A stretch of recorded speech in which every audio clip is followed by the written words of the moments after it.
Hello everyone, I hope I'm audible. Hi, hello, how are you? All good, having fun?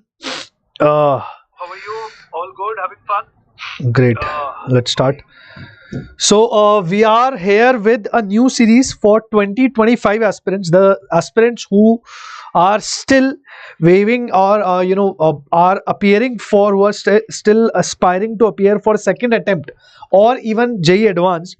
For those students, we have started this new series. A video was uploaded uh, regarding this information, and now we have started this series of ours, which is RRR. Yeah, this relates to a movie, but definitely this is not going to be a movie.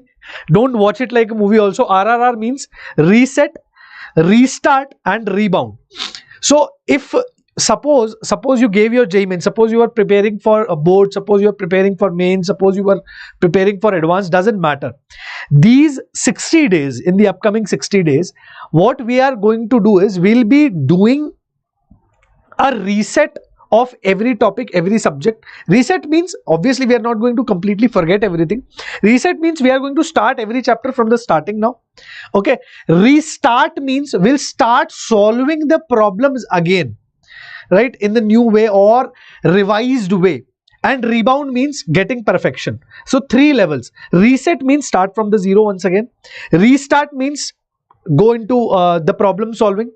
Rebound means prepare fully, research, analyze the entire topic once again completely and prepare for your advance. That is the idea. So sequence and series, which is one of the most important chapters of your JEE exam. If this year also we talk, this year also we have seen a lot of questions from sequence and series. This single chapter is of the highest weightage, right? Even if we talk about matrices and determinants, no, those are two different chapters. Sequence and series is one standalone chapters which has the highest weightage, and there is a specific way of studying this chapter. This is a chapter which many students start studying in the very start of the 11th, but they never get perfection. So there is a way, there is a type of problems, there are certain type of problems which you should know to be able to attempt the question in the exam. Some shortcuts, some formulas, all of these you should know.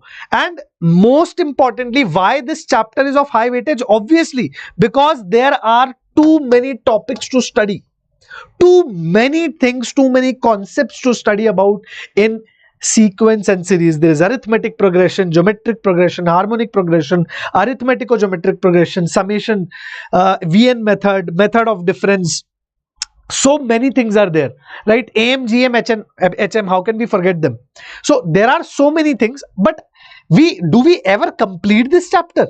Do you think we ever complete this chapter? Sir, question to easy type ka hi aata hai na? Ha, Chandan, question easy type ka hi aata hai. The questions which come are generally of easy type. I won't say all are of easy type. If this year also we see, there were two questions which are very tricky. But yeah, good thing about this chapter is this is standard. You have to do this much only. By do this much, do these variety of problems. If you understand this much, if you are able to solve these many varieties of problems, that means you are done with sequence and series. Suppose if you are able to understand AP and able to understand GP, a little bit of AM, GM also, but then the other things you don't know, then you will not be able to solve the questions of sequence and series because they might be connected internally. So it depends which question is going to fall in your plate. So three parts, every topic over here, written over here. I will try not to take too much time, but we'll do every topic in three parts. Reset means start the theory again. Learn the theory again. Chalo, once again from the start, I'm starting to learn the theory. This was the theory, all right. What all type of questions I'm going to do? That will be in restart. Rebound means PYQs, advanced PYQs, main PYQs, right? Mostly I have got PYQs. Mostly I've got PYQs so that your confidence also stays build up. Hardly one or two questions are there which are not PYQs because similarly related PYQs were there. That's why I have bought them. Most importantly, if we talk some of AP and GP, this year also directly straight away AP based question was asked. There was no there was no GP, nothing else. Straight away AP based question was asked this year. right? Sum of AP and GP, both of them are very, very important, right? Both formulas are going to be very important. Relation between AM and GM. HM nowadays have vanished, although it is there in the syllabus, but nowadays they've stopped giving the questions from HM. They are now not. From 2022, 2021, I think one question of HM was there. Otherwise HM has now dropped coming, because HM is moreover has to be solved with AP only. HP is moreover has to be solved with AP only, so there is no point. Now sigma notation, summation methods and VN method, these are the things that we should know. Starting from the start, starting from zero, what do we know? Sequence and series, okay, all those patterns. It's all about pattern. First of all, get in your mind, sir 23 Jan shift का 1 का paper moderate था या difficult? 23 Jan shift 1, 23 Jan shift 1 moderate हो गया था. 22 Jan shift 1 तो was easy. 23 Jan shift 1 I think was moderate. Easy, देखो easy and moderate there is very silver lining. Moderate, difficult, yeah, we can judge, but easy and moderate, not difficult. We will not call it difficult here, Chandan. I'll not call it difficult. Difficult to only one we can call it, otherwise rest of them, most of them are easy only. Chaliye, let's focus on this. Arithmetic progression means AP. AP means pattern of numbers, right? We have seen a lot of patterns. AP is just one of those patterns, and we have to do research on this particular pattern. That is how we can grasp AP. AP means arithmetic progression. That means there are going to be terms where difference is going to be fixed. 2, 3, 5, 6, 2, 3, 4, 5, 6, 7. This is an AP. Natural numbers. Now, if I increase the difference, this is also AP. Difference is common, right? If I write 2, 5, 8, right, this is also an AP. So all these are APs. What is the pattern over here? That there is one first term, right? We should know the first term and we should know the difference, common difference. There is a common difference. There is a common difference in all the terms. 6 minus 8 is 2, 6 minus 4 is 2. Every consecutive terms, remember, consecutive terms, common difference between consecutive terms, right? So chaliye, let's first let's write some random AP. Let's say 3.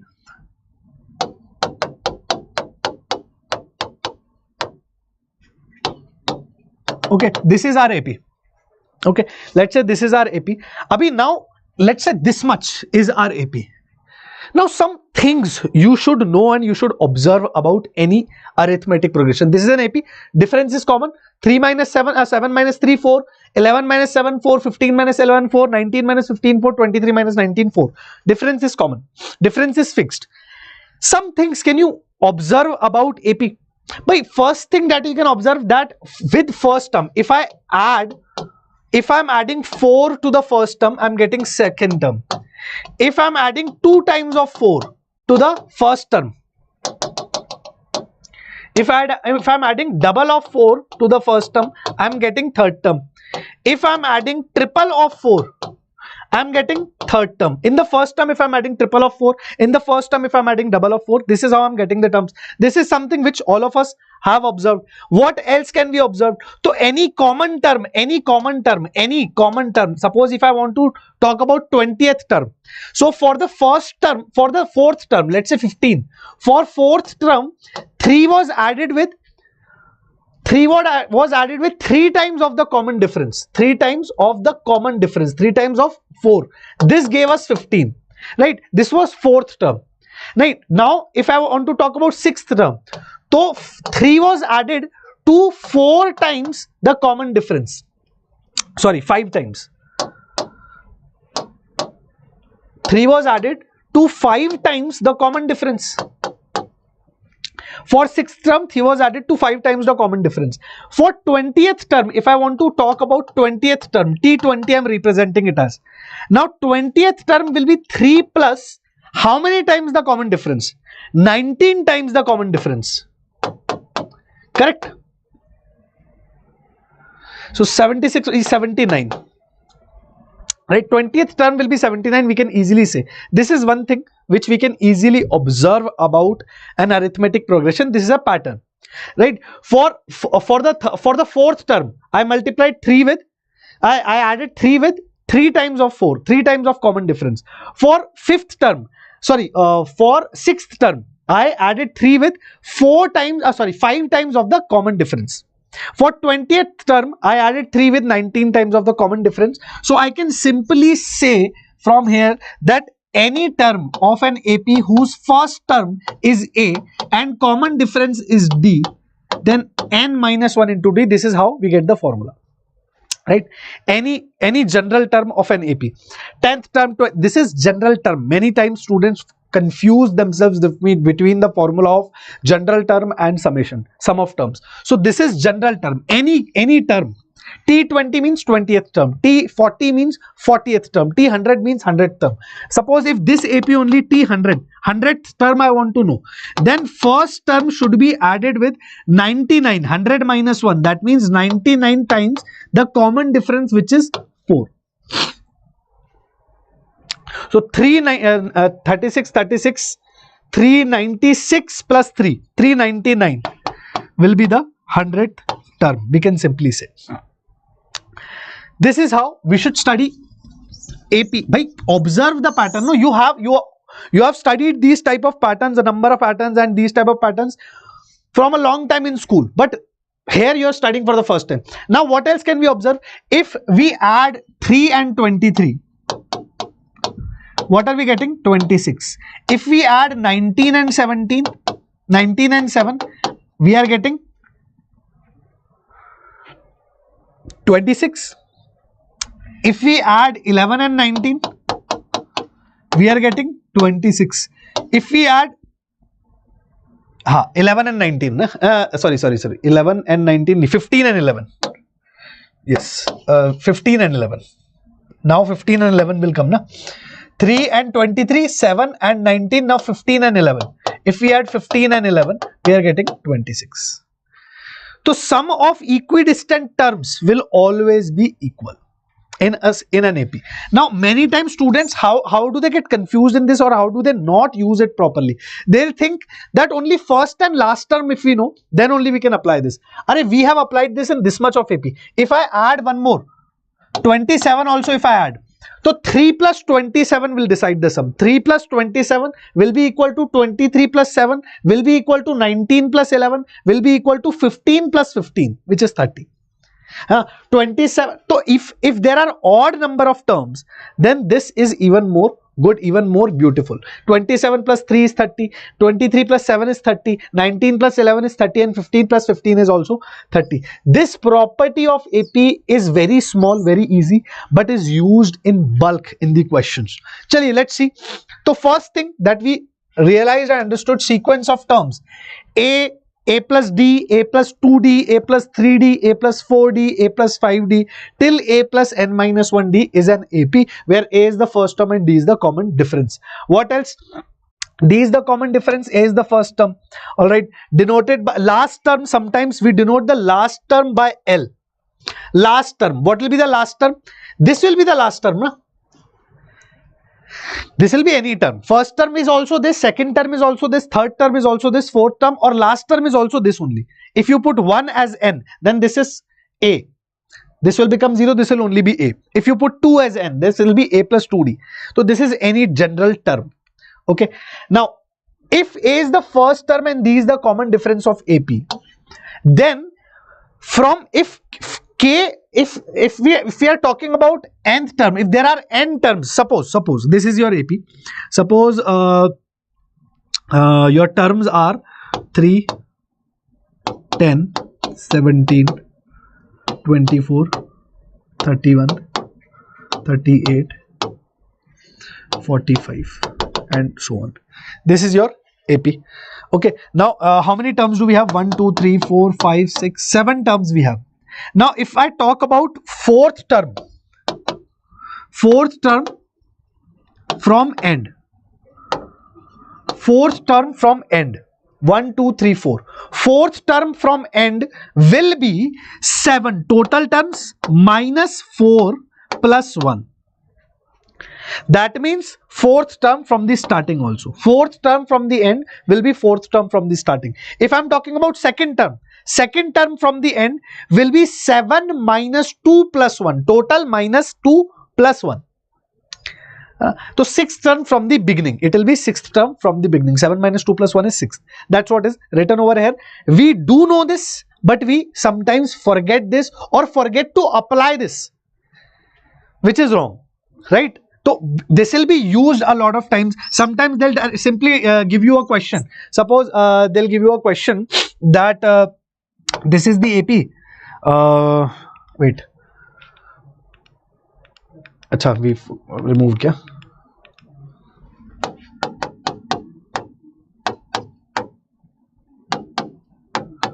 Chaliye, suppose this is the AP and 399 is the last term of this AP. Now we know this is the AP and last term is 399. What if they tell you what is the sixth term from last? Sixth term from end. If they ask you what is the sixth term from the end. So sixth term from the end, there are two ways of doing, obviously. One way is that you take A as 399 and D as minus 4. Right? Because if we ulta this series, if we reverse this series, the D will become minus 4, right? Shift 2 ka paper किस level का था? मौलिक Agarwal says 23 Jan shift 2 का paper 23 Jan shift 2. बेटा अभी इतना याद नहीं है. 23 Jan shift 2 as far as I remember, moderate to difficult, I think. I remember that much. I'll have to look. Anyway, again, I have a list. 3, 7, 11, 15, 399. Now what will you do? You'll take A as this and in the reverse order, you'll apply minus D. Why? Because if you take A as 399, then what will be your this thing? D, next term will be what? 395.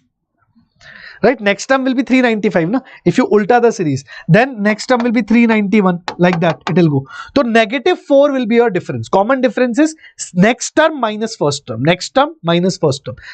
The consecutive terms. This minus this only will always give us the common difference. So common difference will become 4.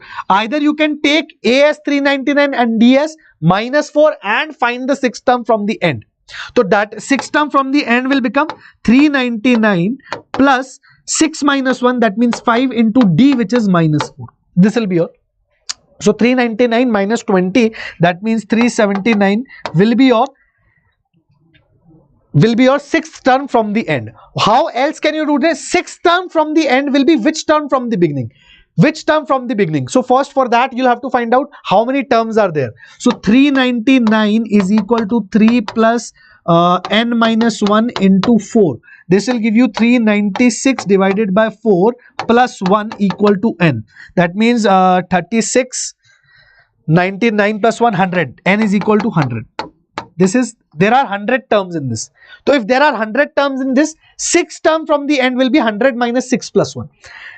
You don't know, no, in which question you might need this. So remember this, know this, right? Apply this somehow in some questions. So 100 minus 6 plus 1, that means 95th term will be the sixth term from the end. And if we apply A plus 95 minus 1, that means 94 into 4. What is this giving us? 36, 37, 376 plus 3, 379. This is also giving us 379. Both ways our answer is correct. Okay. So know all these manipulations. You might think that yes, we know AP correctly, we can, but when you learn something, apply this. Okay. Then comes the sum formula. Derivations and all we are not doing. Right. I'll just keep telling you how which formula will be used, and we'll be doing a lot of questions. Questions only will strengthen our concept in sequence and series. Trust me. Okay. Next thing, sum of first n terms, Sn. Sum of n terms is given by 2 times A plus n minus 1 into D. Sum of n terms, sum of 10 terms, sum of 20 terms, sum of 50 terms, right? So that way. Sum of suppose if I talk about 1, 2, 3, 4, 5, 6, 7, 8, sum of 100 terms. So that will be sum S 100. N 100 means n by 2 means 100 by 2 into 2a, that means first term 2 into 1 plus 100 minus 1, that means 99 into d. What is d over here? D is also 1. So this will become 100 into 101 divided by 2. And yes, we know sum of first 100 natural numbers is 100 into 101 divided by 2. Right? So sum of n terms formula. Now what happens in the same formula? In the same formula, when we write Sn is equal to n by 2 into 2a plus n minus 1d. Now instead of writing 2a plus n minus 1d, I just wrote it like this: a plus a. 2a can be written as a plus n minus 1 into d. Common difference. Right? Now this a plus a, Sn, we already know, right? A plus n minus 1 is d is what? A plus n minus 1 d is any general nth term. Nth term. If I'm talking about sum of 20 terms, then I should know first term and 20th term and 20 by 2. If I'm talking about 100 terms, suppose if I'm talking about this AP only, this AP only, suppose you want to calculate the sum till 100 terms. We know 399 is 100th term, so 100 divided by 2 into 3 plus 399. This will be our answer. Last term we should know. Which term? If I am talking about sum of 100 terms, then 100th term I need to know. Okay. And first term I need to know. Some common things which you should know. Common things. Any odd number, any even number, if you want to represent, even number can be represented as 2n. Right? N you can take 1, 2, 3, 4, anything. Right? Odd number if you want to represent, you know it is represented by 2n minus 1 or 2n plus 1. Depends. Right? If you are starting with n equal to 0, sorry, if you are starting with n equal to 1, then you can start with 2n minus 1. Right? If you are starting with n equal to 3, sorry, if you are starting with first odd number as 3, suppose, then you should take 2n plus 1. Will be easier. Then n will be equal to 1. If you are starting with 3 as the first odd number, then take 2n plus 1. If you are starting with 1 as the first odd number, then take 2n minus 1. That's it. Not major any difference. Right? Sum of first odd natural numbers. Sum of first odd natural numbers. First odd natural numbers will be equal to n square. And we can calculate this also. N by 2. Sum of first n odd natural numbers. First odd natural number is 1. So 2 into 1, 2 plus n minus 1. What is the difference between odd natural numbers? 2. So what are we getting over here?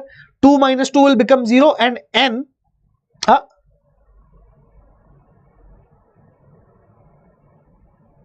2a. What is that mean? 2n. 2n. N by 2 into 2n. Right? So 2 and 2 will get cancelled and n square will get directly n square. So sum of first odd natural numbers.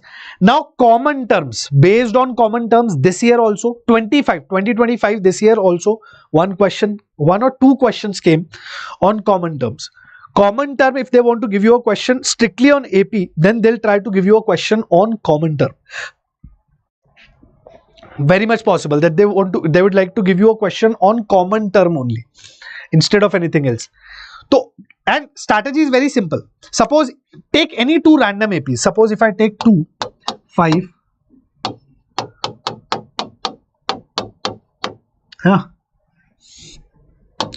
okay.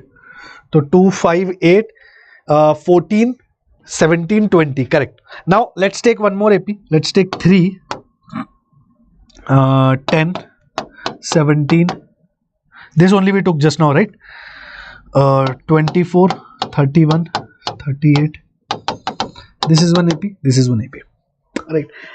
Do you think that, do you see any common term in these two APs right now? 17 is the common term, and 17 is the common term over here. 17 is the first common term over here, right? What is the common difference of this AP? The common difference of this AP is 3. The common difference of this AP is 7. Correct. Can you tell me what will be the next common term? Can you tell me what will be the next common term? No, you won't be able to, right? Why? Because see, even if I write 23, 26, 20, 23, 26, 29, 32, 35, 38, 41, 44, 47. If I keep writing, and here also if I keep writing, first common term we'll have to check by writing only. But now next, the common terms will also form an AP.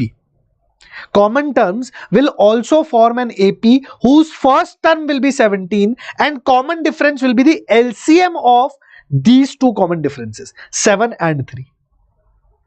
7 and 3. So common difference will be 21. So 17 plus 21, that means 38. 38 will be the next term. And 59 will be the third term. And this will be the new AP. You can see 38 will come. 38 is coming here also and here also. Next common term. So common difference will be the LCM of the, be it any AP. Be it any AP. The common terms of two APs will always form an AP whose common difference will be the LCM of the common differences of the two given APs. Very important concept, very usable, very much asked in the exam. Okay, reset yourself, learn this once again from the starting. Okay, key points. Now, we'll do the questions on AP. Before that, some points that we should know about AP before starting or getting into the questions. Okay. Hi Govind, how are you? Now key points. First key point, common terms of two APs always form an AP. Just now we learned. Common terms of two APs will always form an AP. Yes Govind, tell me. Okay.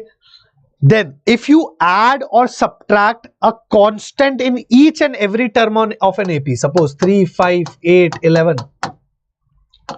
If I add 1 to all of these, then 4, 6, 9, 12 and 15 is also making an AP. If I subtract 1, then 2, 4, 7, 10 and 13 is also making it a 2.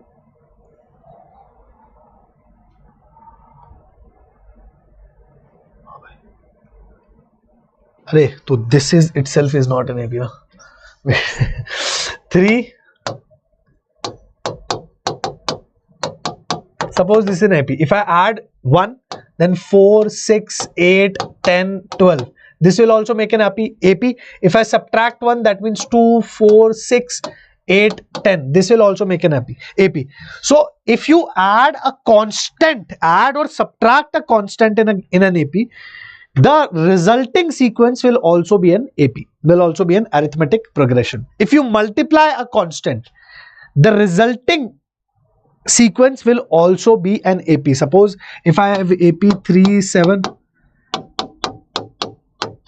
if I multiply 10, so 30, 70, 110, 150, 180 will is 12, 28, 44, 60, 62,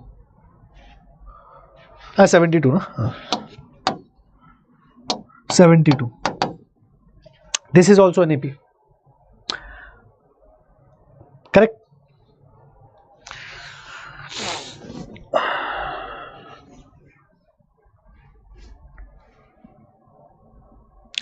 So these small things which you should remember. Right? If you add, subtract anything, then this add, subtract or multiplication does not affect. It will also form an AP. Sum of the terms equidistant from beginning and end is always the same. In the starting I told you, right? If there is an AP, suppose A1, A2, A3, A4, A5, A6 and A7 are the 7 terms of an AP. Then A1 plus A7 will be equal to A2 plus A6 will be equal to A3 plus A5 and it will all be equal to A4 plus A4. Not square. A4 plus A4. Right? Right? If there are even terms, if there are odd number of terms, then middle term will be doubled. And that will be the sum of first and last term and like that. If there are even, then there will be 2 middle terms, some of them. right? If there was A8, then A1 plus A8 will be equal to A2 plus A7 will be equal to A3 plus A6 will be equal to A4 plus A5. Okay, remember that. This is also used a lot in questions we'll get to see. Acha, assuming terms, very very important thing. Assuming terms. Suppose let's say there is an AP. Let me make. Let's say there is an AP. Product of 3 terms is given to you as 120. Right? There are 3 terms which are in AP. Product of these 3 terms is 120. Okay. Okay, let's take 80. Product is 80, and the sum of terms, sum of these 3 terms is 15. Okay, what are the terms? Simply, now suppose if I take A plus D and A plus 2D, let's say I assume these 3 are the terms. Okay, then what will happen if I'll do A plus D plus A plus 2D, right? This will give me 15. So this is going to give me 3A plus 3D equal to 15. That means A plus D equal to 5. Okay, no problem. A plus D equal to 5. Now when I'll product, what will I get? From product I'll get A cube, right? And I'll get D square, heavy terms, right? It will be difficult to solve a cubic if I solve it like this. So whenever you have to assume 3 terms, assume them instead of A plus D, A plus 2D. Your assumption should be A minus D, A and A plus D. Why? Because when you sum them up, when you do A minus D plus A plus D, when you add them up equal to 15, you'll directly get the value of A, because minus D plus D will get cancelled and you'll get 3A equal to 15, A equal to 5. Directly you got A equal to 5. Once you got A equal to 5, then to what? Product, make it equal to 0 and you'll get your D also. Right? You'll get your D also. So whenever you are given with product and sum of 3 terms in AP, take your terms as A minus D, A and A plus D. Sometimes, very rarely, they might ask you to assume 4 terms also. In that case, A minus 3D, A minus D, A plus D and A plus 3D. And you can check difference, common difference is, what is common difference? Common difference is D. And here common difference is 2D. Here common difference is D. Common difference is same. Everything is being applied. No problem. But you to ease your problem, to solve your problem more faster and more accurately, you'll have to assume the terms like this. Otherwise, you'll take a lot of time in solving. To assume your terms like this only. 3 terms, most commonly 3 terms. In JEE also, they ask you problems based on assuming 3 terms. There is a 3-digit number whose terms are in AP. On reversing the digit, we do this and do that. So, if the sum of the digits is this, product of the digits is this, they might give you a question like that, right? So 3 terms, and they are talking about product and sum. That means you are supposed to use this A minus D, A plus D. Once you got A, now product you can apply. So it will be 5 minus D into 5 plus D. So 5 minus D into 5 plus D into 5. That means 5 into 25 minus D square. Right? A square minus D square equal to 80. That means how much? 16. So D square will be equal to 25 minus 16. That means D will be equal to 3. Positive we are taking. Right? D can be plus 3 or minus 3 also. If D is minus 3, so it will be ulta AP, like reverse AP. If we take D as minus 3, then this will become 5 plus 3, 8, 5 and 2. Right? If we take D as 3, then it will be 5, 2, 3 and 5. 2, 5 and 8. 2, 5 and 8. Sorry. So this is very, very important. Now let's begin with question solving based on arithmetic progression specifically. Right? What all types of questions can be expected? What all types of questions have been asked so far based on AP, and how are we supposed to solve them? Let's go to them one by one. A software company sets up M number of computer systems to finish an assignment in 17 days. If 4 computer systems crashed on the start of the second day, 4 more on the start of the third day, and so on, then it took 8 more days to finish the assignment. Right? The value of M is equal to what? the value of m is equal to what? This was asked in 2024. This was asked last year, 2024. This was asked. Very theoretical, very language wise question this is. Many students did it, but many students gave the feedback, sir, we did not understand the question. So this will happen, right? If they are giving you word problem, you have to understand the question carefully, what they are meaning to ask. It is saying that there is a person, he bought some, suppose there is a person who bought 25 computers and he wanted to finish the work in 25 days. 25 computers he bought, or let's say he bought 25 computers and he wanted to finish the work in 100 days. But what happened? On the first day, some two computers, on the second day, two computers got some problem and were not working now. So he got 23, he left with 23 only from the second day. Then after that 22 only. After some time, some more computers went bad, and eventually his work, instead of 100 days, now he has completed in 150 days.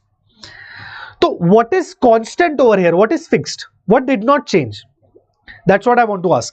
By here, the thing is that amount of work is utna hi na. Suppose I bought 100 computers. Suppose I bought 25 computers, right? To finish, let's say 100 units of work. 25 computers to finish 100 units of work. So now even if I complete the work in 100 days, 200 days, 500 days, I have to finish 100 units of work, na? Right? Suppose each computer does 4 units of work. So 25 computers will do 100 units. 25 into 4, that means 100 units of work. Right? That's the concept. If there were m computers to finish a task in 17 days, that means how much was the work? M computers are completing a task in 17 days. In one day, let's say m computers finish, let's say there is m units of work. So in 17 days, if the computers are finishing the task, then total work will be 17 into m units. In and parabola notes uploaded, parabola probability chapter, no. Okay, Syed Roshan, I'll note that down. Probability chapter, I'll take. Okay. I didn't take probability till now. It's not there on the channel also. Syed Roshan? I thought it was there on the channel. Okay, I'll take. Probability, very important. 17 into m is the total amount of work which is supposed to be done. In 17 days, m computers are working. So total work is 17 into m. Suppose one computer does 10 units of work, right? So in 17 days, it will do 17 into 10. Right? If m computers, whatever work they are doing, 17 into m will be the total amount of work. Right? Now, what happened? On the second day, 4 more computers went bad. On the third day, 4 more, and so on. And then it took 8 more days to finish the assignment. Initially, it was taking how many days? 17 days. So total work was 17 into m. Now it is taking 8 more days. But still, total work will be this much only, na? Amount of work will remain same, no? But that is not changing. So total, on the first day, how much work will get completed? M work will get completed because m computers are there on the first day. Right? Let's say every computer does 1 unit of work. That much only you believe. M, second day, 4 computers went bad. So m minus 4. Third day, m minus 4 more. So 4 into 2. Right? On the third day, m minus 4 into 3, like that. Right? Now, like this, by doing this, till where did we go? Right? We went till 25th day. So this is first day, this is second day, this is third day. Right? This is, sorry, first day, second day, third day. 4 into 2 is third day. So 4 into 24 will be 25th day. That means m minus 4 into 24. Right? M minus 4 into 24 will be 25th day. On the first day, m units work will be completed. Second day, m minus 4 units work will be completed. Third day, this much. Fourth day, this much. So this total, but will remain equal to 17m. Right? every day m units is completed, getting completed by m computers, so 17 days 17m. First day m units got completed, second day m minus 4 only, and like this. So these two we just had to compare, nothing else. No sir, you didn't take that chapter. Okay beta, I'll take. So this though we can easily do, right? Where is my this thing? So this side we'll have 17m, m plus m plus m, so 25 times m will be there, I think, right? 25 m will be there, minus 4 into 1 plus 2 plus 3 till 24 will be there, right? That much. So this will become how much? 4 into 24 into n plus 1 divided by 2. Sum of first 24 natural numbers. So 25 divided by 2. So here I am writing 25 into 12. 12 into 25 will be equal to 8m. So 4 2s are 8, 2 6 are 12, and m will be equal to 25 into 6. That means 150 should be your correct answer. So you have to understand the problems. Majorly in mains, this will happen. You have to understand the problem very carefully. What is it asking, right? Sit quietly, patiently, and think. It is asking very basic thing. It is asking us to compare, nothing else. Chaliye, let's move ahead.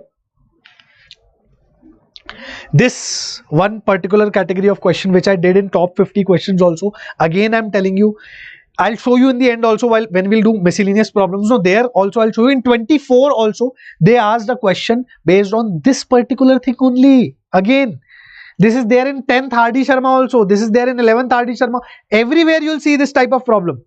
But they are fond of asking this, so don't forget this. Here the catch only is rationalize. When you'll rationalize, when you'll multiply this with square root of a10 minus square root of a11. Divided by square root, or divided by what will happen?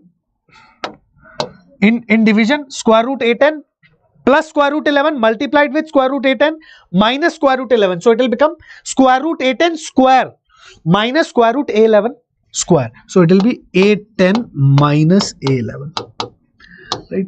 Plus here also square root a11 minus square root a12 divided by a11 minus a12. Right, here what will happen? Square root a17 minus square roots a18 divided by a17 minus a18. So denominator, if you observe, it's d, negative d. a11 minus a10 will be positive d, but a10 minus a11 will be negative d. So negative d is the denominator of all of them. This also, all these terms, a17 minus a18 will also be negative d. So here 12 divided by negative d is common, right? This entire part will come out common as negative d. Numerator, what is there? Minus root 11 plus root 11 got cancelled. Minus root 12 plus root 12 will get cancelled. And similarly, minus root 11 and minus, root of a17 will also get cancelled. Finally, we'll have square root of a10 minus square root of a18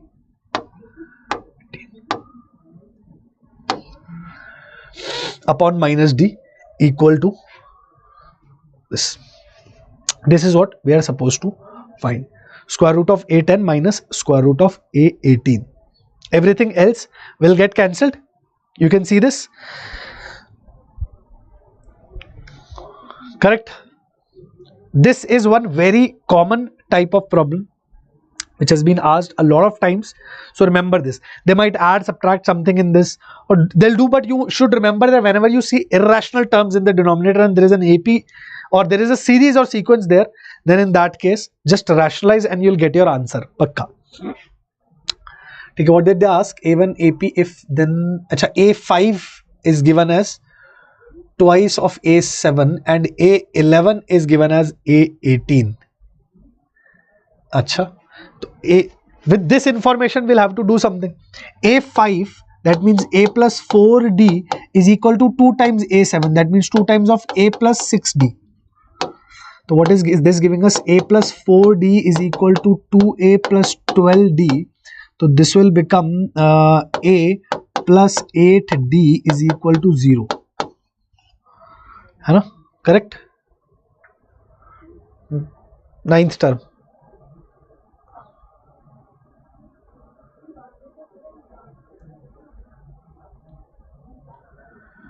Okay. And then another thing which they have given us is A11 is 18. So A plus 10D is equal to 18. A plus 10D is equal to 18. That means A11 means 11th term. So A plus 10D. So A plus 10D is equal to 18, and from here we can use. Yeah. From here, what we can use A and D ka relation somehow. Not a problem. But I'm thinking something else.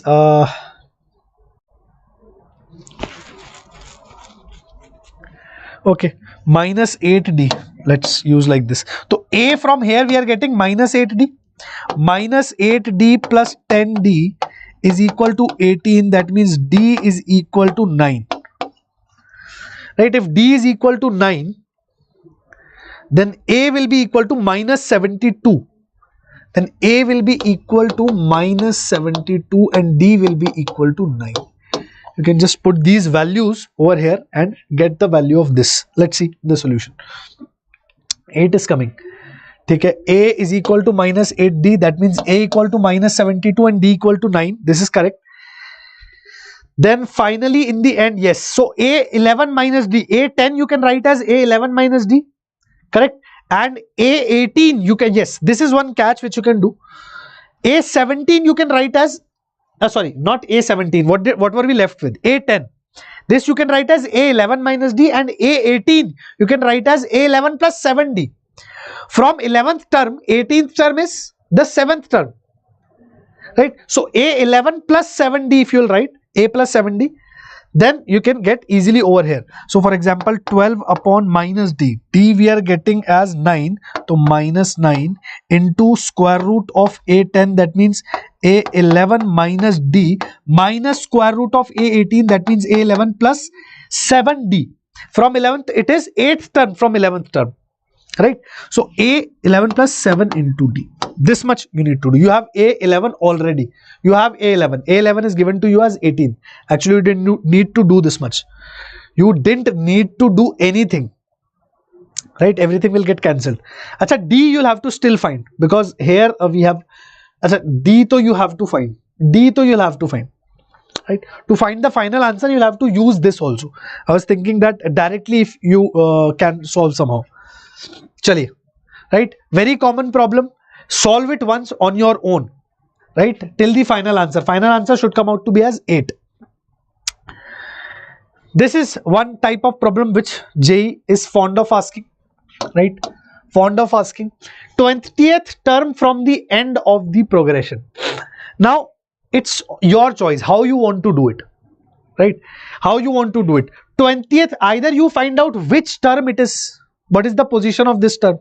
For example, if I want to find out what is the position of 129 1 by 4, then I can find it by 20 plus n minus 1 into d, which is 3 by 4. Minus 3 by 4 actually. Negative 3 by 4. This will be d. So you can find how many terms are there. When you find how many terms are there, then 20th from the end will be total terms minus 20 plus 1 from the beginning. That way you can do. Or you can take this as A.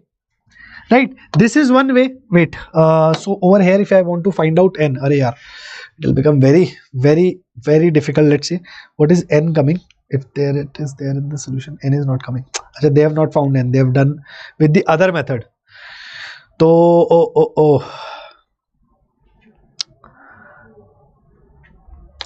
first, so you can do it, right? First you can find n from here, and then, sir, I completed 11th math syllabus and 12th numbers, but continuity is waiting for me. I did some bad things for that. But coordinate geometry chapters are taken on the channel also. Go through them once. Okay, the concept chapters only. Coordinate geometry, straight lines, circles and parabola we have finished on the same channel. Right, go through those lectures, concept lectures once. Okay, if you still face problem, let me know. Hit comment by my name and I'll I'll share that what can be done, right? How you can gain confidence in that case. Chaliye. Or what else can you do? You can take this as A. Take this as A. Your A will become this minus 129 in 1 by 4, and D will be positive 3 by 4. D will be positive 3 by 4, because going from left to right, D is negative 3 by 4. Coming from right to left, D will be positive 3 by 4. So take D as positive 3 by 4 and just do T20, which will be minus 129 1 by 4 plus A plus N minus 1. That means N will be 20. So 19, 20 minus 1, 19 into D. D will be 3 by 4. You'll get direct answer from here. This will give you direct answer, 20th term from the end, or the other way. Both the ways you know. Okay, both the ways you know now. How have they done? This is also an AP. Yes, A is this. So finally you will get minus 115 as your answer. So all the types of questions which can be made or which are made in JEE, we are discussing them, right? All the types from only AP. So far only from AP, nothing else. Okay, chaliye, next question. If Sn denotes the sum of first, and this is also one common type. 24 also this is asked. In 25 this year also same question is asked. Very commonly asked question, very commonly asked question, and very easy to do also. There can be not multiple ways, there is very straightforward approach. By they are saying Sn denotes the sum. S10 is given, sum of 10 terms is given to us, ratio of 10th and 5th term is given to us, and they are asking us S15 minus S5. So A and D, focus on A and D. Just write the information which they have given you. S10 is given to me, S10 is given to me as 390. So 10 by 2 into 2A plus 9 into D is given to me basically equal to 390. So this will be 78. So 2A plus 9D is equal to 78. This is what we are getting. Okay. One is this, and then another thing which we are getting is which is given is ratio of 10th and 5th term. That means S10 divided by S5, right? So S10 is A plus 9D, A5 is ratio of the 10th and 5th term. Ratio of the 10th and 5th term. T10 and T5 is given to me. A plus 4D is given to me as 15 by 7. From here I'll get one equation in A and D. Solve both of them and put it over here. Nothing, right? So this will become what? 7A plus 63D, and this will become 15A plus 60D. So 15A minus 7A, 8A, and this will become a 63 minus 60. Sorry, 60. 15 minus 7, correct. And this will become 60 minus 63. So minus 3, minus 3D equal to 0. This only will come, na? 8A minus 3D equal to 0. Just check once. A will become 8A minus 3D will be equal to 0. So let's put it over here. That's it. Let me check. 8A minus 3D. 8A equal to 3D. Correct. 8A equal to 3D. This thing is correct. 8A equal to 3D. So let's put it over here. A will become 3D by 8. So 2 into 3D by 8 plus 9D is equal to 78. That means 36D plus 3D, 39D. Anything getting cancelled kya over here? No. 3D by 4 only. So 39D equal to 312. So from here D you will get. You are getting D. What are we getting D as? D will come out as 8. A will come out as 3. Okay, so S15 minus S5 directly by putting A and D you will have to find. Very common, very General simple linear equation type of problem. You just have to solve equations, comprehend the information and solve the equation. But it is asked a lot of times, just because of the language and looking of the terms, students leave it, because it doesn't look like our regular CBSE NCERT problem. It can be given in NCERT also, right? But it doesn't look like that because of the language only, right? So remember these things. What else? One is this. This I could not find the exact PYQ of this type of problem, but this is also very common, very commonly given everywhere. You should know how to do this. Ratio of sum of n terms of two APs is given to us. Ratio of sum of n terms of two APs. Malab, there are two APs and in both of them, let's say the ratio of sum of 20th terms, sum of 20 terms is given to me. So instead of 20 terms, ratio of sum of n terms is given to me, right? So there are two AP, AP1 whose A is A1 and D is D, common difference is D1, and there is AP2 whose first term is A2 and common difference is D2, let's say. Okay, both of them, in this also Sn, in this also Sn, right? What will be the Sn of this first AP? Sn of first AP, n by 2 into 2a1 plus n minus 1 into d1. Sum of n terms only, na? N is same. N means sum of terms, sum of number of terms which we are finding, that is same in both the cases.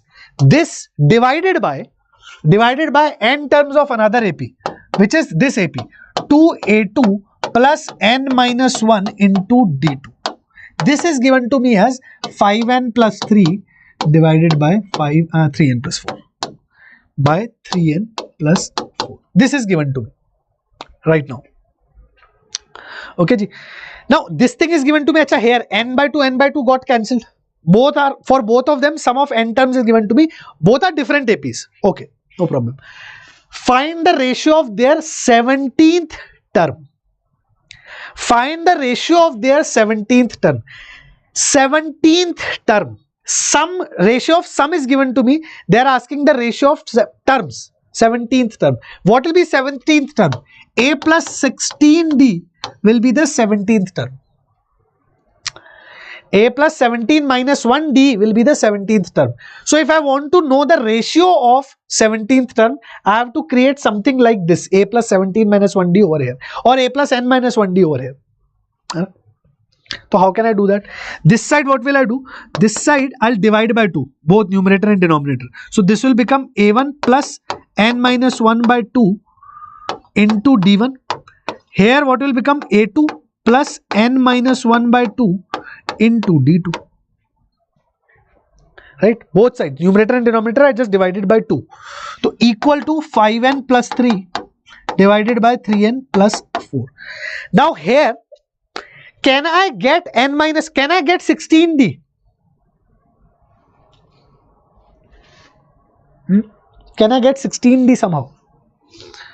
Can I get A plus 16D? On what value of n will I get A1 plus 16D over here and A2 plus 16D in the denominator? If I put n equal to 33, so 33 minus 1, 32.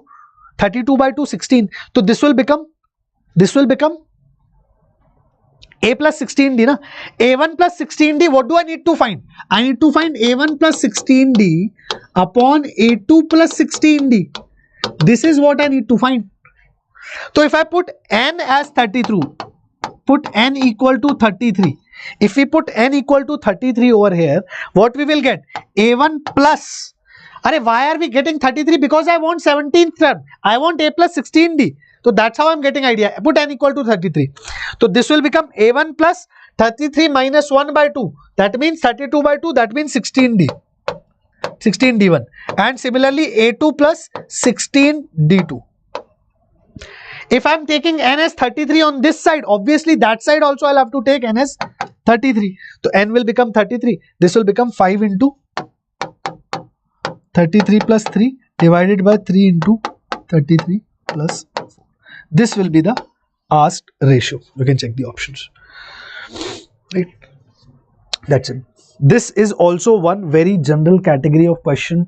Please do remember this. How we solve this. That is important to remember how we solved. Okay. So n we are putting as 33 and then we are getting this as the answer. We'll get 168 by 103. This is 168 and there will be 103. Yeah, correct. Okay, this is one special and common type which you should remember. Chaliye, let's see some advanced problems also. Some of the problems which have come in advanced. Try to read this problem. This problem we have done in sure 50 questions also. Very important problem. Very, very important problem. Same problem is asked in mains. Same type of problem is asked in mains. Try to do it. I'll just be back in a minute.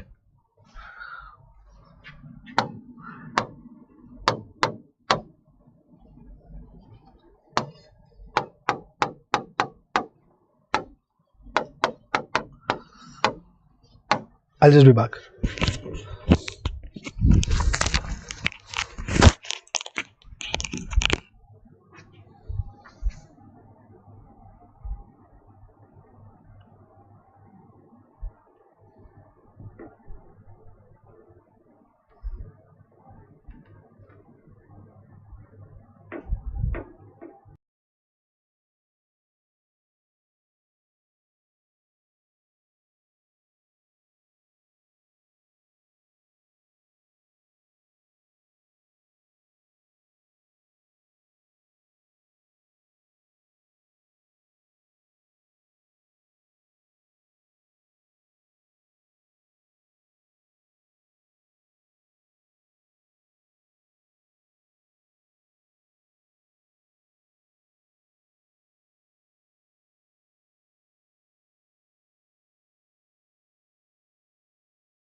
Yes, so this problem we were discussing, and I think I'm sure that you must have sir VIT preparation strategies noted sir, needed sir. हाँ बेटा, the video is already in preparation. It will be there by tomorrow or day after. Pakka. Okay, SP, it will be there. Suppose that all the terms in arithmetic progression are natural numbers. If the ratio of the sum of first 7 terms to sum of first 11 terms is 6 to 11. Sum of first 7 terms. Sum of first 7 terms, that means 7 by 2 into 2a plus 6d, right? Sum of first 11 terms. Sum of first 11 terms, that means 11 by 2 into 2a plus 10d. This is given to me as 6 by 11, right? And the 7th term lies between 130 and 140. Then the common difference of this AP is what? Okay, 7th term lies between 130 and 140. That means A plus 6D. Ratio of sum of first 7 terms and sum of first. A plus 6D lies between 130 and 140. Correct? This is given to us. Now, this we can solve. This 11 got cancelled. ठीक है, तो this will become what? 12a plus 60d is equal to 14a plus 42d. Okay, so this is going to become 2a plus minus 18d. Hey, this is what we are getting. 2a minus 18d equal to 0. So a is equal to 9d. This is what we are getting. Right? A equal to 9d. If a is equal to 9d, then this will become 9d plus 6d. That means 15d, which is between 140 to 130. Now, if the terms are natural numbers, then d will also have to be natural. Can d be not natural? Huh? Can d means is it possible that terms are natural, all natural numbers, but d is not natural? It's not possible. D also has to be natural, right? D has to be natural. So let's check. 15 into 1, 15. 15 into 10 is 150. 15 into 9 is what? 135. Right? 15 into 9 is 135. 15 into 8 is 120. Correct? So 15 into 8 is 120, 15 into 10 is 150. 15 into 9 exactly is 135, and 135 is lying between 130 and 140. That means D is equal to 9. There is only one possibility for D, which is 9. Right? Because if D is 8, then 15 into 8. That means this 7th term will not be lying between 130 and 140. 15 into 8 is 120, which is beyond this. Okay, so D has to be equal to 9. Very straightforward question, very smart question. You should know the strategy, the technique behind this question. This can be asked again. Okay, practice this question once on your own. Very important, very important formula, especially in the method which we'll be learning in a while.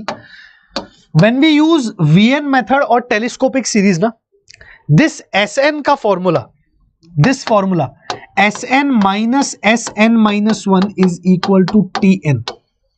This is going to be very important. Sometimes you'll have to find Tn to apply the summation.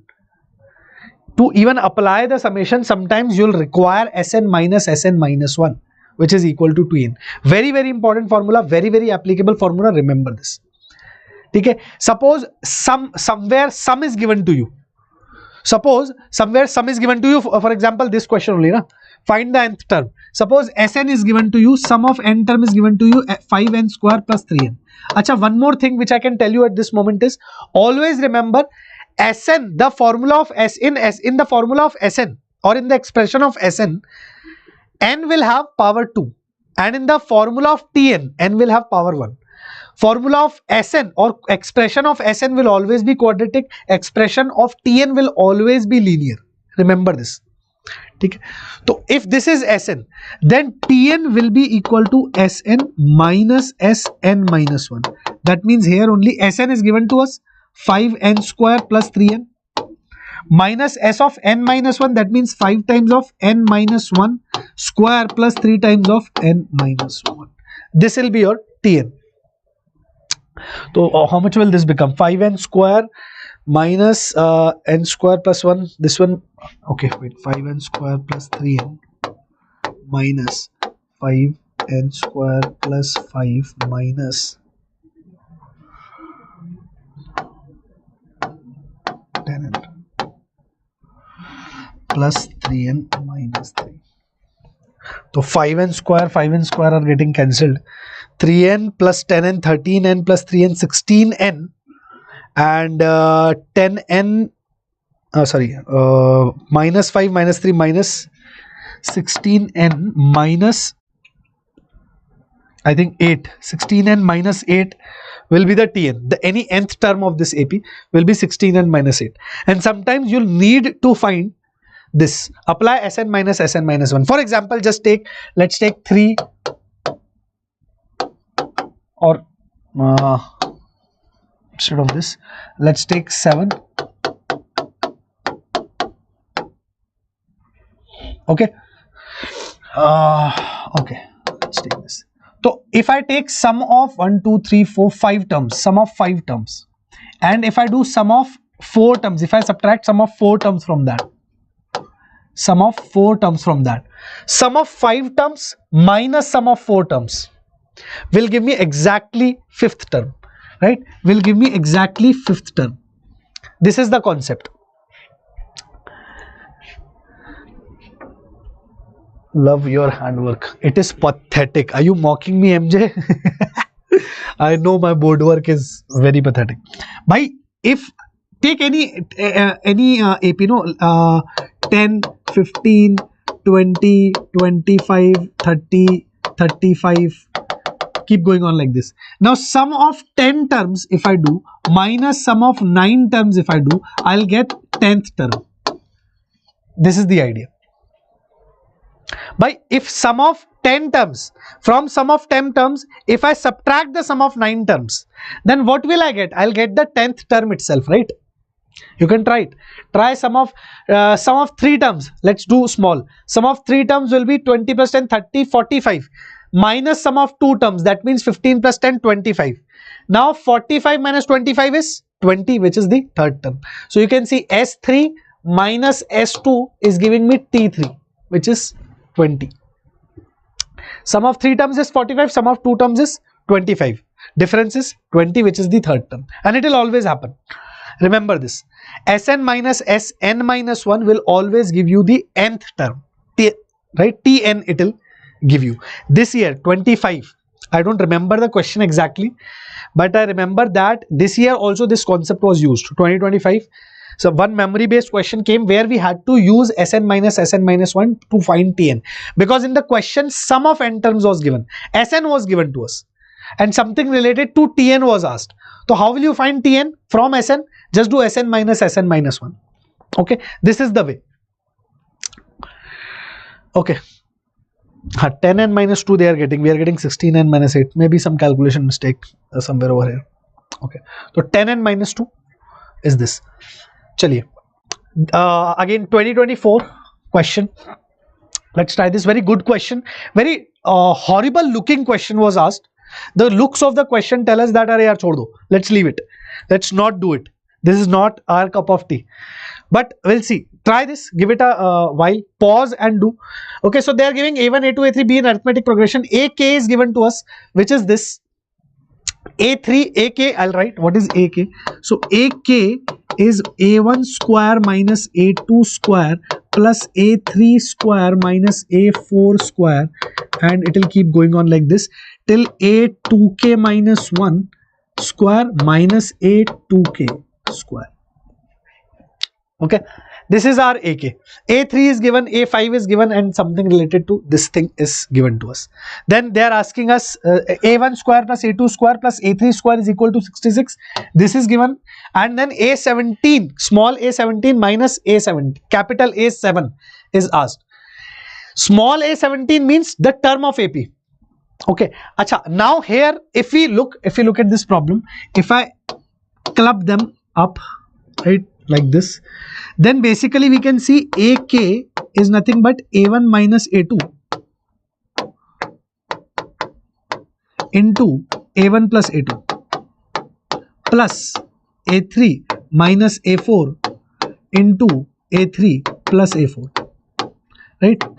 Similarly, like this, A2k minus 1 minus A2k and A2k minus 1 plus A2k. Okay, this is written. Now we know, just now we did a problem like this: A1 minus A2, A3 minus A4, A4 minus A5, A5 minus A6. All these will be equal to minus D, negative D. So negative D will come out common. Negative D will come out common. What will remain inside? From here A1 plus A2, from here A3 plus A4, till where? Till A2k minus 1 plus A2k. That means sum of 2k terms is what we have in this bracket. Sum of 2k terms is what we have in this bracket. So we know what is sum of 2k terms. Minus D into 2k divided by 2 into minus D. So minus D is already outside, na? Minus D. Chaliye, let's keep it here. Now here 2k terms, so 2k divided by 2, n by 2, n terms, so n by 2, 2k terms, so 2k by 2 into 2a1 plus n minus 1 into D. How many terms? 2k terms. So 2k minus 1 into D.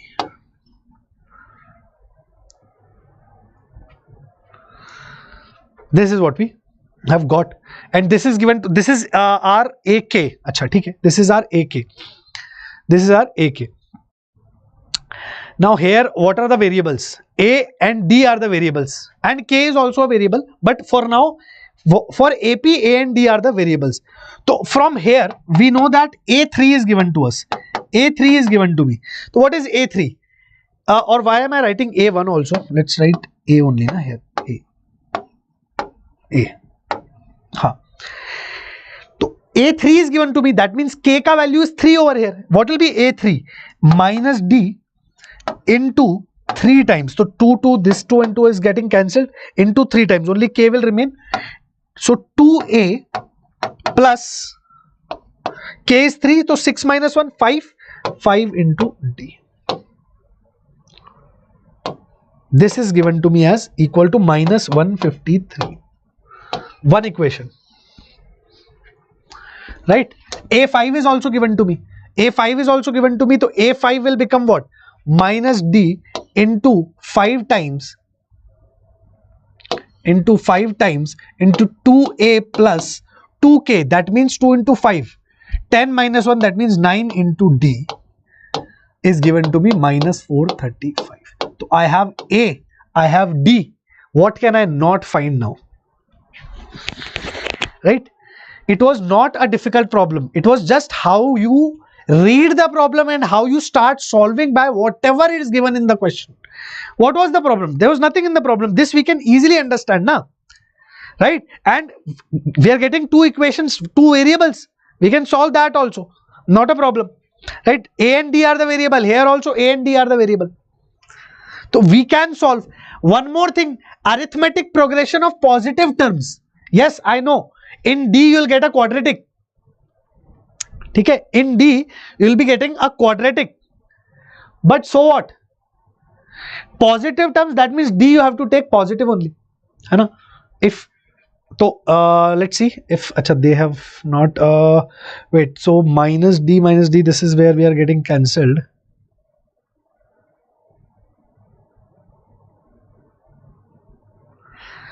Just a minute.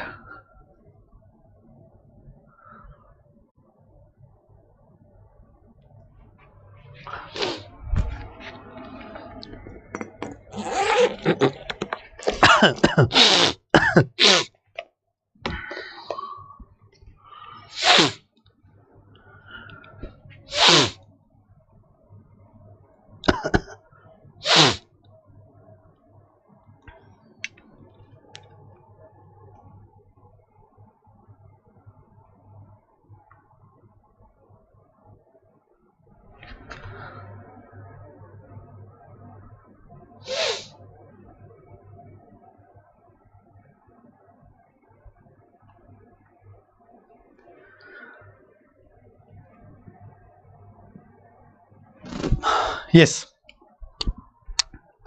Sorry, I have some really bad cough today. So this is what we are getting, and yeah, let's see.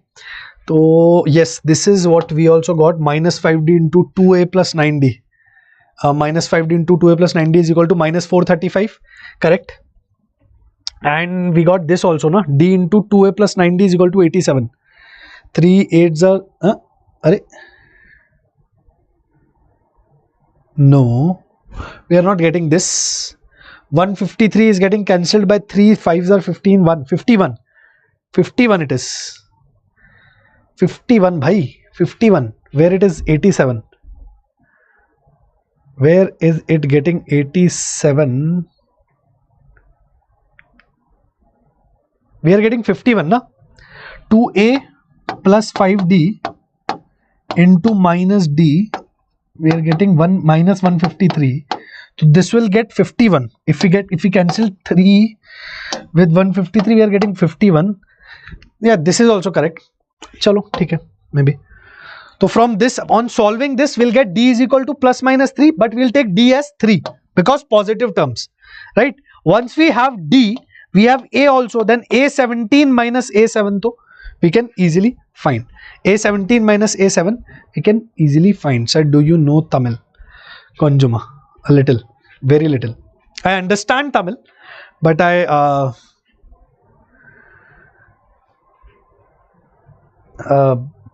speak very badly.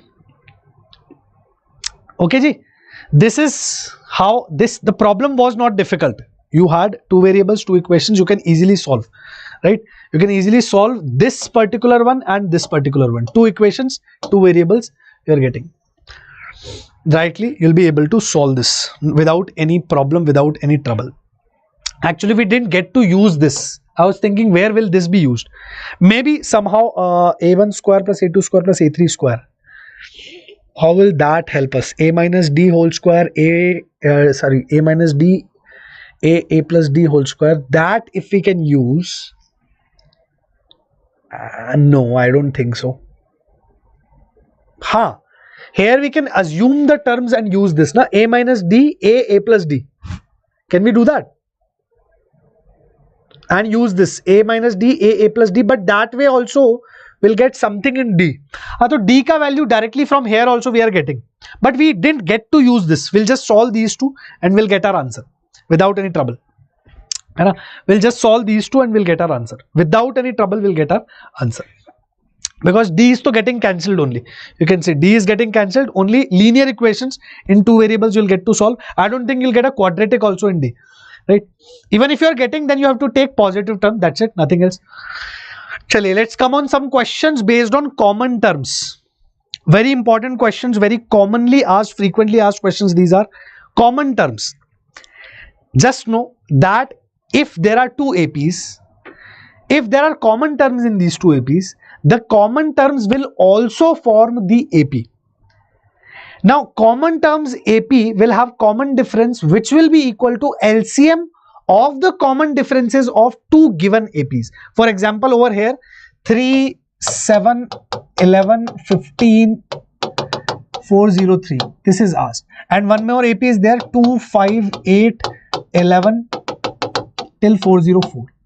Now they have common terms. Obviously here itself we can see that common term is 11.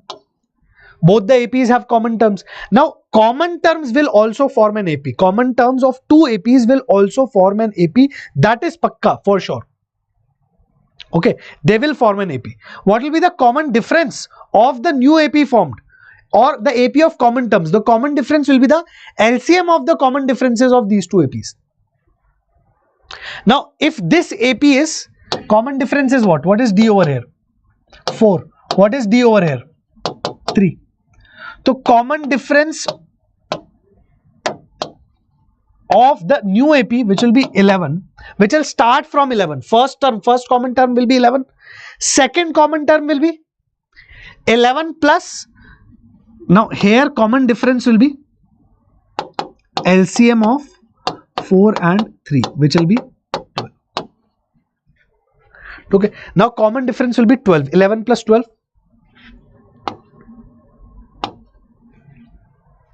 right? 23 plus 12, and it will keep going on like this. This will be our new AP. The sum of common terms in them is equal to. Now we have to find the sum of common terms. These will be the common terms for sure. You can check 11, 11, then what will come? 14, 14, then 17, 17, then 20, 20, then 23 will come. So second common term will be 23. Here also 23 will come. 15 plus 19, 19 plus 4, 23. Second term common will be 23. Third term common will be 35. So you don't have to actually write everything. Just know the first term. And common difference will be the LCM of these two APs. So remember this. Sometimes we forget to do the problems on common terms and we keep writing the APs and then no. Common difference will be 12. So we can form the new AP. Sum of n terms. Now sum of common terms, we have to find the sum of common terms. Which will be the last common term? Do we need to find? Do we need to know that what will be the last common term? Arey sir, how will we know the last common term?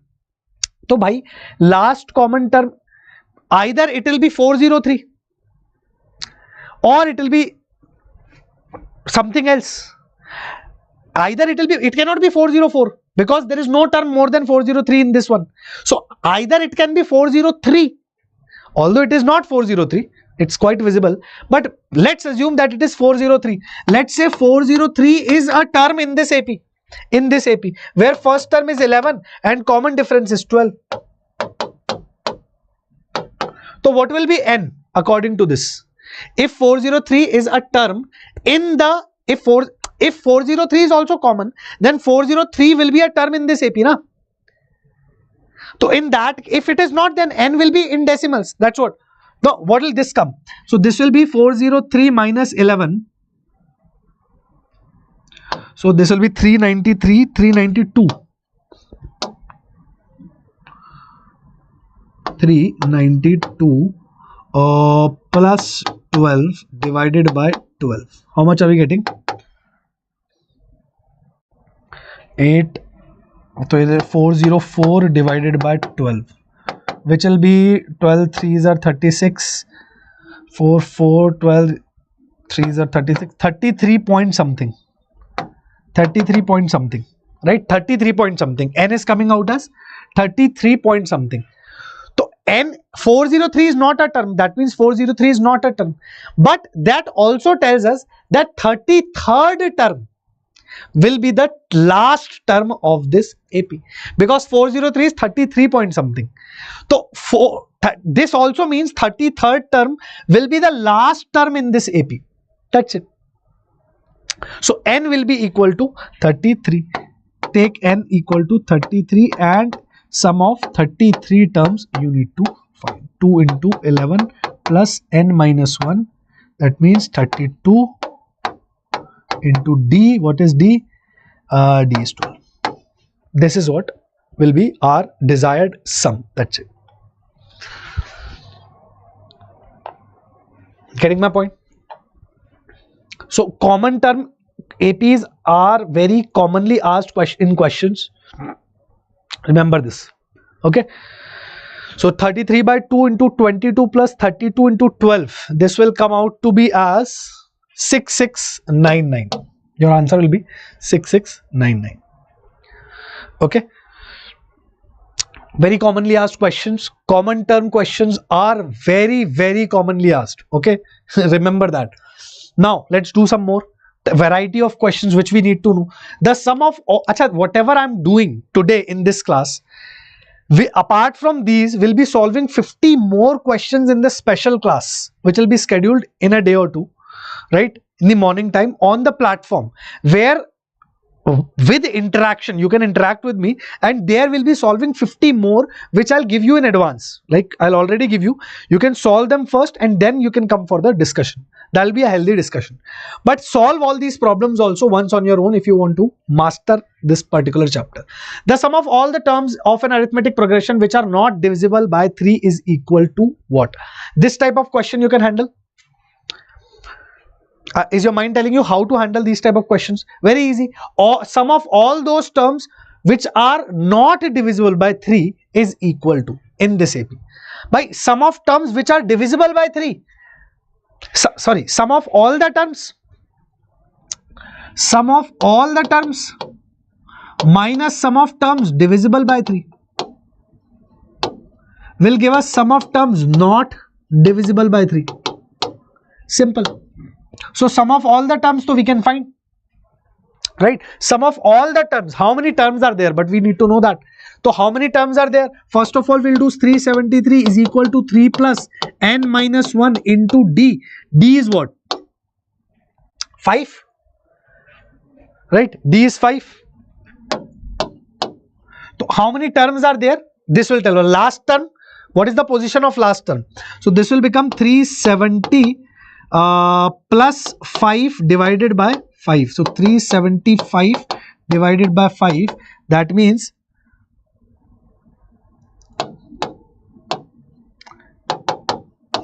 75 is our n, that means there are 75 terms. So sum of 75 terms, that means all the terms, sum of 75 terms will find. Acha, what now? Sum of terms which are not divisible by 3, that also we'll have to find now. Is that forming an AP or not? That we'll have to check. Now, sum of all the terms which are divisible by 3, sum of all the terms which are divisible by 3, that also we'll have to find. Is that an AP or not? So, that is also an AP. Sum of, this is for this one. Now, sum of terms which are divisible by 3, that means this particular AP is what? 3. Then 8 is not divisible, 13 is not divisible, 13 plus 5, 18 is divisible. 373 is divisible kya? No. 373 minus 5. So this will be 368. Is that divisible? 368 is also not divisible. 363 is divisible. Right? 363 is divisible. So we'll find till 363, this will be there. Now 363 is equal to 3 plus n minus 1 into, what is the common difference of this AP? Will there be a common difference? Yes, definitely. There will be a common difference of 15. You can check. Next term which is not divisible, which is divisible by 3 will be after 15 terms. After 15. Correct. 33 will be the next term over here. So what is D? D is 15. Right? D is 15. Now your n is coming as 360 plus 15, 375 divided by 25. N is coming out as 25. From here we'll get n as 25. So sum of all the terms will be 75 divided by 2 into first term plus last term. A plus L will apply over here. First term plus last term, because for this AP we know first and last. So 3 plus 373 minus sum of numbers which are divisible by 3, sum of terms which are divisible by 3. That means 25 terms are there which are divisible by 3. So first term of them also is 3 plus n minus, last term. What will be the last term? 363. So plus 360. This will be your answer. Gotcha. So this you need to identify. These type of questions are very easy, just calculative, nothing else. Calculate but give the answers if you are getting such a question. Okay. Similar type of questions are asked many times. Answer will be 9525. Correct. This only we are getting. 9525 will be your correct answer. Now, this one question which also I gave you in Sure 50s. This variety there, this did not come in the shift 1. In attempt 1, I didn't see any question of this type. But yeah, there are still chances in attempt 2, because many questions from the Sure 50 did come in your attempt 1. Okay. So this is also one question which I believe that you should know. You should know how to do this question or this particular variety, so that in exam, if this matches, then you should be able to do. Chali, if let AP whose first term is A and D is the common difference. The language is horrible, which I'm explaining. AP is a set of A and D, denote set of all the terms of an infinite arithmetic progression. All the terms A and D. First term A and common difference D, D is greater than 0. If AP, this AP and this AP, common terms, intersection means common term of these three APs also form an AP, then the sum of first term and common difference of this AP, which is formed by the common terms of these three APs, what will be that? Interesting question. Definitely interesting question. Now, what is this AP? This is AP number 1, let's say. AP1 is 1, 4, 7, 10, 13, and it will keep going on like this. AP number 2, first term is 2, common difference is 5, right? So this will go on like this. Now AP3, what is our AP3? AP3 is, first term is 3, common difference is 7.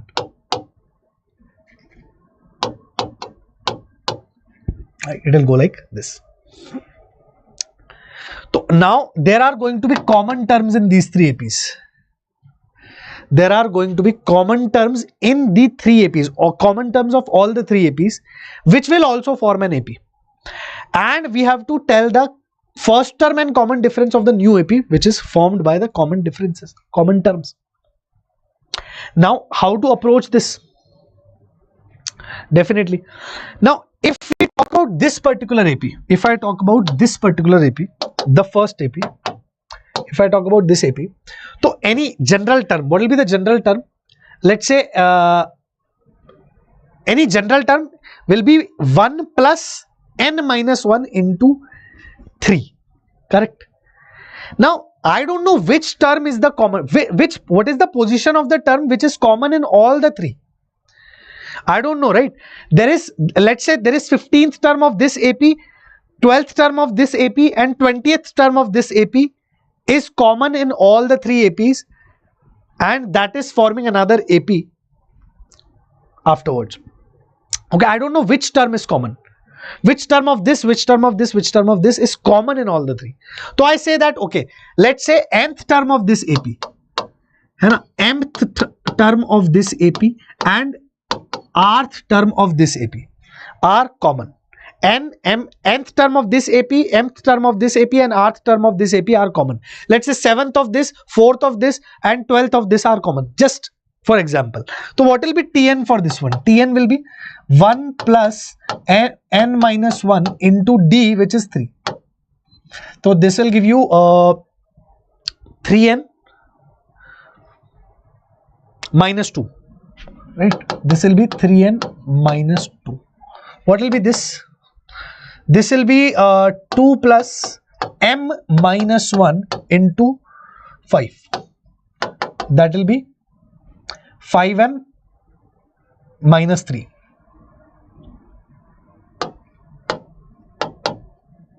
Okay, what will be this? TR will be equal to 3 plus R minus 1 into D is 7 over here. So 7. So this is going to be 7R minus 4. Okay, 3n minus 2, 5n minus 3 and 7R minus 4. Now, if I want to know about the position of the common term, let's say there is a term common, let's say 3n minus 2, let's say in these two if I'm talking about, let's say there is something for which 3n minus 2 is equal to 5m minus 3, some value where 3n minus 2 is equal to 5m minus 3. Acha, terms are all arithmetic progression infinite, denote the set of all terms of an arithmetic progression A and D. Anything else which should be also be given, right?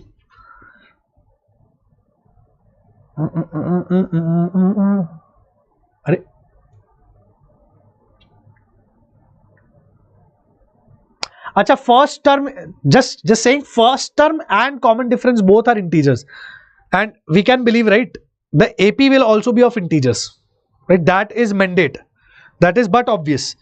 ठीक है, तो let's say I want to know that for what value of n, this is something for, if I want to find n from here, what will be n? It will be 5m minus 3 plus 2 minus 1 minus 1 divided by 3.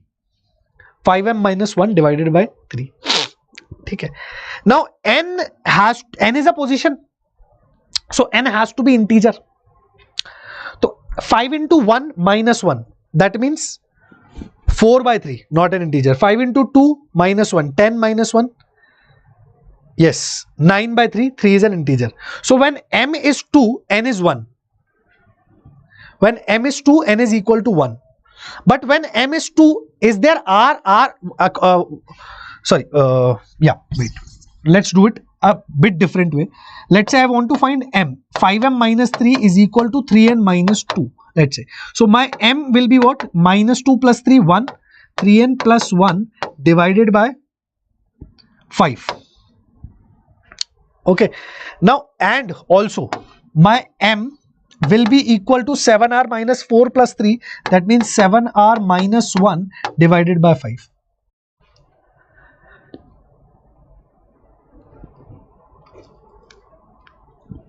Now I have to find one value on which all three m, n and r are integers. I need to find a value for which all the three m, n and r come out to be as integers.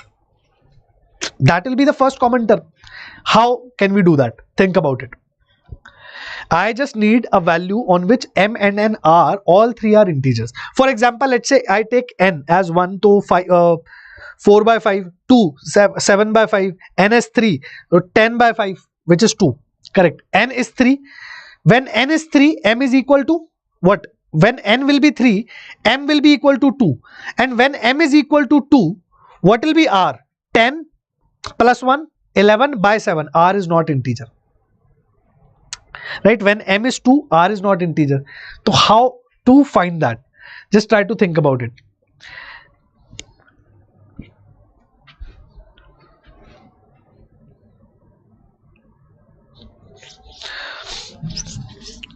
Try to think about it. Suppose let's do it with this way. 3n minus 2 is equal to 5m minus 3. From here we were getting n is equal to 5m minus 1 by 3. Right? So n can be 2, 5, 11, something like that. N can be 2, n can be 5 also, n can be 11 also. Right, these type of terms. Right, let's write the values of n. So n can be 2, it can be 5, it can be 11. Right, now for m and n both are integers. Now 3n minus, now let's directly compare with r, na? Y to r, yes, let's directly compare with r. R equal to 5n plus r will be equal to what? R will come out to be equal to 5m plus 1 divided by 7. R in terms of m. Now when m is 2, we are getting n as integer. But when m is 2, n is not coming as integer. So take let's take n as let's take m as now let's take m as 2. This is m ka value, no? Now let's take m as 5. So 25 plus 1, 26 by 7, not an integer. Let's take m as 11. 55 plus 1, 56 by 7. R is coming out as 8. Now, so at m equal to 11,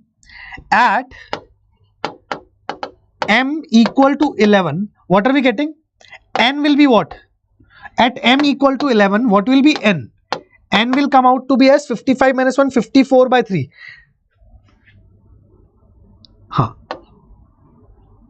18. And what will be R in that case? When m is equal to 11, R will be 8. 18th term of first AP, 11th term of second AP, and 8th term of third AP will be the first common term of the AP. And common difference obviously will be the LCM of 3, 5 and 7, which will be equal to 105. Right? LCM will be, now you can find anything. You can find 18th term of the first AP, or 11th term of the second AP, or 8th term of the third AP. All will be same. Right? We can see. For example, first AP, what will be 11th term? Oh, sorry, 18th term of the first AP. What will be 18th term of the first AP? 1 plus 17 into 3. So 52. Right? And you can check in this also. 2 plus 11 into 5. Are correct, कुछ गड़बड़ हो रहा है. 11th term, 10 into 5, sorry. हाँ, 2 plus 11th term we want, so 10 into 5. Common difference is 5, so this will also be 52. And 8th term of the third AP, that means 3 plus 7 into common difference, which is 7. 49 plus 3, this will also come as 52. So 52 will be the first common term.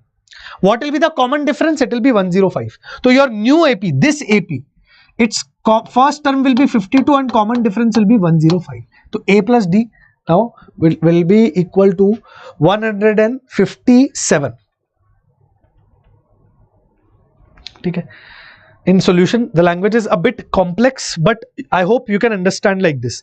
So all the three which are equal, at which all the three are integers. This is how you're supposed to solve it. Hi Mama, how are you? Chaliye, let's move to the next. Areva, nice. This problem came in 2024. Many ways to solve it. Definitely there are multiple ways to be able to solve this problem. But it's on you, how you want to solve. Right? AP based problem only. 2, 5, 8, 11, 14, 17, 20, 23, 26, 29. These are the numbers which are forming a triangle. Right? So what we need to do is, we need to find the sum of all the terms of 10th row. The terms in the 10th row, whatever the terms will be there in the 10th row, we need to find the sum of all those terms.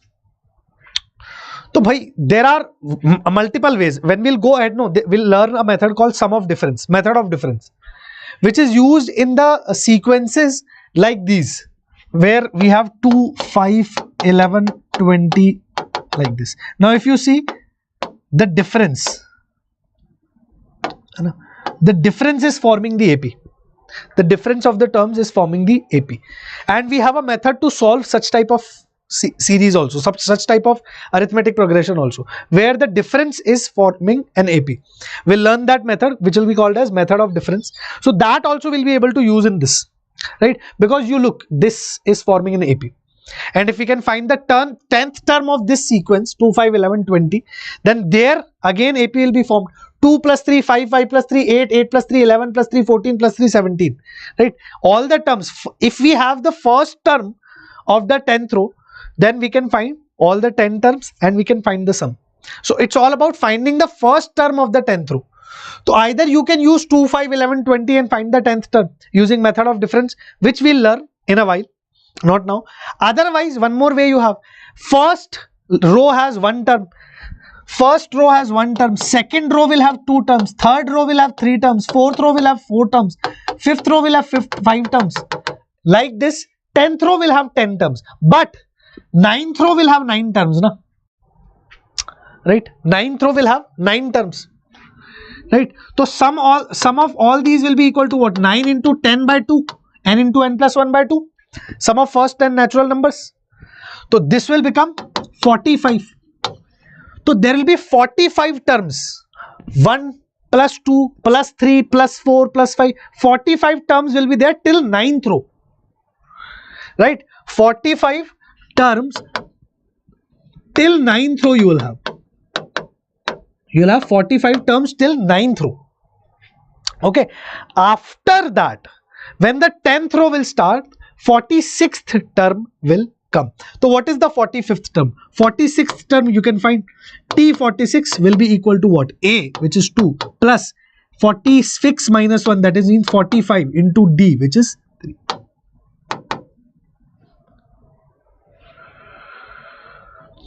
$135 na kitna? 90. 135. 135 plus 2, 137 will be your first term. So you just need to find this 137 plus 140 plus 143 plus 146 till 10 terms. Till 10 terms. Right? So what will be the 10th term? That also you can find.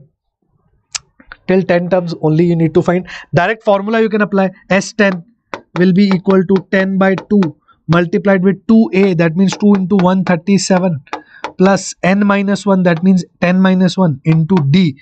D will be 3. This only you need to calculate. So I can calculate the answer. Answer must be given. Wait.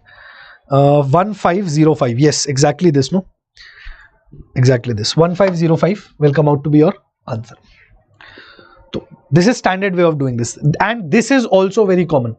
This type of triangle they'll give you and they'll ask you to find the sum of terms. This is also common type of problem, you should know. Okay. Now let's see some problems based on the equal sums, equidistant terms. Equidistant terms. Some problems based on that also we need to know in AP itself. Till now we are just doing AP because it's RRR. We have to reset, restart and rebound also. So all the types and varieties you need to know thoroughly. Okay, chale, A1, A2, A3, A and R in AP, then A1, A4 is 14, and this is something like, if this type of question comes, this came in 2019, this is repeated also.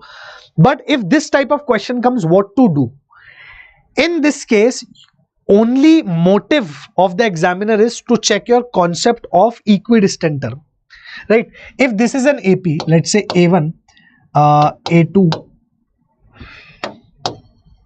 let me write the terms till A16, 1, or let me write, A1, A2, A3, A4, A5.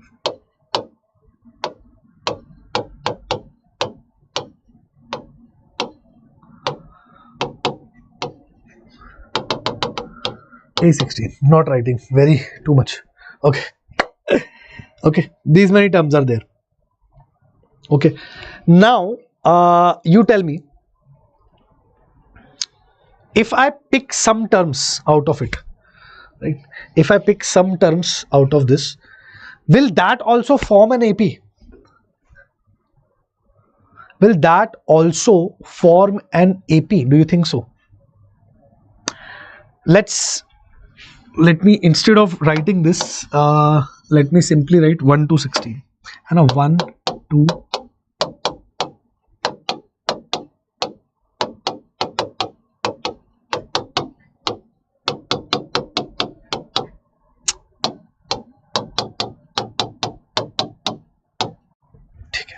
okay, 1 and 16, the sum of first and 16th term will be equal to second and 15th, will be equal to third and 14th, will be equal to 4th and 13th, will be equal to 5th and 12th, will be equal to 6th and 11th, will be equal to 7th and 10th, will be equal to 8 plus 9. 1 plus 16, term 1 plus term 16 will be equal to term 2 plus term 15, will be equal to term 3 plus term 14, will be equal to term 4 plus term 13, will be equal to term 7 plus term 10. Correct? Yes or no? So this is what we are supposed to use over here and nothing else. And if we see carefully, A1 plus A4 plus A7 plus A10, right? 3 difference only is there, na? So plus A10 plus A10 plus A13 plus A16. This is 114. This is given to me as 114. So whatever is A1 plus A16, first term and last term, will be equal to 4th term and 13th term, na? Yes or no?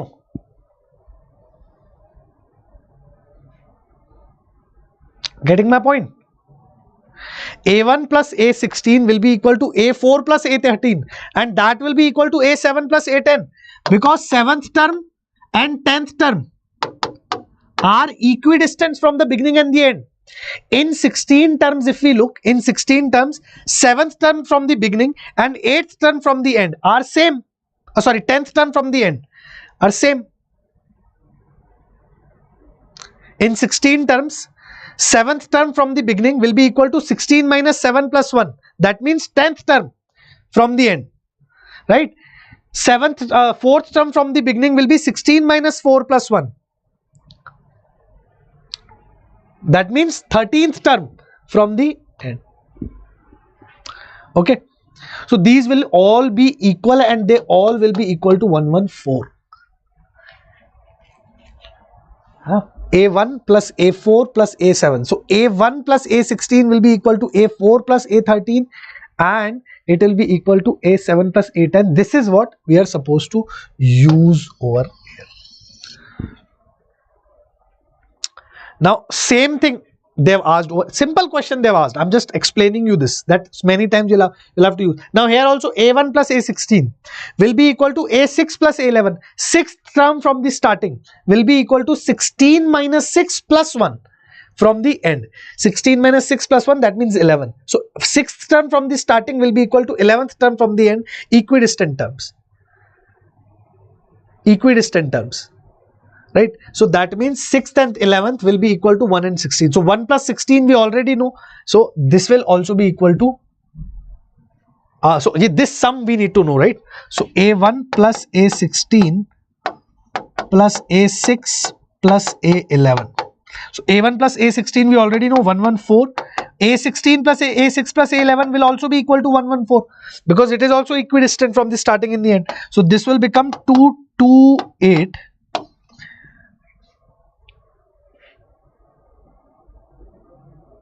Option is not there, kya? Why? What happened, bhai? What are we doing? Wait. Hey, sorry. Yeah, this thing we didn't do, na? So these are all equal. Then this sum which is given to us, A1 plus A4 plus A7 till A16, right? This will become 3 times of A1 plus A16, which will be equal to 114. A1 plus A16 will come out to be 114 divided by 3. That will be 38. Right? So A1 plus A16 plus A6 plus A11 will be 38 plus 38. That means 76 should be our correct answer. 76 should be our correct answer. So this is how you're supposed to do these type of problems. Very regular type of problems. The stream's current bit rate lower than the required bit rate. Okay, right? This is also a problem which is commonly asked. Remember how we solved it? Equidistant. First, the sum of first and last term will be equal to the sum of second, and second last term will be equal to sum of third, and third last term will be equal to sum of fourth and fourth last term. Likewise. Okay. This is one thing. Try doing this once again. Okay. On your own, once, without any help, just on your own, try doing this once again. Very important category, many times they have asked. And also remember A minus D, A plus D, don't forget that. It can be asked. Chali, sequence of, next sequence, AP, all the varieties we have covered, all the types which can be asked we have covered. Now GP, now the turn is of GP. 2 hours we took only for AP, my god. Geometric progression. See, I'm taking time so that if you listen to this chapter, I know very rarely anybody is watching it right now, but if you listen to this, if you follow this, what I'm solving, how I'm solving, and you solve that, I can bet you that you can get into IT very soon, right? In the second attempt, or maybe in the second attempt, if you have not cleared the first attempt, second attempt pakka. If you follow like this, no, sequence and series will be mastered. Okay, chali. Geometric progression. Geometric progression means this time there is no common difference, there is common ratio. That means something is getting multiplied. Something is getting multiplied. For example, simple 2, 4, 8, 16, 32, This is a geometric progression. Common ratio is 2. What is the common ratio? Ratio between any term and its preceding term. Any term and its preceding term. Ratio of any term by its preceding term will be the common ratio, and here the common ratio is 2. 0.2, 0.4, or simply 0.1, 0.01, 0.001, 0.0001. This is also a GP. So GP, you have to see that there is something significantly constantly being multiplied. Same constant thing is being multiplied, or if you find the ratio, and that is also. Acha, in AP, while AMGM I'll tell you. Geometric progression, let's look at some things. So if first term is A, right, and common ratio is R, then second term is A multiplied with R, third term is A multiplied with R multiplied with R, second term multiplied with R, so AR square multiplied with R will give you AR cube.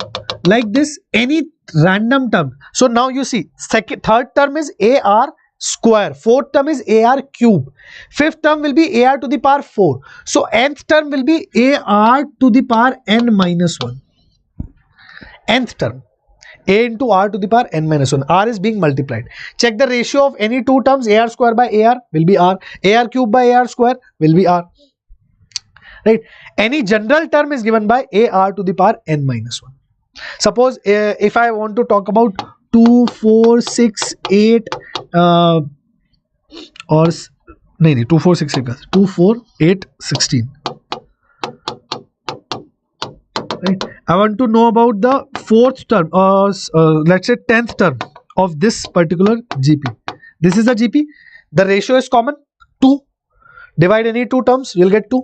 So T10 will be A, that is 2 into R. What is R? Ratio is 2. So 2 into 2 to the power 10th term we are finding to the power 9. So basically 1024 will be the 10th term of this particular geometric progression.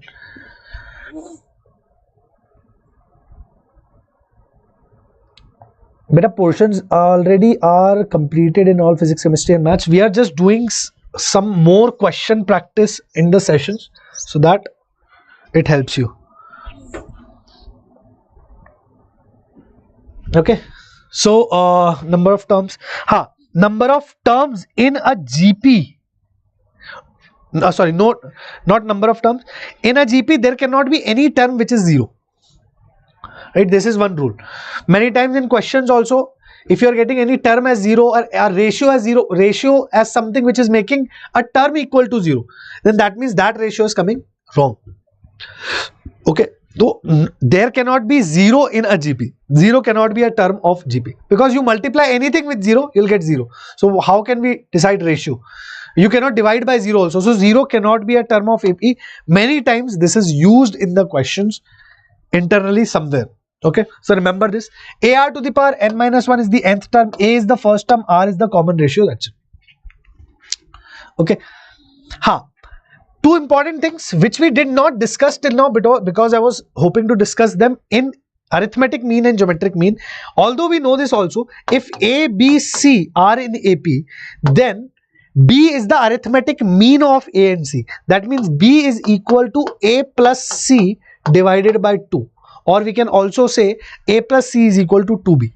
Arithmetic mean of the middle number will be the arithmetic mean of two numbers surrounding it, like on the either side of it.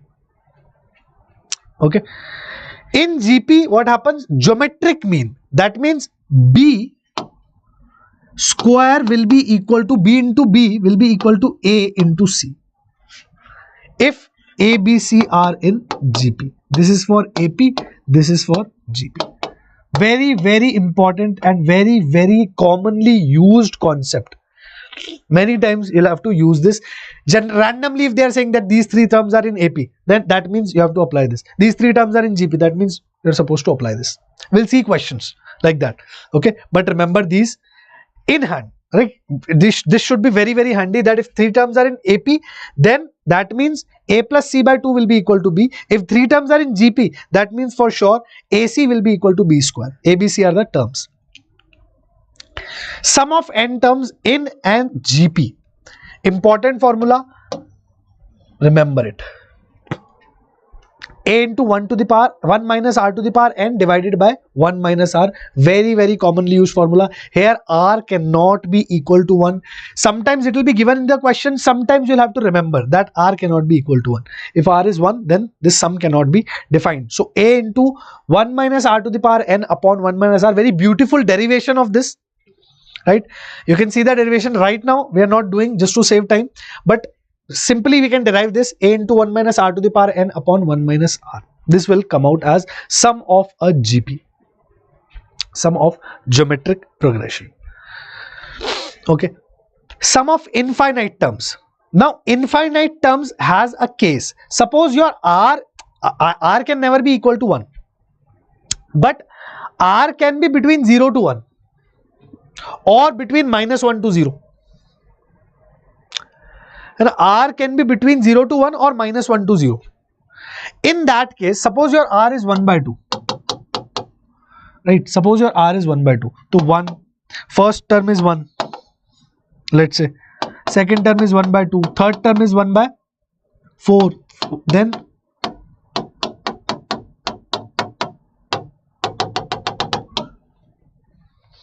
now this sum of infinite term you can find, because you know that eventually it will be very, very small.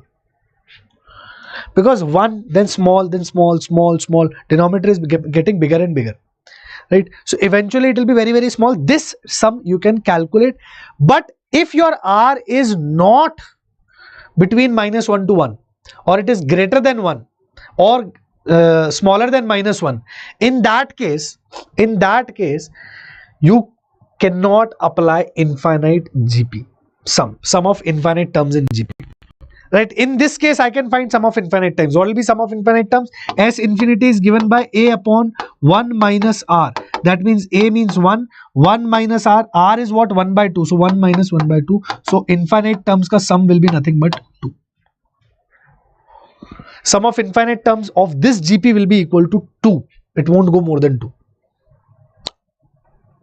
For sure. Or sir, 1.5 to here itself it is becoming. But it will be equal to 2 maximum. We can find that out. Okay. Now S infinity, very, very important. Sum of infinite terms. When there are infinite terms, then make sure that your r is between minus 1 to 1. And it is not equal to 1. And not equal to 0 also.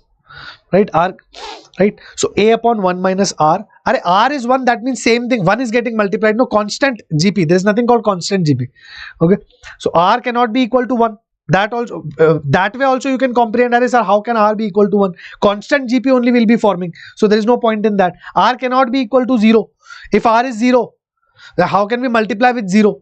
The entire GP will become 0. So 1 and 0 are the restriction cases. But infinite terms, a upon 1 minus r, direct formula. If they are not infinite terms, if r is greater than 1 or something, or less than minus 1, in that case use this formula, a into 1 minus r to the power n divided by 1 minus r. Two very, very important formulas, very, very much used in GP questions. Okay. Remember them as it is. Derivations and all, no need to get into derivations. They are not going to be used. Directly remember. When you solve problem, apply the formula, you will remember. If you are solving problems, applying the formula, then you will pakka remember. You cannot forget that. Chaliye. One very commonly used factorization technique for, especially for GP questions.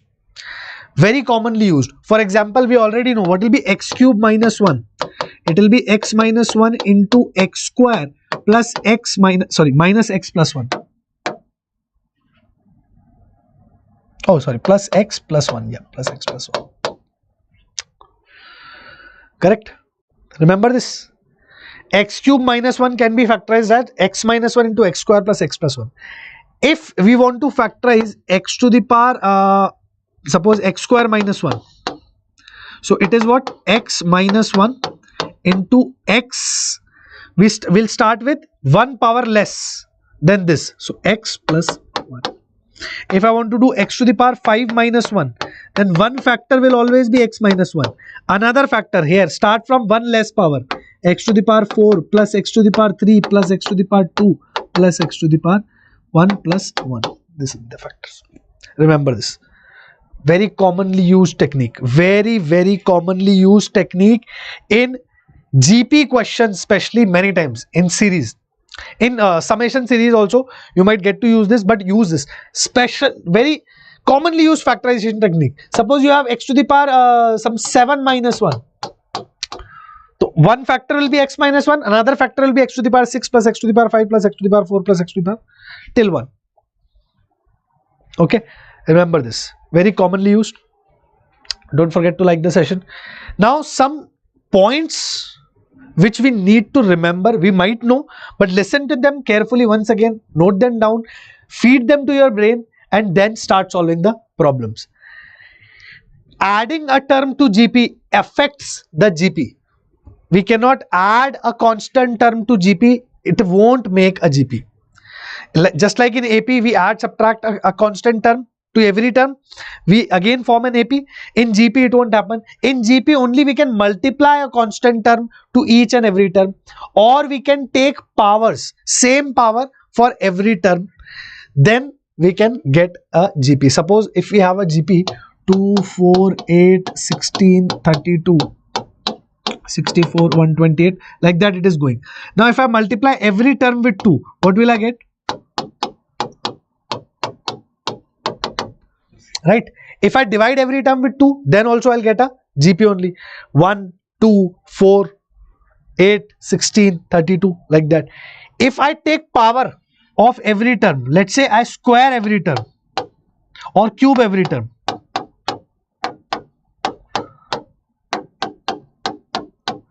will this also form a GP? We can check. 4 cube by 2 cube will be equal to what? 2 cube. Similarly, 8 cube by 4 cube will be equal to what? 2 cube. 16 cube by 8 cube will be equal to what? 2 cube. So it will still remain a GP if you take same power in every term of GP. Commonly used. Remember this. Product of terms, equidistance. In AP, the product of sum of equidistant terms. Sir, how to attend special class? I already installed an Unacademy app. So it will be scheduled in the this thing. No, okay. I'll make one reel. I'll make one reel or one video on how to attend special class. Okay, don't worry about it. I'll make something with the entire procedure. Okay, product of terms equidistant from beginning and end is same. My special class for maths, sequence and series special class will be there on Thursday most probably. Mostly 99% Thursday morning time. Okay, please attend. We'll be solving AP questions, sequence and series questions over there. Product of terms equidistant from beginning and the end are same. In AP, sum of terms from beginning and end are same. In GP, product of terms from beginning and end are same. Okay, remember this. If A, B, C are in GP, then A plus B, B plus C and C plus D are also in GP. Suppose if 2, 4, 8 are in GP, then 2 plus 4, 4 plus 8 and 8 plus 2. No, 2, 4, 8, 16.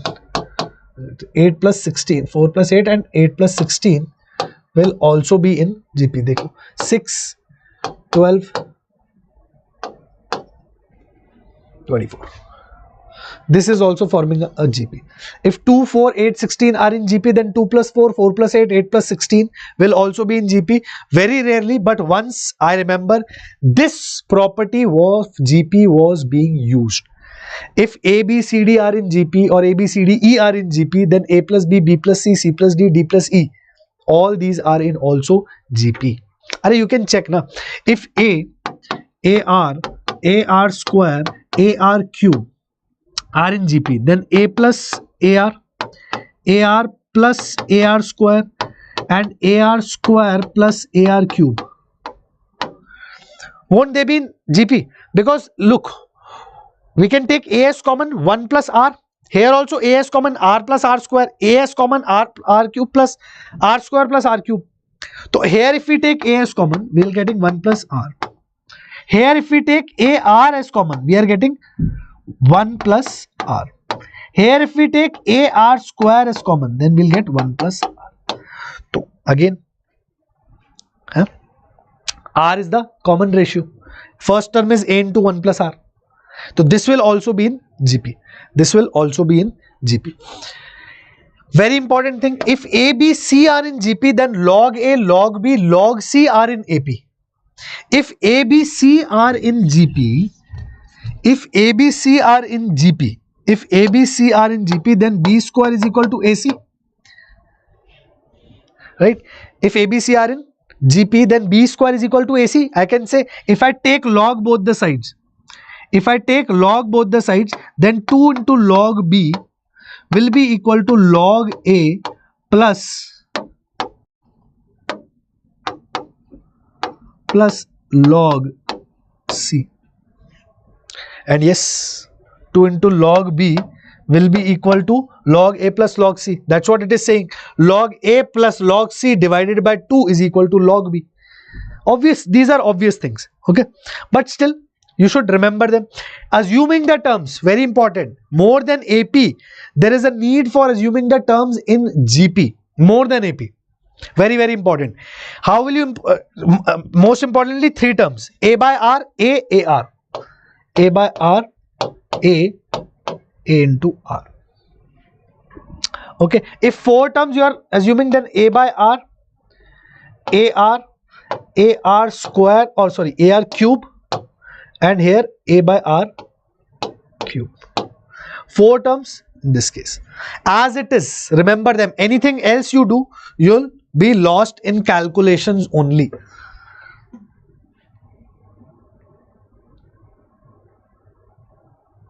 Okay, 4 terms. All the properties of GP will be applied.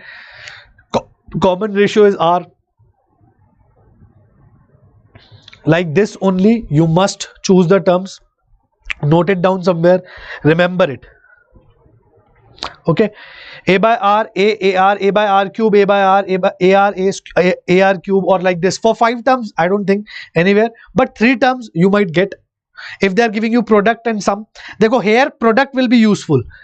A by R into A into AR if I'm doing, so RR is getting cancelled and I'm directly getting A cube equal to something.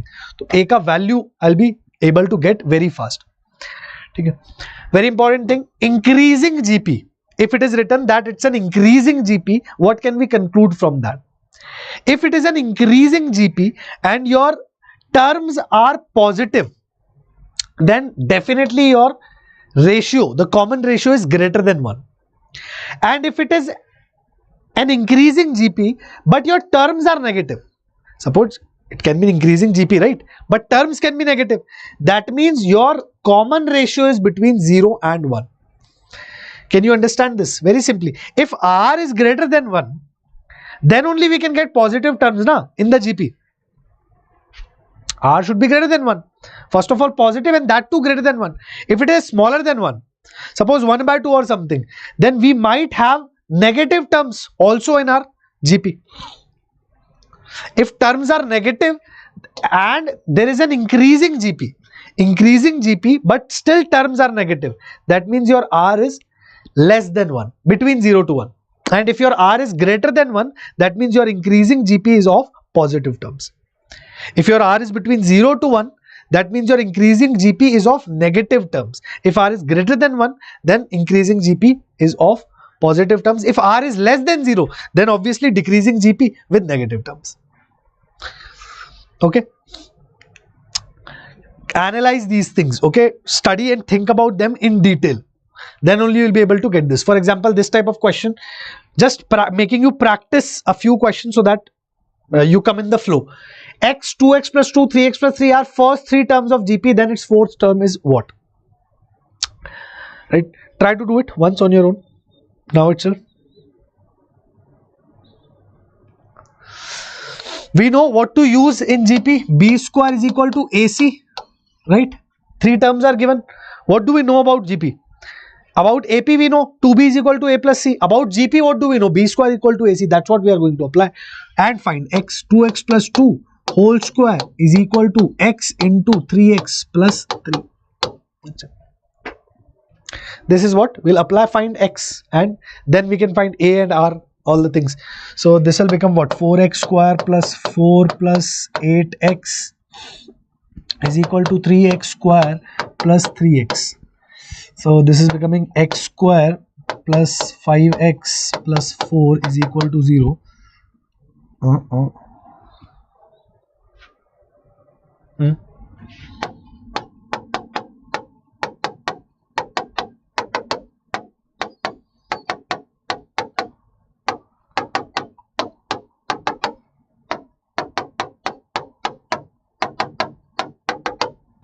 X can be -1 or x can be equal to -4. There are two values that we are getting, x equal to -1 and x equal to -4. Which one can we not take? If we take x as -4, so this will be -4, this will be -8 plus 2, that means -6, and this will be -12 plus 3, so -9. Okay, no problem, that's a GP. But if we take x as -1, so this will be -1, this will become 0. Oh, this will become 0, but 0 cannot be a term of AP. -1 rejected, 0 is not a term. 0 is not a term in GP. 0 cannot be a term of GP, so -1 we will have to reject. If -1 is rejected, -4 is accepted. So terms are -4, -6 and -9.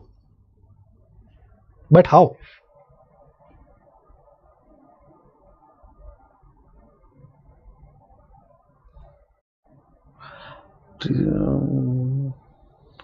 Ha, 3 by 2 is the 3 by 2 is what we are multiplying. That's correct. -4, -6, -9. So fourth term will be -12. That's it. No, 3 by 2. So 27 by 2. -27 by 2 will be the fourth term. That's it. -4 into 3 by 2 is -6. -6 into 3 by 2 is -9. And -9 into 3 by 2 will be -27 by 2. So that will become our answer. Okay ji, chaliye, let's move ahead. This type of question very commonly asked. This year also they have asked an easy question based on this type. If second and fifth term of GP are 24 and 81, suppose they are giving you terms of GP and then they are asking you find the GP. A and R basically you need to find. So that just focus on that only. That's what is written over here. Second and fifth term. Second term will be AR, which is 24. Fifth term will be AR to the power 4. AR to the power n minus 1 is your general term. So fifth term will be AR to the power 4, which is given to you as 81. So if you divide them, now you need to find A and R basically. Correct? How will you find? AR is 24, AR to the power 4 is 81. You need to find the GP. How will you find? First divide. Right? When you will divide, A will get cancelled. 1 by R cube will be equal to 24 by 81. So how will we find this? How? We can find this also. So 1 by R cube is equal to, this is what? 3 8s are 24, 3 27 are 21. So R will be equal to 3 by 2. R is equal to 3 by 2. That's it. If R is equal to 3 by 2, A will be equal to what? A will be equal to 24 into 2 by 3. 16. A is 16. R is equal to 3 by 2. That's it. You got your GP. So always, whenever you have such a question, focus on A and R. Right? Division will most of the times help you. Let's see in the further questions. A is 16. Correct, no? A is 16. R is 3 by 2. Correct. Let's see in the other questions. This type of question, try to solve this. Come on. 3 by 2. Yes. Try to solve this. GP A1 is n to the power -4, A2 is n to the power n, and A8 is n to the power 52. Then n can be what?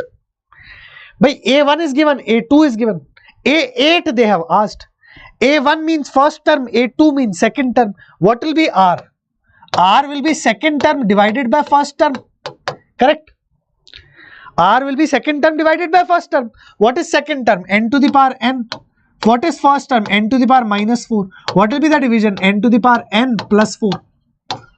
N minus 4. So n plus 4, no? This will be R.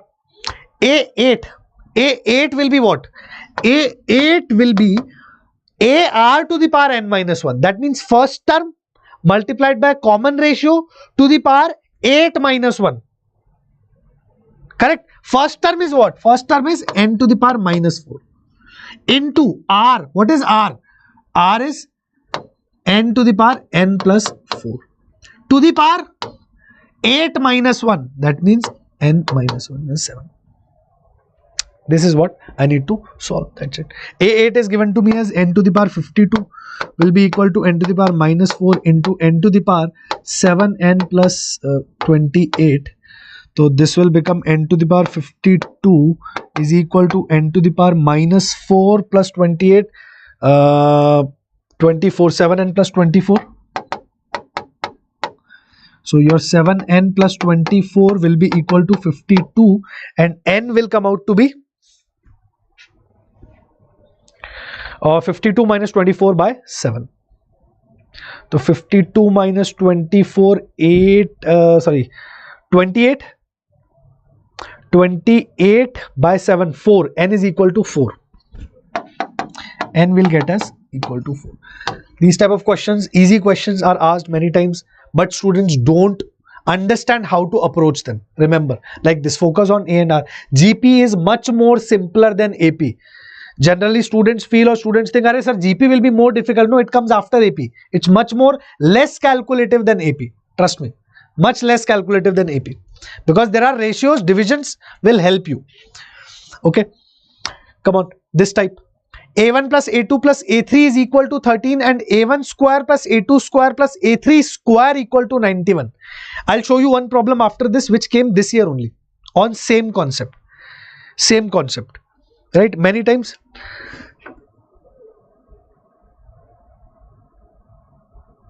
What attack हुआ है PW next upper near sir? हाँ, मेरे पे on this one it won't happen. Not many people are there. Okay. So let's try to do this. We have A1 plus A2 plus A3 which is given to me as 13. A1 square plus A2 square plus A3 square is equal to 91. This is given to me. Very commonly, this particular factorization or this particular concept is being used in JEE exam. I'll tell you a specific approach how to do it. Okay. GP terms, A1, A2, A3 are GP terms, A1 square, A2 square, A3 square are also GP terms. So basically what is given to me, A plus AR square is given to me. Correct, right? A is equal to 13, right? And A plus AR, A square plus AR whole square plus AR square whole square. This is given to me as 91. Correct? This thing only is given to me.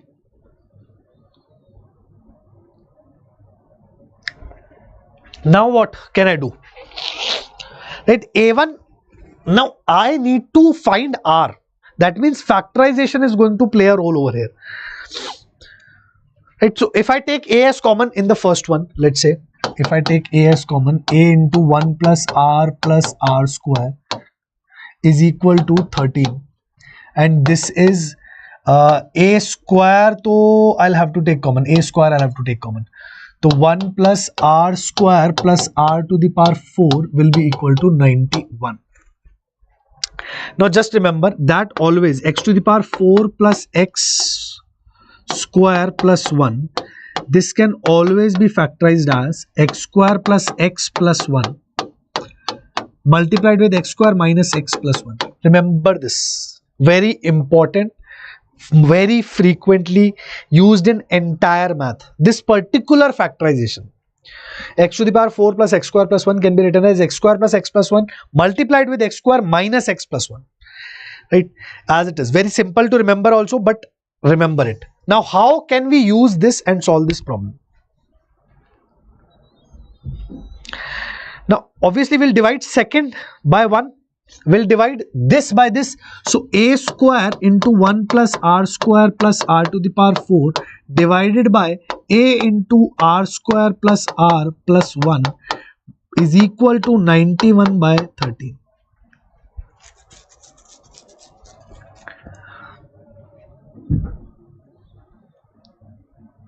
So 13 into 7, this is getting cancelled, right? 13 into 7 is 91. A will get cancel this. Now a into, now we'll use this particular factorization, which we'll write as r square plus r plus 1 into r square minus r plus 1. This thing we have written like this, and denominator is already r square plus r plus 1. So this is getting cancelled. Okay, and we'll get an equation in a and r square now.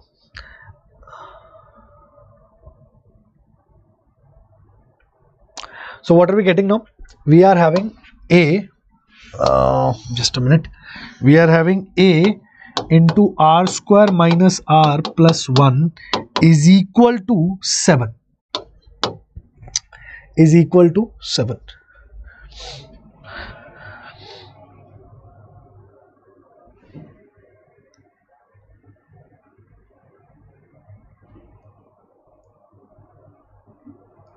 But still, how to find r?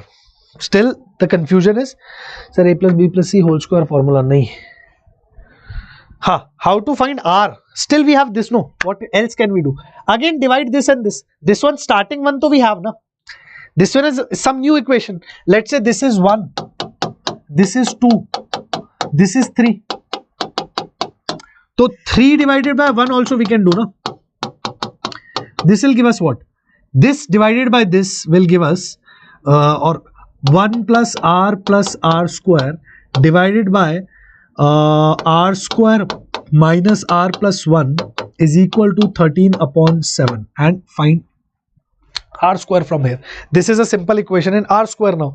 Now what will happen? 7 plus 7r plus 7r square will be equal to 13r square minus 13r plus 13. So this will become 6r square minus 20r plus 6.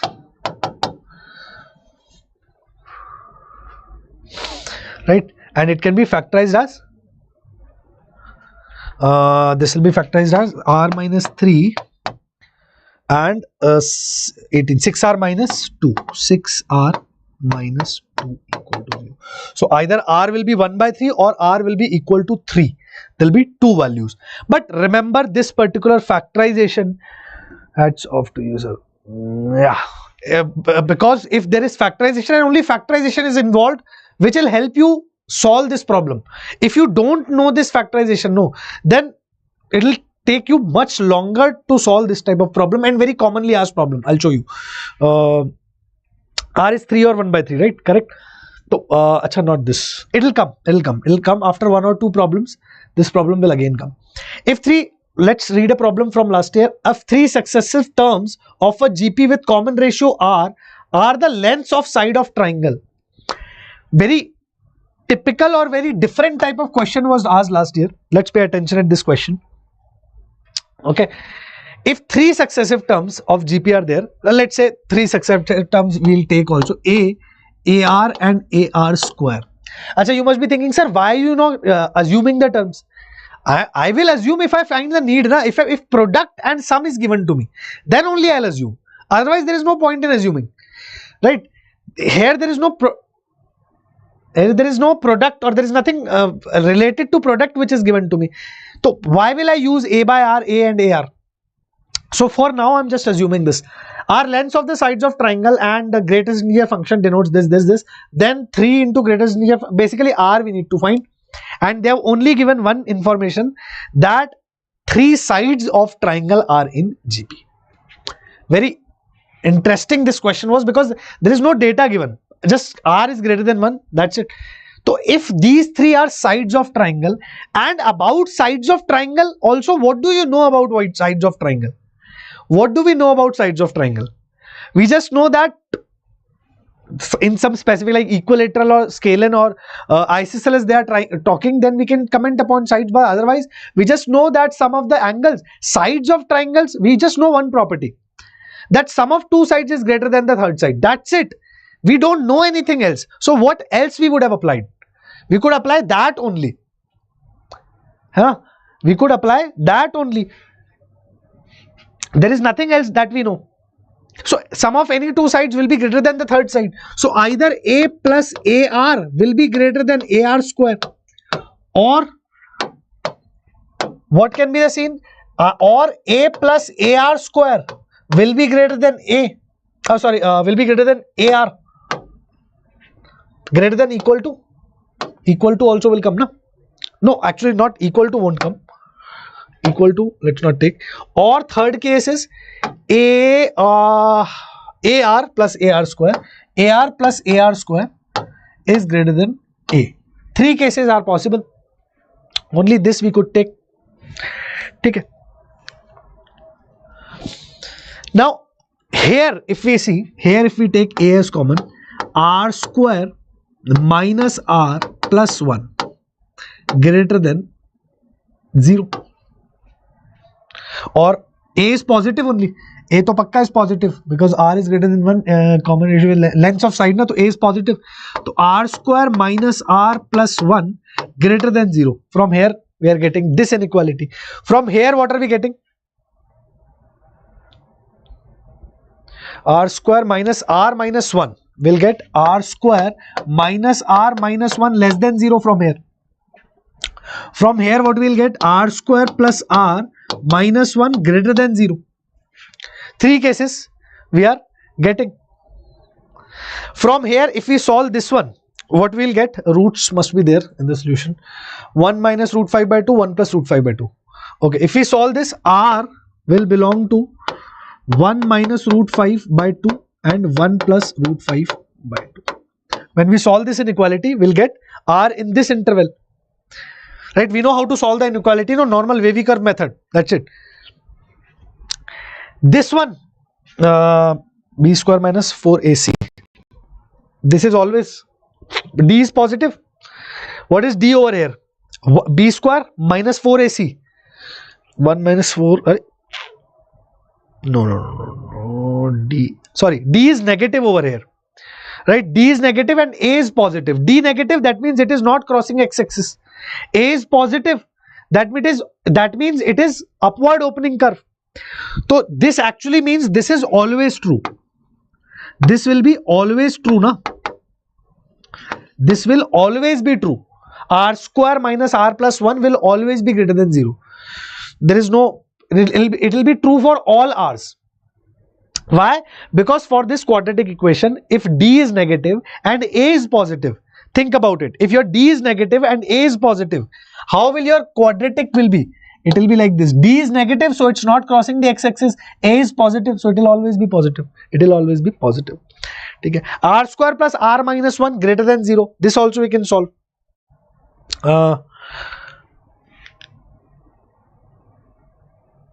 Okay. This is r belonging to minus infinity to minus 1 minus root 5 by 2 union 1 plus minus 1 plus root 5 by 2 to infinity. This is what is given. Okay. Now these three intervals, these three values, what we are getting denotes the greater integral less than, then r is equal to what? Length of triangle and okay. So something about r we need to comment. This is what we are getting from r.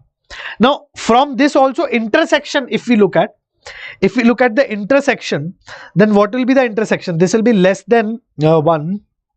So intersection will be from 1 to minus 1 plus root 5 by 2, that one, to this 1 plus root 5 by 2. Right? Our intersection of this one and this one will be r belonging to minus 1 plus root 5 by 2 to 1 plus root 5 by 2. Correct? But one more thing is there, r is greater than 1. If r is greater than 1, so this number is smaller than 1. So if r is greater than 1, then over here we'll just write 1. 1 to 1 plus root 5 by 2. Now they are asking greatest integer function of r. Now 1 and 1 plus root 5 by 2 will be 1.5, because root 5 is 2 point something, 2 plus 1, so 1 point 3 point something, 3 by 2 1.5. It will be somewhere near more than 1.5, right? 1 to 1.5, greatest integer function of 1 to 1.5 means 1, right? So this will become, this thing will become 3 into 1 plus minus r. Minus r, that means minus 1.5 something, so 2, that means minus 2. Minus 2 will be the greatest integer function of minus 1.5 something, right? Minus 2. So 3 minus 2, answer will be equal to 1. Answer will be equal to 1. Very interesting, very applicable, very thoughtful question, you can say. Very thoughtful question, you can say, right? So this can be used once again if something like about triangles or side of triangles is given to you. Use this. 1 only is the answer, na? Theek hai.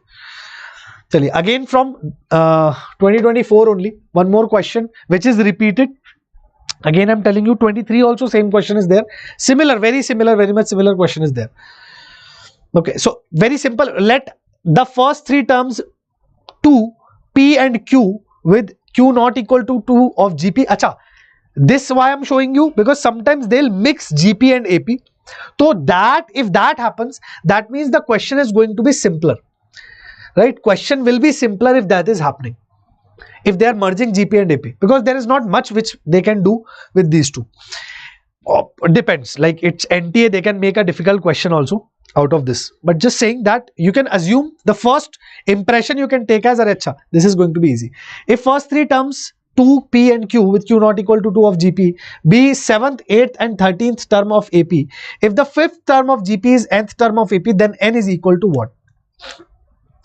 So by 2P and Q are in GP. First of all, first information which we can use is 2P and Q are in GP, so P square is equal to 2Q. This I can use, and these are terms of first three terms of GP respectively, in 7th, 8th and 13th term of an AP. There is an AP whose 7th, 8th and 13th term are also 2P and Q. So how can we use this? T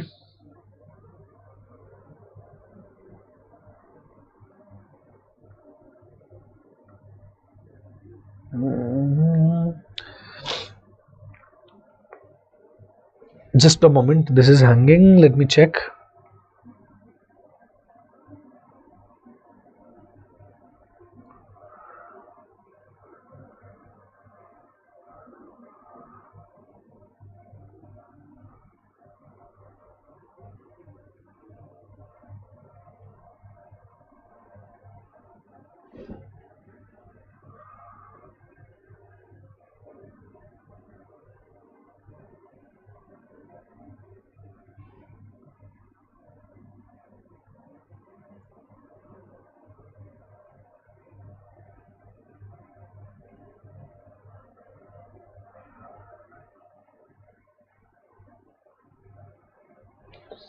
Guys, try solving this. I'll just be back in 5 minutes. Okay, try this. Post the answer. There is a problem in my PC. Short break I'll take.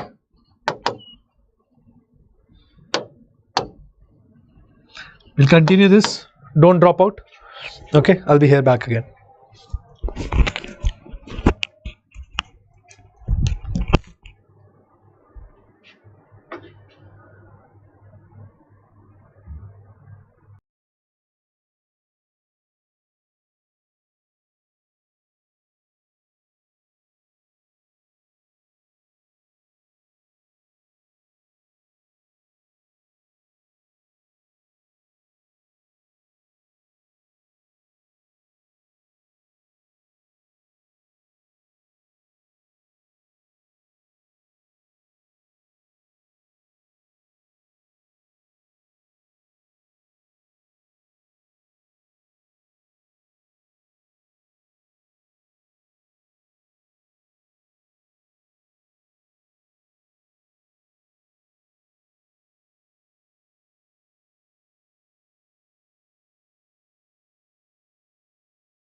first term of, if first term of GP is 2, then A is 2.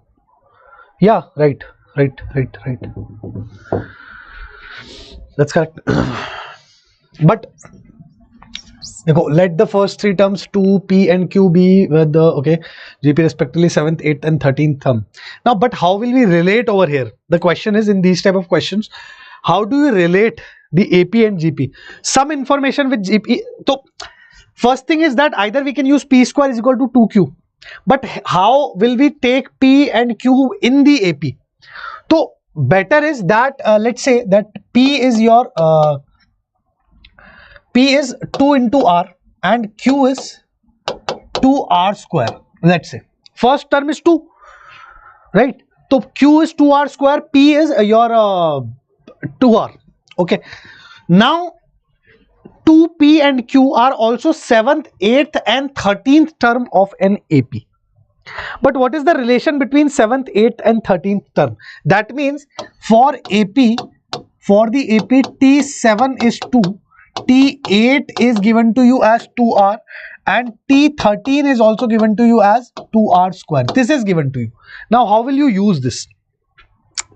Can you find D?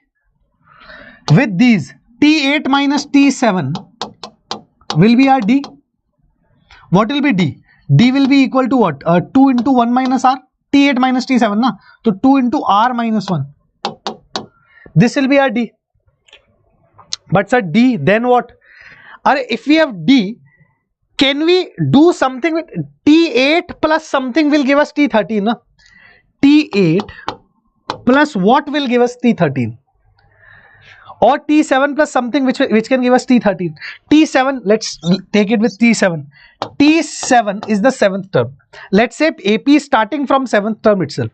So T7 plus 7 minus 1 D. That means from 7th term, next 7th term will be T13. 8th, 9th, 10th, 11th, 12th, 13th. Correct?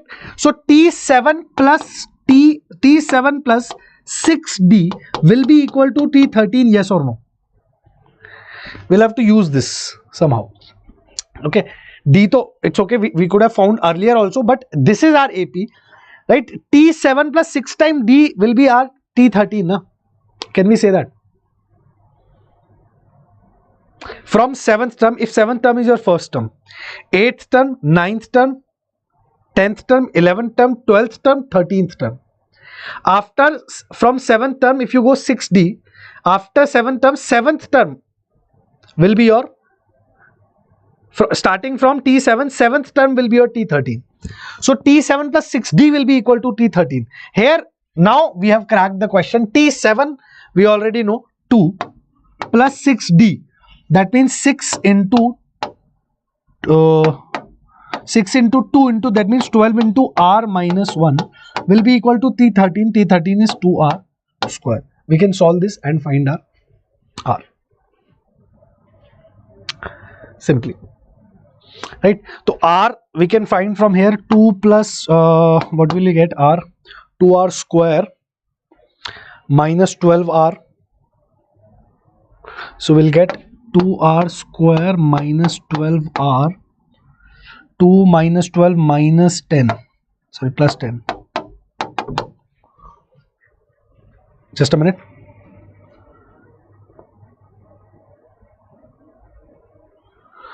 Yeah, so this is becoming R square minus 6R plus 5 equal to 0. That means R minus 1 and R minus 5. R square minus 6R plus 5 equal to 0. R minus 1, R minus 5 equal to 0. So R is either equal to, R can be equal to 1 or R can be equal to 5.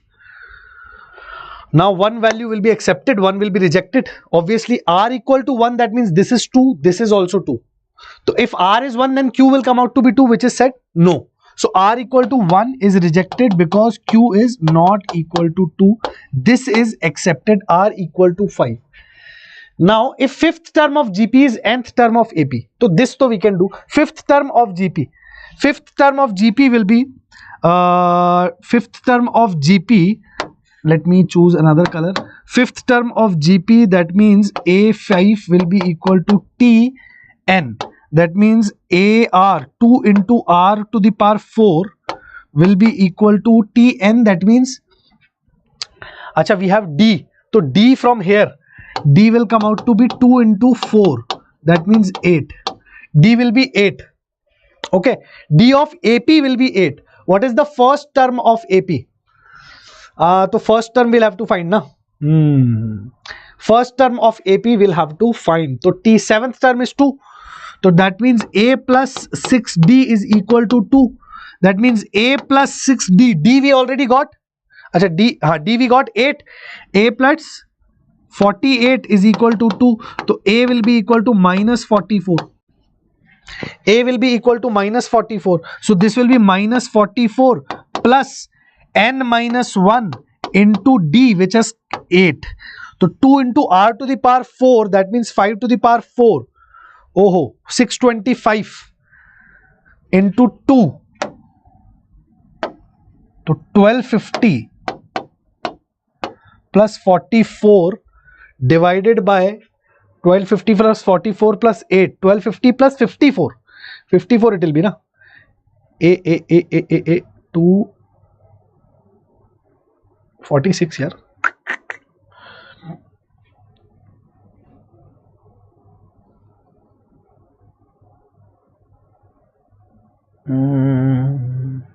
Correct.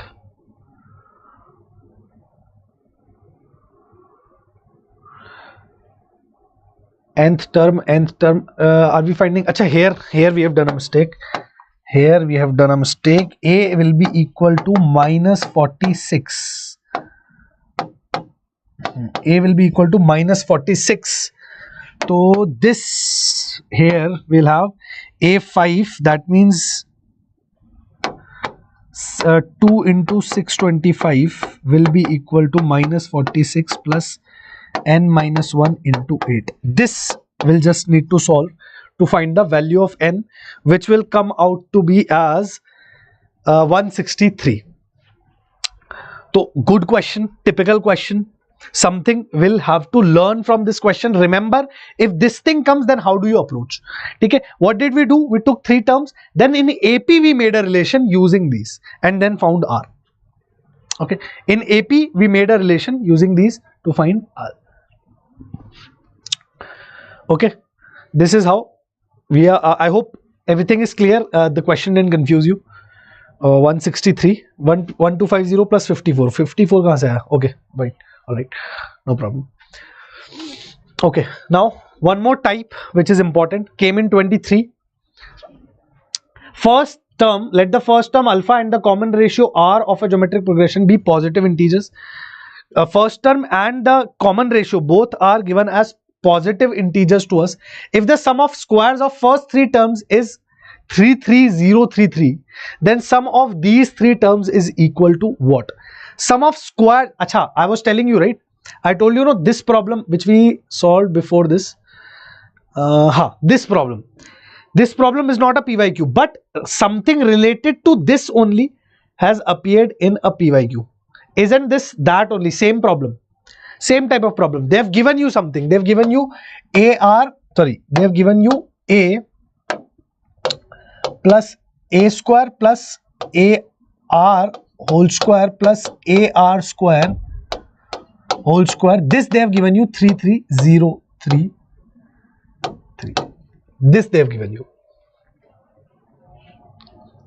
Okay, this is something which they have given you. So A square if you take common and then you find out 1 plus R square plus R to the power 4. This is given to you as 33033. This was a very good question. It took time for many to solve. Okay, but concept was that only. Concept being used was that only.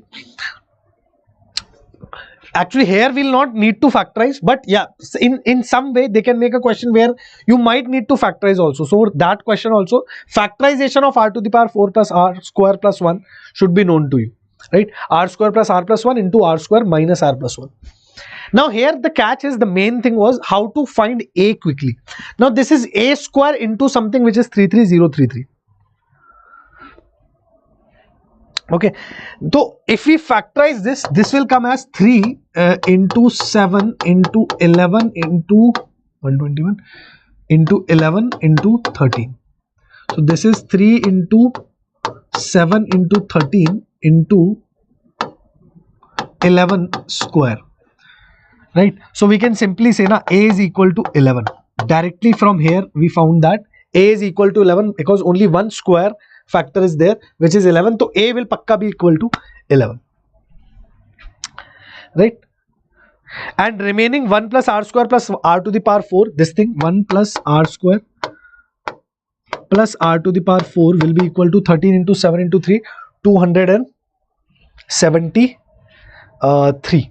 273. This will be 273. We'll get r from here. Okay. So r to the power 4 plus r square we are getting na. R to the power 4 plus r square minus 272 equal to 0.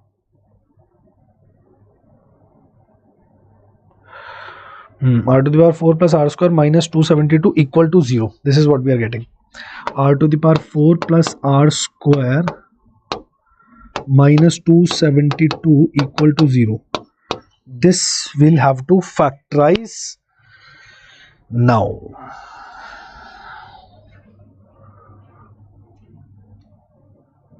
Or we can just break it into factors. No, 272, 17 into 16 is 272. And 17 minus 16 is 1. So 17 into 16 is 272. 16 minus 17 is 17 minus 16 is 1. So this will become r square plus 17 and r square minus 16. This will just become r square plus 17 and r square minus 16. Correct? So r square cannot be equal to minus 17. This to got rejected straight away. So r square is equal to 16. And r cannot be equal to minus 4 because positive terms, positive integers are there, right? And so r will be equal to plus 4. If r is equal to plus 4, then the sum of these three terms which we took, a, ar and ar square. R we got as 4, a we got as 11. So 11 and 11 into 4 plus 11 into 16. So this will be 11 plus 44 plus 176. That means 231 should be our answer. This is how we are supposed to solve this one. Okay. Remember all these one by one, all the problems, every problem is picked, chosen to make you realize of the variety and the types, where to do, where, what, in which type of question, how to approach, what to think. So don't neglect any of the question. Every question over here is actually important for you. Sum of infinite GPs. This is not an infinite GP. This is sum of terms, simple sum of terms. Here Sn will be equal to, in the first one, Sn will be equal to a into 1 minus r to the power n upon 1 minus r. This formula will be used over here. Okay. And in the second one, it's an infinite GP where r is between minus 1 to 1, right? Where mod r is less than 1.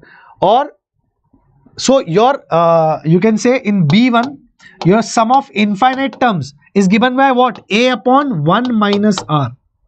Sum of infinite GP is just given by a upon 1 minus r. So here what will happen? 1 into 1 minus 1 by 2 to the power 9 divided by 1 minus 1 by 2. And here what will happen? Here you will have just simply 1 upon 1 minus 1 by 2. So this will be 2.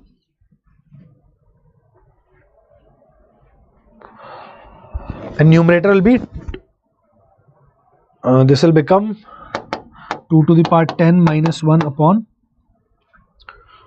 2 minus 1, 1 by 2 only this will become, no? So 2 to the power 9. This will become 2 to the power 9. Denominator will be 2 to the power 9. remember. Okay, sum, although there was no need, but yeah. What is the product of first 7 terms of GP is A4 is equal to 3? Simple question. I added this to make you realize that how will you think about this type of problem. 7 terms, A1, A2, A3, A4, A5, A6, A7, 7 terms of GP. Okay, NCERT also there must be something related to that. So A1 into A7 will be equal to A2 into A6 will be equal to A3 into A5, and this will be equal to A4 into A4, that means A4 square, product of equidistant terms. So A4 is known to you, which is 9. What is the product of first 7 terms? Right, A4 is known to you. So 9 into 9 into 9 into 9, 4 times you'll have to do. So 9 to the power 4. Something wrong we are doing. Yeah, acha, 3. A4 is 3. So 3 square. Correct only we did, na? Option Y is not there. Why is the option not there? 9 into 9 into 9 into... Acha, A4 will be 3 only now. Okay, wait. Yes, you also don't make this mistake over here. Right, what do we need? Some product of all these. So A1 into A7 will be equal to 9. A2 into A6 will be equal to 9. A3 into A4 will be equal to 9. A4 is just 1. We don't need to multiply it with anything. So this will be 3. So 3 to the power 9 to the power 3, that means 3 to the power 6 plus 1, that means 3 to the power 7 will be the correct answer. Right, don't make this mistake. Only 1 3 will come, na? Correct. Okay, so this is one variety which also you should remember, you should follow, you should know how to solve such a question. 2187. Okay, whatever, final answer. Okay, sum of first 3 terms is given, product is given. You know what to do, right? In these cases, A by R, A, AR, choose these 3. So that product is given to you. Product is 216. So directly A cube will come out to be equal to 216. A will be equal to 6. Now you can find the sum. Right? Sum of first 3 terms is given as, so 6 by R plus 6 plus 6R will be given to you equal to 19. This you just need to solve as a quadratic.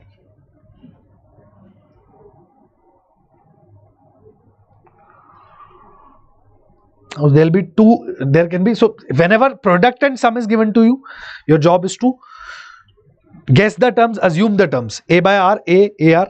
If 4 terms, then A by R cube, A by R cube, A by R, AR and AR cube. In case of 5 terms, A by R square, A by R, A, AR, AR square. Okay, so remember these small things. Let's see some PYQs now. Why is this not coming clearly? What was there? I think A2 plus A4 and A4 plus A6. So this is 6 into A2 plus A4 into A4 plus A6. Now try this question. This question came in 2023. Good question. A1, A2, this is GP of increasing positive numbers, increasing and positive numbers. So that means R is greater than 1. Increasing and positive numbers. Increasing with negative numbers means R is less than 1. Increasing positive numbers means R is greater than 1. Let the sum of its 6th term and 8th term be 2 and the product of 3rd and 5th term be 1 by 19. Then 6 times of A2 plus A4 into A4 plus A6 will be what? So in these type of questions, no, just use the information and keep going. By sum of 6th term and 8th term is given to you, terms be 2. So AR to the power 5 plus AR to the power 7 is given to me as 2. Right? This is what's given. This is given. Correct. Now product of 3rd and 5th term is also given. This is one information given to me. 3rd and 5th term, that means AR square multiplied with AR to the power 4 is equal to 1 by 9 is given to me. 3rd term and 5th term. So this is giving me what? A square r to the power 6 equal to 1 by 9. That means a r to the power 3, right, is equal to 1 by 3. Can we say that? Are increasing? No, so a and r both are positive. So we can say ar cube is 1 by 3. Square root of this, square root of 1 by 9. So ar cube is 1 by 3. Correct? Ar cube we can take as, sorry, is equal to 1 by 3. Now again use this ar cube over here. Now if we use this ar cube over here again, then what do we know? ar cube into r square. That means 1 by 3 into r square will be ar to the power 5. Ar cube into r square. Ar cube into r to the power 4. Right? So plus 1 by 3 into r to the power 4. This will be equal to 2. Can we say that? Yes or no? Correct. So r to the power 4 plus r square will be equal to 6. Right? R to the power 4 plus r square minus 6 equal to 0. This also I can write. I got r. I got something for r. Right? This can also be factorized 3 and 2. So r square plus 3 and r square minus 2.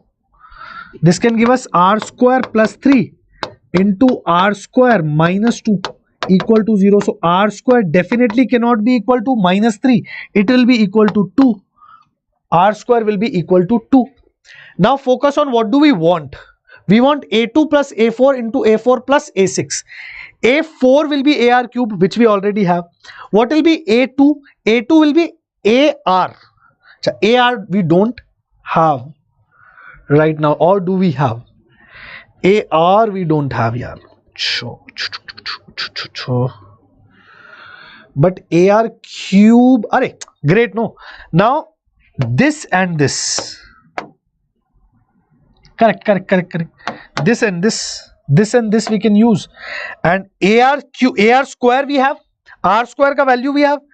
So a into, acha, but still no, we are not getting a. ar we can get, yes, ar we can get, na. Ar into r square will be ar cube, na. So ar cube will be what? Ar into r square. That means 1 by 3. Wait. Ar cube is 1 by 3. So ar into r square is 1 by 3. R square is 2. So ar will be equal to 1 by 3 into 2. That means 1 by 6. Yes. So this will become 6 into a2 will be ar. That means 1 by 6. Ar we got from these two. So 1 by 6 plus a4 is ar cube, which we already know is 1 by 3 into 1 by 3 plus a6. That means ar to the power 5. Ar to the power 5 we can easily find, na. Ar to the power 5 will be ar cube into r square. Ar cube we just now found, 1 by 3 into r square, which is 2. So this will be 2 by 3. So plus 2 by 3. This will be our answer. This will be 5 by 3 into 3 by 6. 1 by 2 into 5 by 3. This will become 3. This will come out to be equal to 3. Yes. Good problem.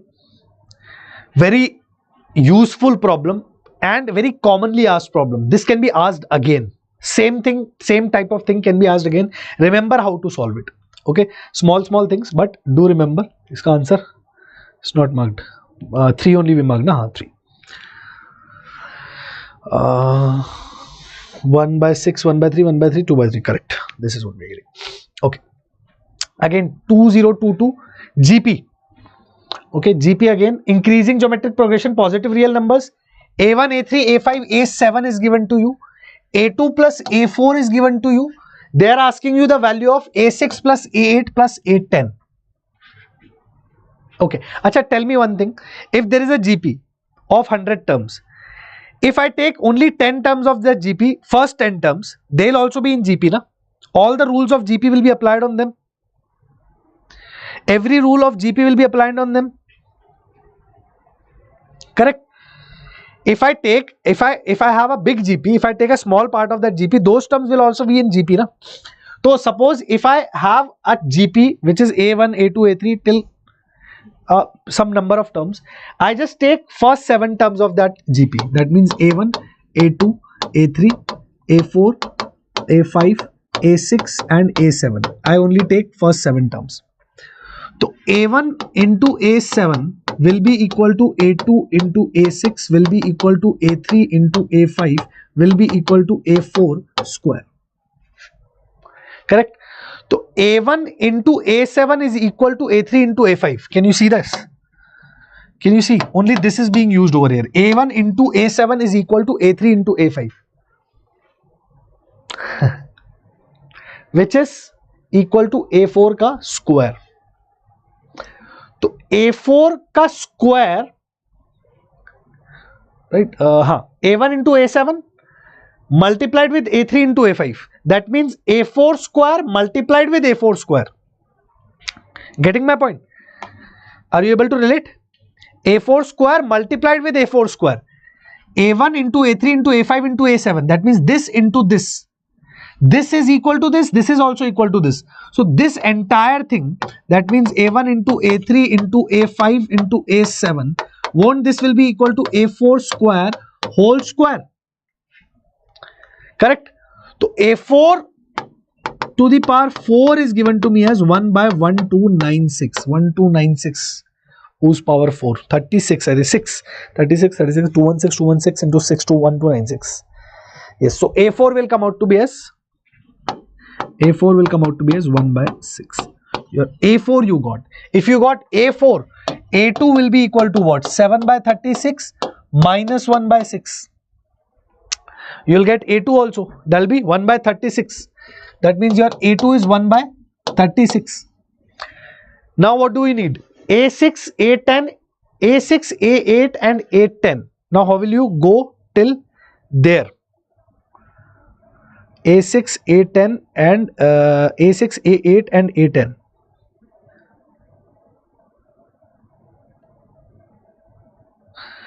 So directly also you can actually directly guess you can do. I can simply see that A6 will be 1, A8 will be 6 and A10 will be 36. Or otherwise you have A4 and A2. So you can solve as per your own wish. A4 you have, A2 you have, so AR you have, which is 1 by 36. A4 you have, so AR cube you have, which is 1 by 6. So you'll get A, you'll get R. Both ways you can solve.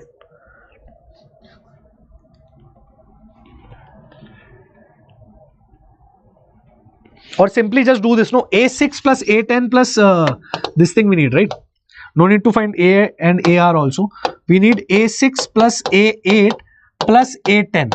Okay, so A6 will be AR to the power 5. Correct, AR to the power 5 plus AR to the power 7 plus AR to the power 9. So using A4 into R square, is there any way?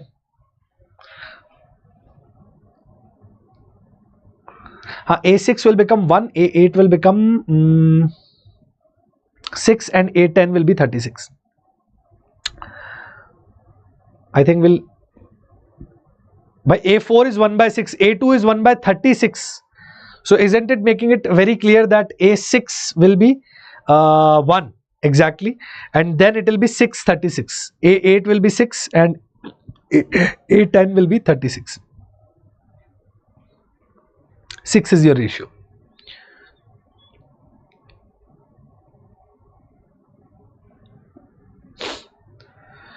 Just give me a minute.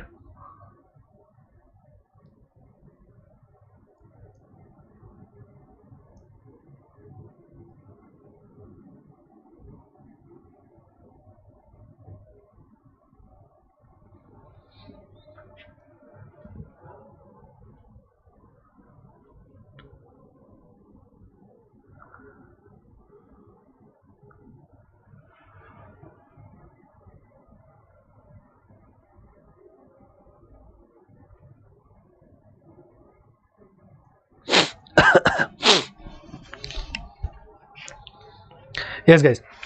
Yeah. So here one way is that directly by observation you can get the terms A6, A8 and A10. By A4 is given, A2 is given. If you can directly guess it, it's okay.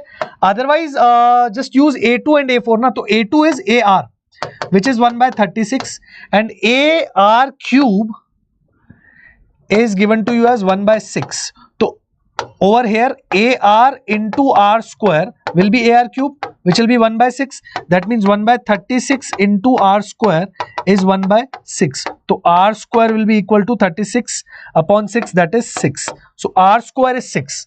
Now A6, that means R to the power 5 will become what? AR into R to the power 4. Right? AR you already have.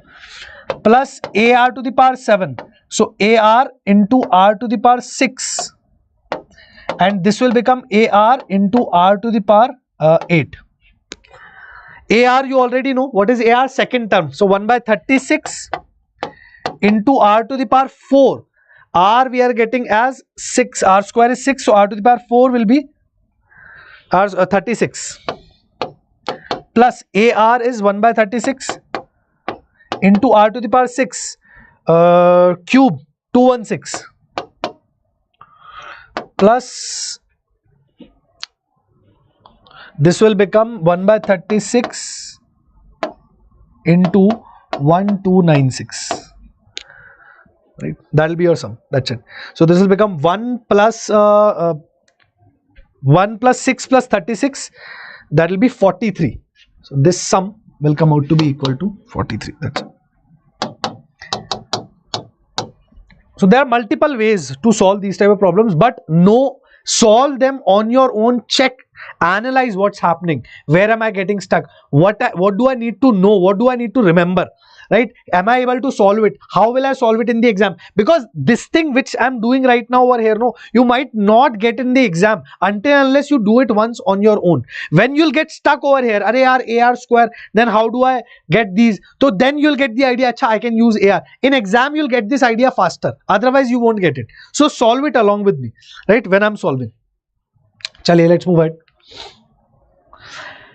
Arithmetico-Geometric Progression, although this is not there in your syllabus, this is not in the syllabus of JEE Mains now, but I'll tell you what, they asked a question on AGP, infinite AGP this year, 2025. There was a question, I can't tell you that question right now because the source won't be authentic. Once the papers are released, then I'll show you 2025 questions also. And AGP question came in 2025, direct formula based question of formula of AGP. Came in 2025, and 2024 also we have questions, 2023 also we have questions. So it's no point saying that AGP is not in the syllabus.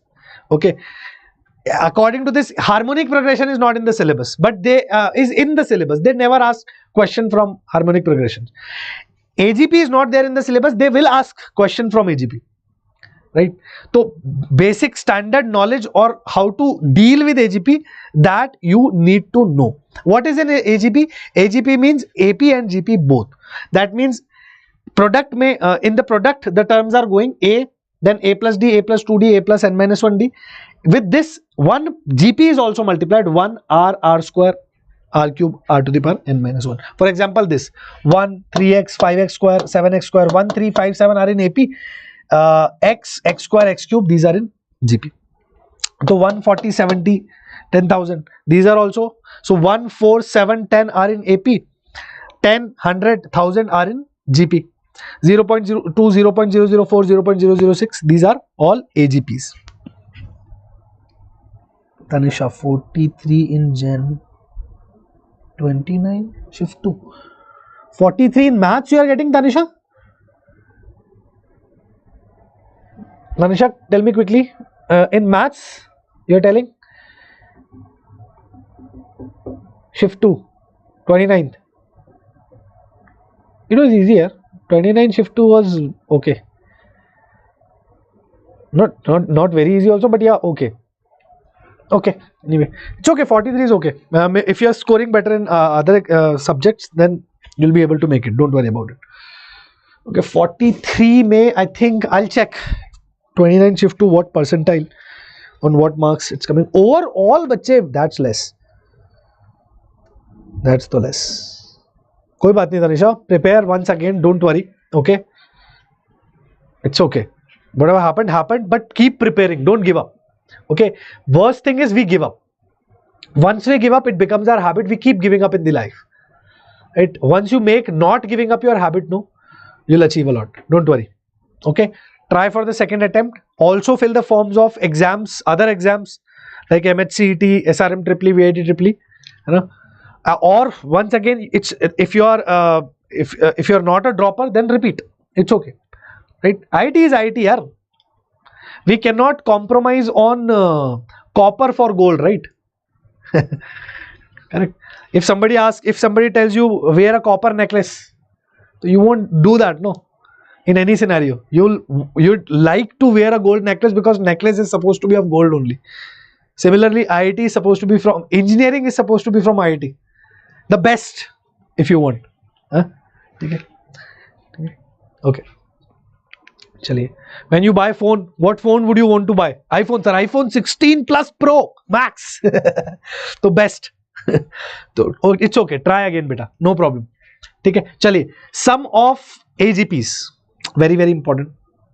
Acha, I'll give you a formula also for sum of infinite terms of AGP. Before that, learn how to deal with AGP. Just refresh yourself once again. So sum of n terms is given to you. Sum of n terms is what we need to find. 1 plus 3x plus 5x square plus 7x cube. Very specific method is there. Multiply the sum with common ratio of GP. What GP is there? X square, x cube. This is the GP. Common ratio of GP is x. So multiply sum with x. So x into Sn will be equal to every term multiplied with x. So x plus 3x square plus 5x cube plus 7x to the power 4 up to n terms. Okay. But up to n terms, okay. But what will be the n term over here? What will be the nth term? Can we find, can somebody write down the nth term of this particular AGP? Any nth term? Nth term. By nth term is what? N 135. This is your 1357. This is your AP. So nth term of this 1357 you can write na. This is odd number. So 2n minus 1 starting from 1. 2n minus 1. Right, starting from 1. So 2n minus 1 will be the AP common term. GP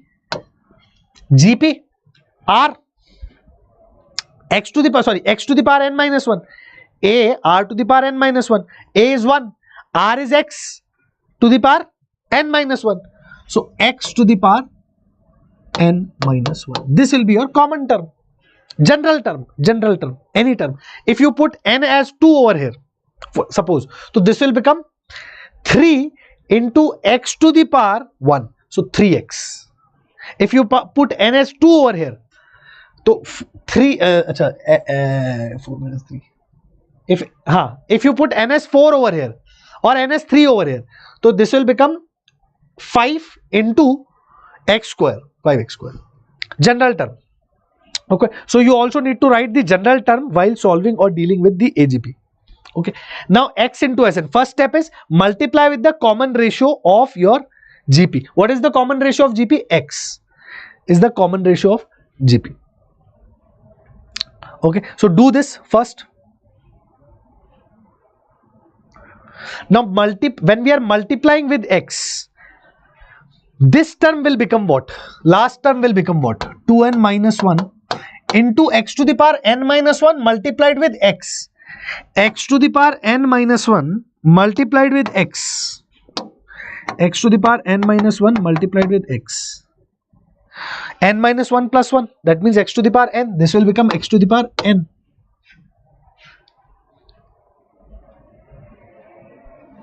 Right?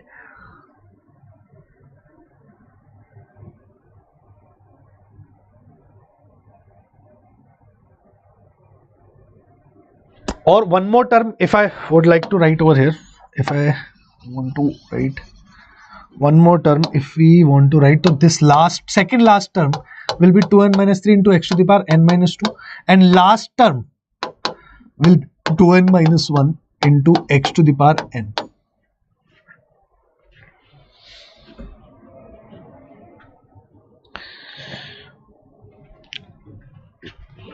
Here it will be 1.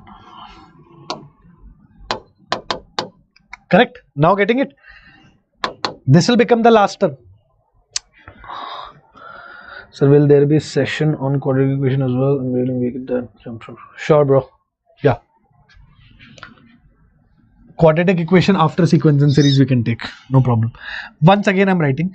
Multiply this. Okay, let me start again. So sum of n terms is given to you. AGP, how to deal with that? First of all, write the sum. 1 plus 3x plus 5x square plus 7x cube. Along with this, also try to write the common term. Common term of this. So 1, 3, 5, 7 is AP. So common term of this AP will be 2n minus 1. Odd terms are there. Odd terms, all odd terms starting from 1. So 2n minus 1 is the general way of writing it. GP is starting from 1. Common ratio is x. So general term will be AR to the power n minus 1. That means 1 into x to the power n minus 1. That means x to the power n minus 1. That's it. Okay. Now, for second step is to multiply the Sn with common ratio. That means x. What is the common ratio in this case?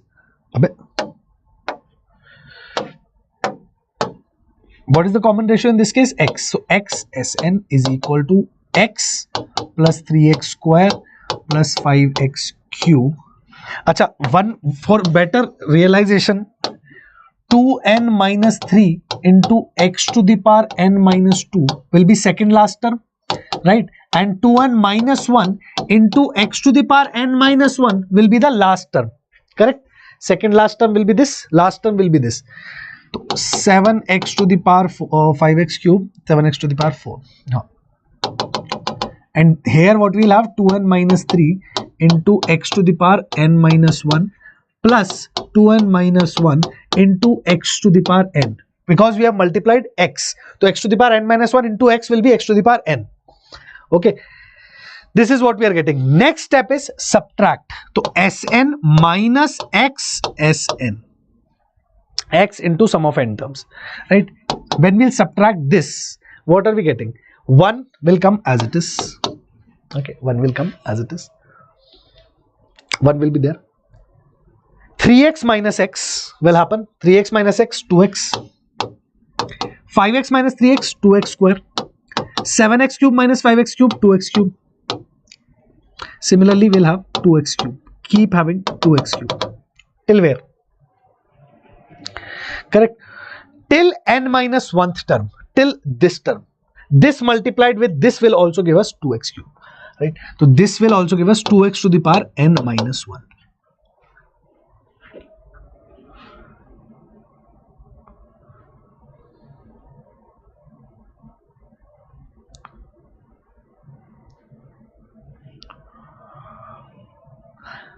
But this thing will not get subtracted because this will be one extra term, na? This will be one extra term. This will not get subtracted. By n minus 1 power is over here. So 2n minus 1 minus 2n minus 3 became 2. Right? And x to the power n minus 1 as it is. But here this will not get subtracted. So this will remain as it is, 2n minus 1 into x to the power n. This will remain as it is, as a negative. Negative. This will remain. Similarly, for example, 1 was also not adjusted with anything. 3x got adjusted with x. This with this. This with this. This with this. This with this. But this will remain with a negative sign because we are subtracting over here. So nothing here. Sn into 1 minus x, or we should write like this: 1 minus x into Sn, which is equal to 1 plus this complete GP. We have a GP over here, simple GP. So this is nothing but 1 plus, here 2 will take common. So 2x, to x plus x square plus first term is x. This is what? 2 into x plus x square, like this, till x to the power n minus 1. So n minus 1 terms are there. For this entire thing, what can I write? a into r to the power n minus 1, that means 2. A is x, x into r is also x. A is x, r is also x. Sorry, a into 1 minus r to the power n minus 1. No, it is a is 2x. Or yeah, a will be 2 into x. 1 minus r to the power n minus r to the power n divided by 1 minus x. That's it.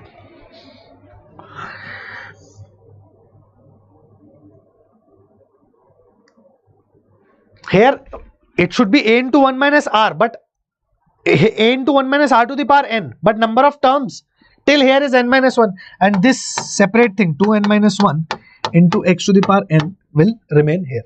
So this is how we find. So sum of n terms will be given by 1 plus 2x into 1 minus x to the power n minus 1 divided by 1 minus x whole square. I am dividing this, minus 2n minus 1 into x to the power n divided by 1 minus x. This will be the entire formula.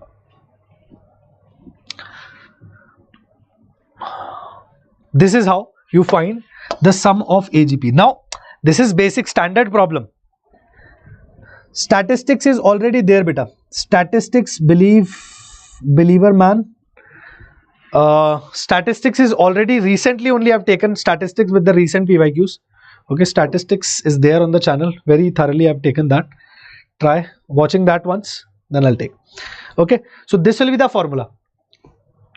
Steps you need to remember. First step is write the nth term. Second step is multiply the common ratio. Third step is subtract both the equations. Finally, you will have a GP in the between and rest of the terms. For example, in this case, now here what do we have? Here we have 2 by 10 or 4 by 100.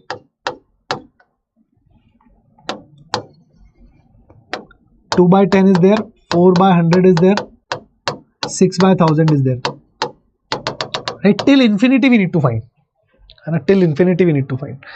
So sum of n terms first write 2 by 10 plus 4 by 100 plus 6 by 1000 till infinity. All right. Now common ratio is what? What is your common ratio? Common ratio is, now here nth term in infinity we don't need to find now.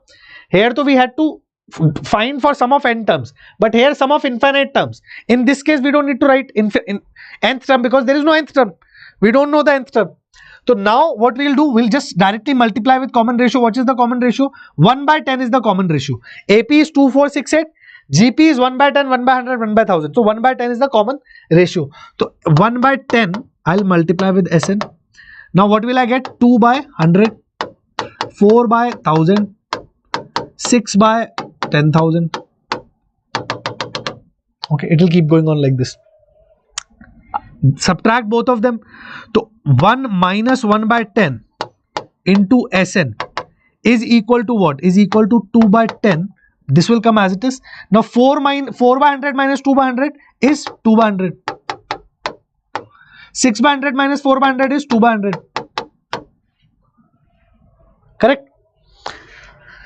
Say, 4 by 100 minus 2 by 100 is 2 by 100. 6 by 1000 minus, here also 1000. No, 6 by 1000 minus 4 by 1000, 2 by 1000. Then next will be 2 by 10,000. It will keep going on till infinity. Right? So sum of n terms, what will this become? 10 minus 1, 9 by 10. So 9 by 10 into Sn will be equal to 2 by 10 plus 2 common, 1 by 10 plus 1 by 10 square plus 1 by 10 cube till infinity. This is what's happening.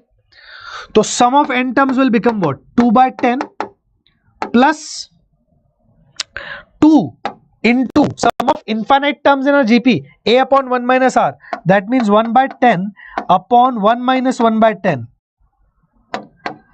Wait, I'll write somewhere else. So here sum of n terms will become 2 by 10 first term plus 2 into a upon 1 minus r, that means 1 by 10, which is a upon 1 minus r, that means 1 upon 1 minus 10, 1 minus 1 by 10. This will be Sn. right? This is multiplied with 9 by 10 over here. So here 9 by 10, let's say Sn will come out to be equal to, this will come as 20 by 81. Sum of n terms will come out as 20 by 81. Okay, this is how you are supposed to solve. Sn is coming out as 20 by 81. This is how you are supposed to, this is what we are getting. Sn equal to 20 by 81. This is how you are supposed to solve an AGP. Now let's see some questions which are on AGP and one formula also. So write it down. Sum infinity of AGP. Sum of infinite terms in an AGP are simply given by A upon 1 minus R plus dr upon 1 minus R whole square. Very, very important formula for infinite terms of an AGP. Very, very applicable, very, very important. Remember this formula. This year, the question which came was on directly this formula. Sum of an infinite AGP only they asked. The question which we are seeing just now, this question which we are about to see, similar question came this year also. Okay, A upon 1 minus R upon dr upon 1 minus R whole square. A is the first term. A is the first term. R is the common ratio of GP. A is the first term of AP. Right? D is the common difference of AP. Right? Normally, what we use, the notations that we use. For example, this question. Okay, sum of infinity was given equal to 8 to find the value of P. So directly formula will apply. A upon 1 minus R. What will be R over here? What will be R? 1 by 4 will be R. Right? 1 by 4 will be R. 1 by 4 is being multiplied. A upon 1 minus R. So 1 minus 1 by 4. Plus D into R. What is D? D is P. D is P. Common difference of AP. 3 plus P, 3 plus 2P. So D is P. D into R. That means P into 1 by 4. That means P into 1 by 4. Divided by 1 minus 1 by R whole square. This is given to equal to 8. So we can find this. 12 by, this will become what? 4 minus 1, 3 by 4. 3 upon 3 by 4. 12 by 3, 4. 4 plus P by 4 into 16 by 9. 4 is equal to 8. So 4 P upon 9 is equal to 4. P is equal to 9. You will get P directly equal to 9. Direct formula based question. This was 2024. P equal to 9. Okay. This year also similar, exactly similar question has come. Almost exactly similar, I can tell you. Right? P equal to 9. Direct formula also you need to know. These type of questions can come in AGP. For example, 2 to the power 1 by 4 into 2 to the power 2 to the power 1 by 8. So 2 to the power 1 by 16 it will become, na? 4 will become what? 2 to the power 2 to the power 1 by 8. So 2 into 1 by 8. 1 by 4 only it will become here. Did I do something wrong? No. 2 to the power 2. 1 by 4 only. Okay. 4 to the power 1 by 8 is also 2 to the power 1 by 4. Then this will be 2 to the power 3 by 16. Then this will be 2 to the power 4 by 32. Okay, this let's write it as 2 by 8. Better. Wait. So this you can write as 2 to the power 1 by 4 plus 1 by 4 multiplied with 2 to the power 2 by 8 multiplied with 2 to the power 3 by 16 multiplied with 2 to the power 4 by 32. Keep going on. So this will be 2 to the power 1 by 4 plus 2 by 8 plus 3 by 16 plus 4 by 32 till infinity. This is what we need to find. So we need to find this sum. Sn equal to 1 by 4 plus 2 by 8 plus 3 by 16 plus 4 by 32 till infinity. What is this? AGP 1, 2, 3, 4. Ratio is, common ratio is what? 1 by 2. 1 by 2 is the common ratio. 1 by 4 into 1 by 2, 1 by 8, 1 by 8 into 1 by 2, 1 by 16, 1 by 16 into 1 by 2, 1 by 32. AP is 1, 2, 3, 4. So directly S infinity formula will apply. What will be what? A upon 1 minus R. What is the first term?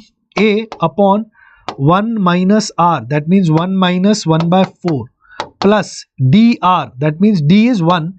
R is 1 by 4, 1 by 2. R is 1 by 2. Right, upon 1 minus 1 by 2 whole square. So this will become what? Equal to 1 minus 1 by 2 will be equal to 2, and this will be 1 by 2 into 4 by 2. This will be also 2. Huh?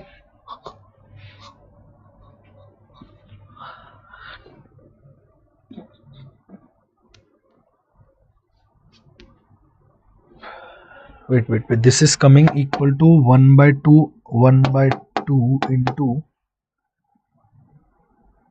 4, 2.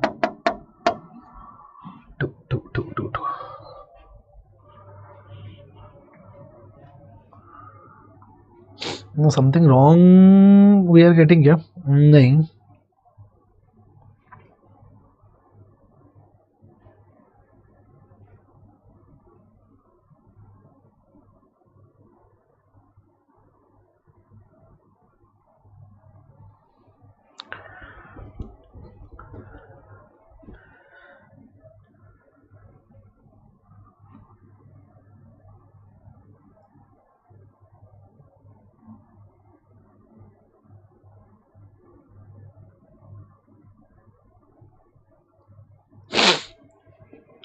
Just give me a minute, maybe.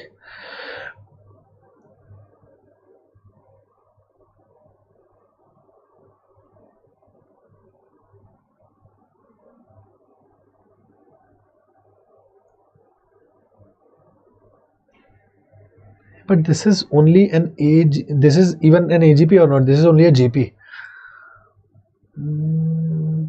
No.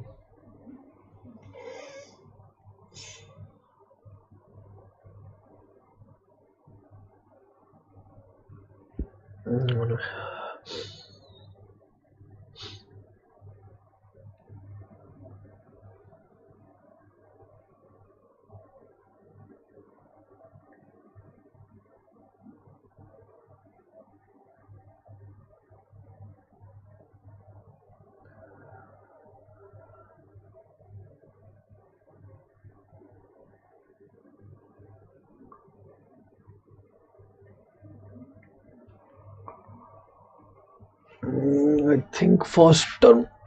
Okay, that is, yeah.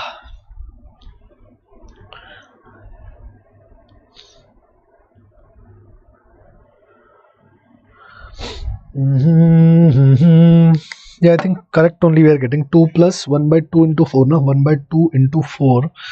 So 2 plus 2, 4 we are getting. So this entire sum should be equal to 2 to the power 4. That means 16.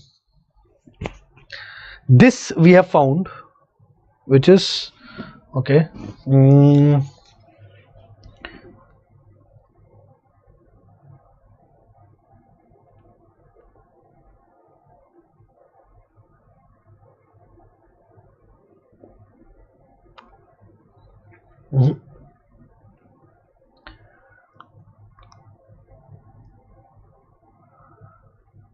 Let's solve it the normal way without using the formula. If we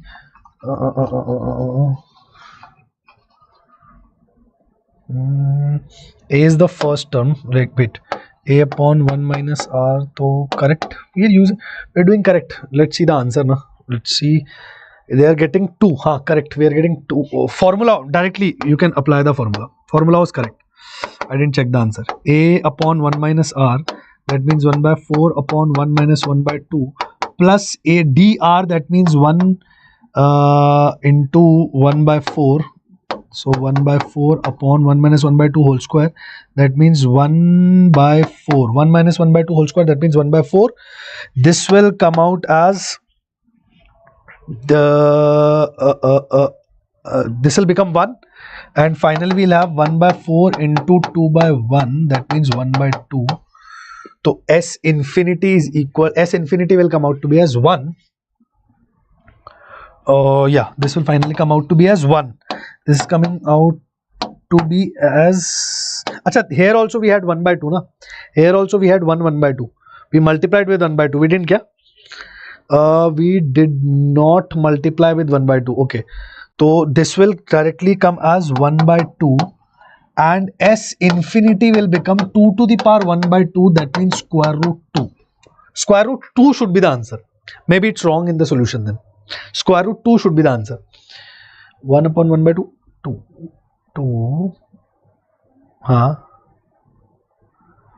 This, correct.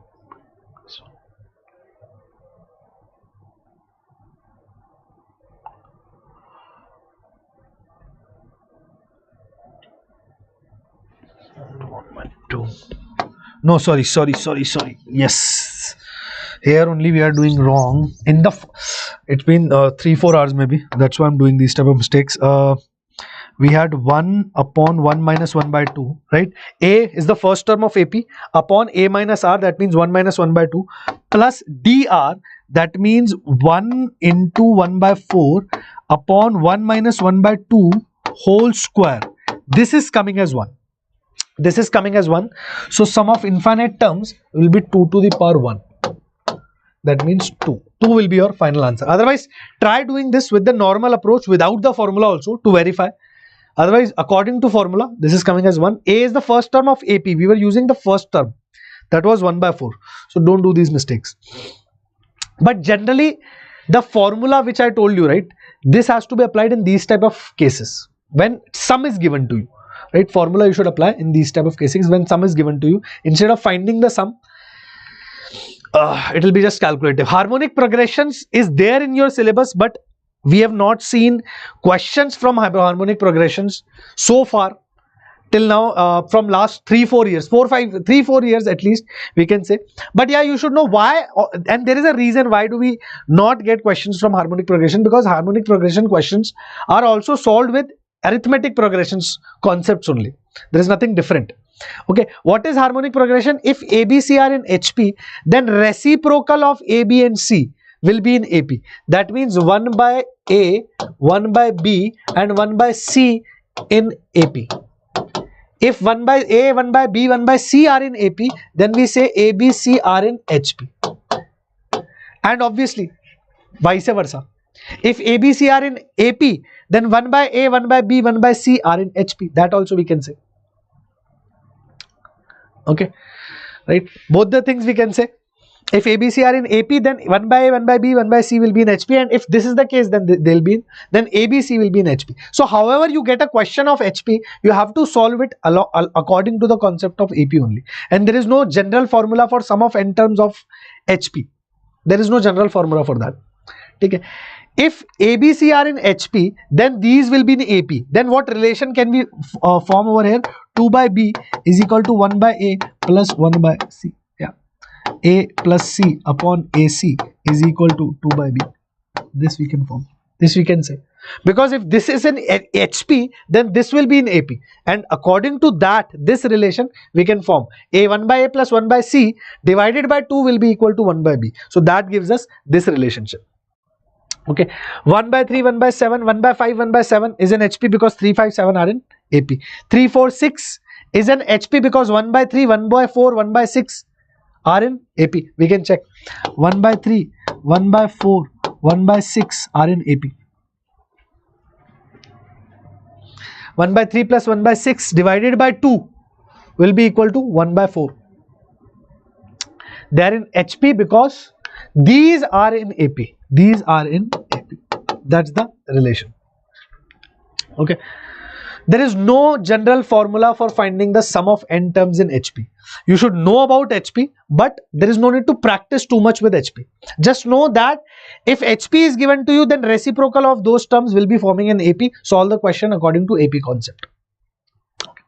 Otherwise, if that, like this, if it is given to you that these three terms are in HP, then this means that these are in AP, and then use AP thing. No need to study HP separately. Right? Use AP concepts only. Just remember that reciprocals of the terms of AP form an HP, or reciprocals of the terms of an HP form an AP. Both are true. Okay, no general formula for sum of n terms in HP.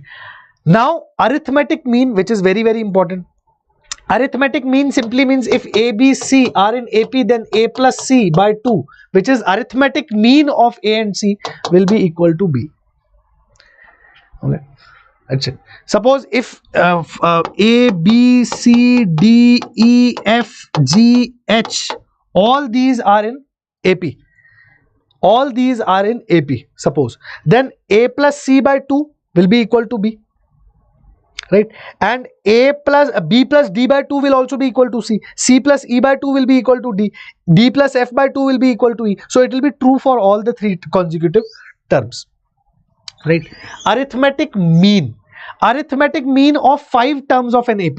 Suppose arithmetic mean, there are 2 concepts over here.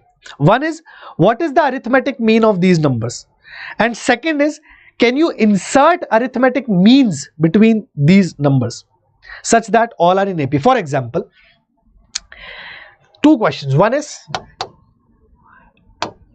AM of 3 and 4. This I can simplify. It will be 3 plus 4 divided by 2.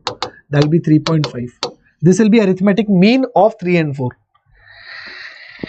Second question is 5 arithmetic means between 3 and 4. This is different.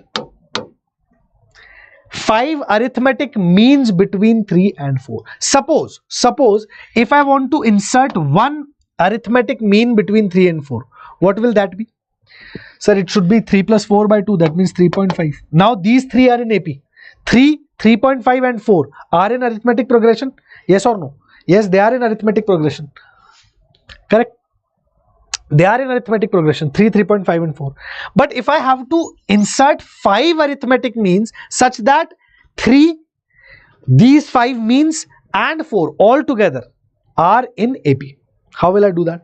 So for that, I'll have to do something like this. For example, 5 arithmetic means, that means 3, 4 and 5 means between them. That means 3 plus D, 3 plus 2D, 3 plus 3D, 3 plus 4D, 3 plus 5D and 4. This I have to do. 5 arithmetic means. These will be the 5 arithmetic means, na? Obviously. Correct. So these will be the 5 arithmetic means. Now how to handle that? How to do that? Now I just know that A plus ND will be the nth arithmetic mean. A plus ND, suppose if I'm doing between 3 and 4, 5 means.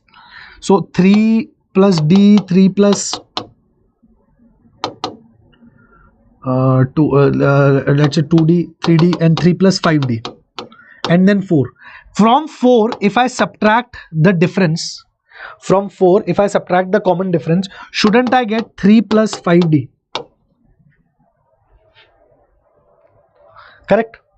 So what will D be equal to?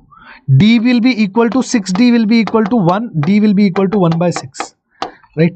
This way I can find now. This way I can find, I got D, then I can insert the means. What am I saying is, suppose I have to insert 5, try to understand this very carefully. Suppose I have to insert 5 arithmetic means between 3 and 4. So 3 is the first number, then 3 plus D will be the first arithmetic mean, 3 plus 2D will be the second arithmetic mean. Like this, 3 plus 5D will be the fifth arithmetic mean, and then 4 will come. All these numbers along with 3 and 4 are in AP. So 3 plus 5D, this second last term, should be equal to 4 minus D. If I subtract D from this, then I should get second last term. So these two should be equal. From this I can get D. Now similarly, if instead of this question, I ask you that I have to insert n AMs between A and B. Okay, that is the second question. Okay, let's try to Understand once again everything. Arithmetic means AMs of number. AM of two numbers x1 and x2 will be given by x1 plus x2 divided by 2. Arithmetic mean of three numbers, sum of numbers divided by number of terms. Sum of terms just like mean, normal mean, sum of terms divided by number of terms. Three numbers, mean of three numbers will be x1 plus x2 plus x3 divided by 3. Some mean of four numbers, x1 plus x2 plus x3 plus x4 divided by 4. Right? This is AM, general meaning. Second thing is AMs between two numbers.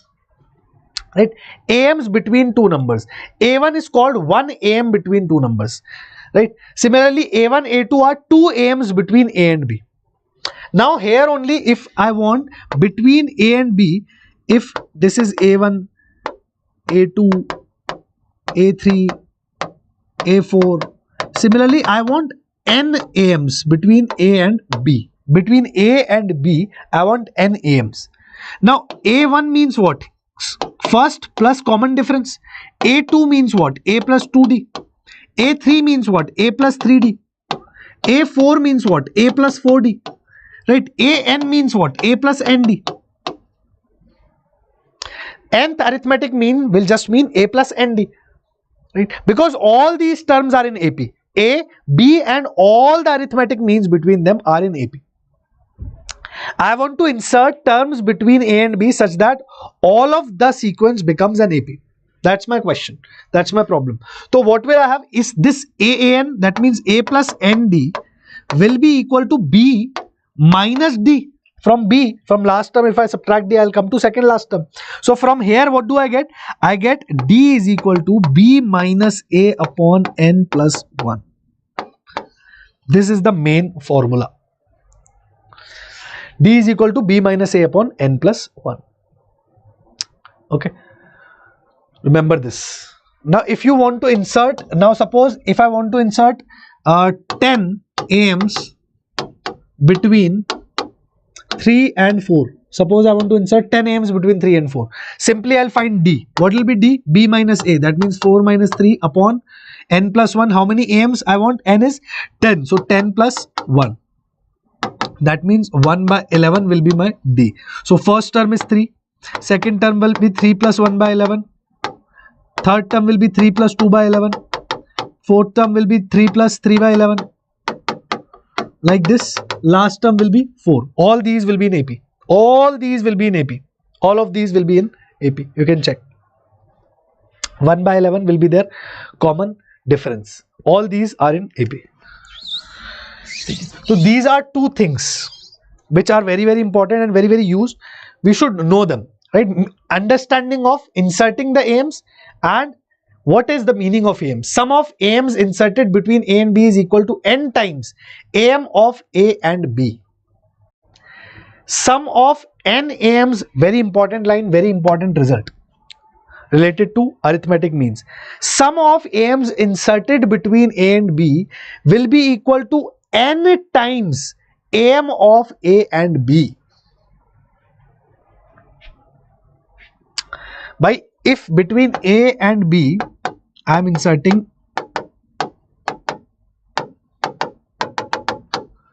n AMs, right?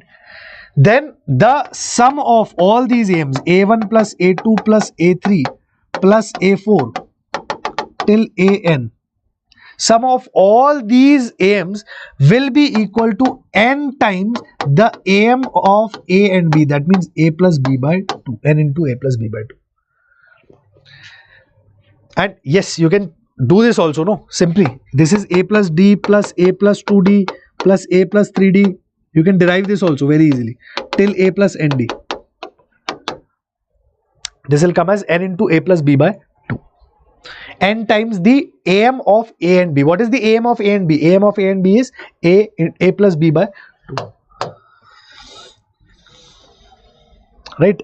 If we are inserting two AMs, then 2 times the AM. Suppose if I am inserting 3 AMs between 3 and 4. So what will be D? D will be equal to 1 by 4. Terms will be 3. 3 plus 1 by 4. So yeah, 3 1 by 4. Or let me write it directly. 3 plus 1 by 4.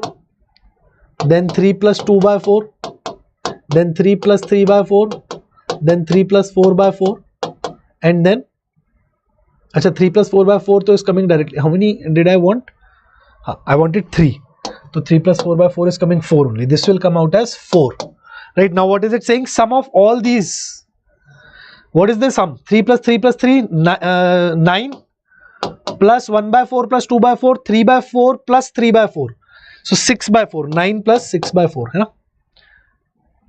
3 by 4 plus 3 by 4, 2 into 3 by 4, 6 by 4, 9 plus 6 by 4. Right, will be equal to n times. That means 3 times the AM of these. 4 plus 3, 7 by 2.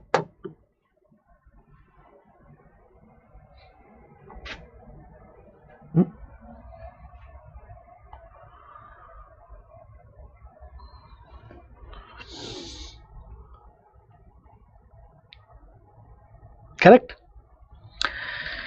Right, so these two are coming out to be equal, yes or no? 2, 3, 9 plus 3 by 2, and this is 21 by 2. 18 and 8, this is also 21 by 2, and this is also 21 by 2. You can see, this will always come out to be equal only, without any doubt. Chaliye. Geometric mean is another thing. Geometric mean means square root. Right, geometric mean of 2 and 3 will be 2 into 3 to the power 1 by 2. Right, geometric mean of 2, 3 and 4 will be what? 2 into 3 into 4 to the power 1 by 3. 1 by 3, 1 by n. The number of terms. 3 for number of terms, 2 for number of terms. Geometric mean of x1 and x2 will be x1 into x2 to the power 1 by 2. Geometric mean of x1, x2, x3 will be x1 into x2 into x3 to the power 1 by 3. Okay, remember this. Now this is one, and another thing is inserting. Again, geometric mean between two numbers. Geometric mean between two numbers. So G1 is called as one geometric mean between A and B, and G1, G2 will be called as two geometric means between A and B. Right? Inserting geometric means, this time inserting geometric means, for that we'll have to take R equal to B by A to the power 1 upon n plus 1. This is also very simple. A and B. Right? So AR will be the first AM, AR square, AR cube, AR to the power 4, AR to the power n. Right? So B divided by R, if I'll get AR to the power n. Correct? B divided by R, if I'll get AR to the power n. So that's how I get R equal to B divided by A to the power of 1 upon n plus 1.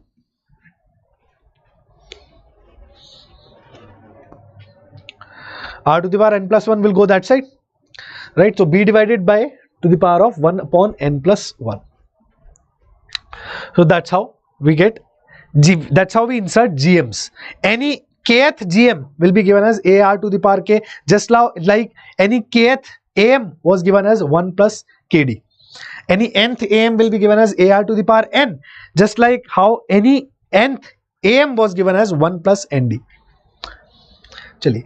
Product of n GMs between A and B will be equal to nth power of GM of A and B. Product of n GMs, if I'm inserting 5 GMs between let's say 5 and 15, so what will be my R? R will be equal to B by A, that means 15 upon 5 to the power 1 upon 5 plus 1, that means 6. That means 3 to the power 1 by 6 will be my R, first of all. Right? Now product of n GMs, that means product of all the GMs which are between A and B, all these 5 GMs will be equal to nth power of 15 into 5 to the power 1 by 2. That means fifth power of 15 into, what is nth power of GM of A and B? GM of 15 into 15 and 5 will be what? 15 into 5 to the power 1 by 2. Nth power of this, that means fifth power of this. Perfect. This will be the product. 3 to the power 1 by 6 will be equal to this. Not 3 to the power 1 by 6 is the ratio. This will be the product. It's simply saying that. Okay, let's move ahead. Harmonic mean, although we don't need, but just by AP, because if x1 and x2 are in HM of x1 and x2, that means x1, x2 are in HP. So 1 by x1 and 1 by x2 are in AP. That's it. So, right, hm means 2 upon 1 by x1 upon 1 by x2. Just give me a minute, please.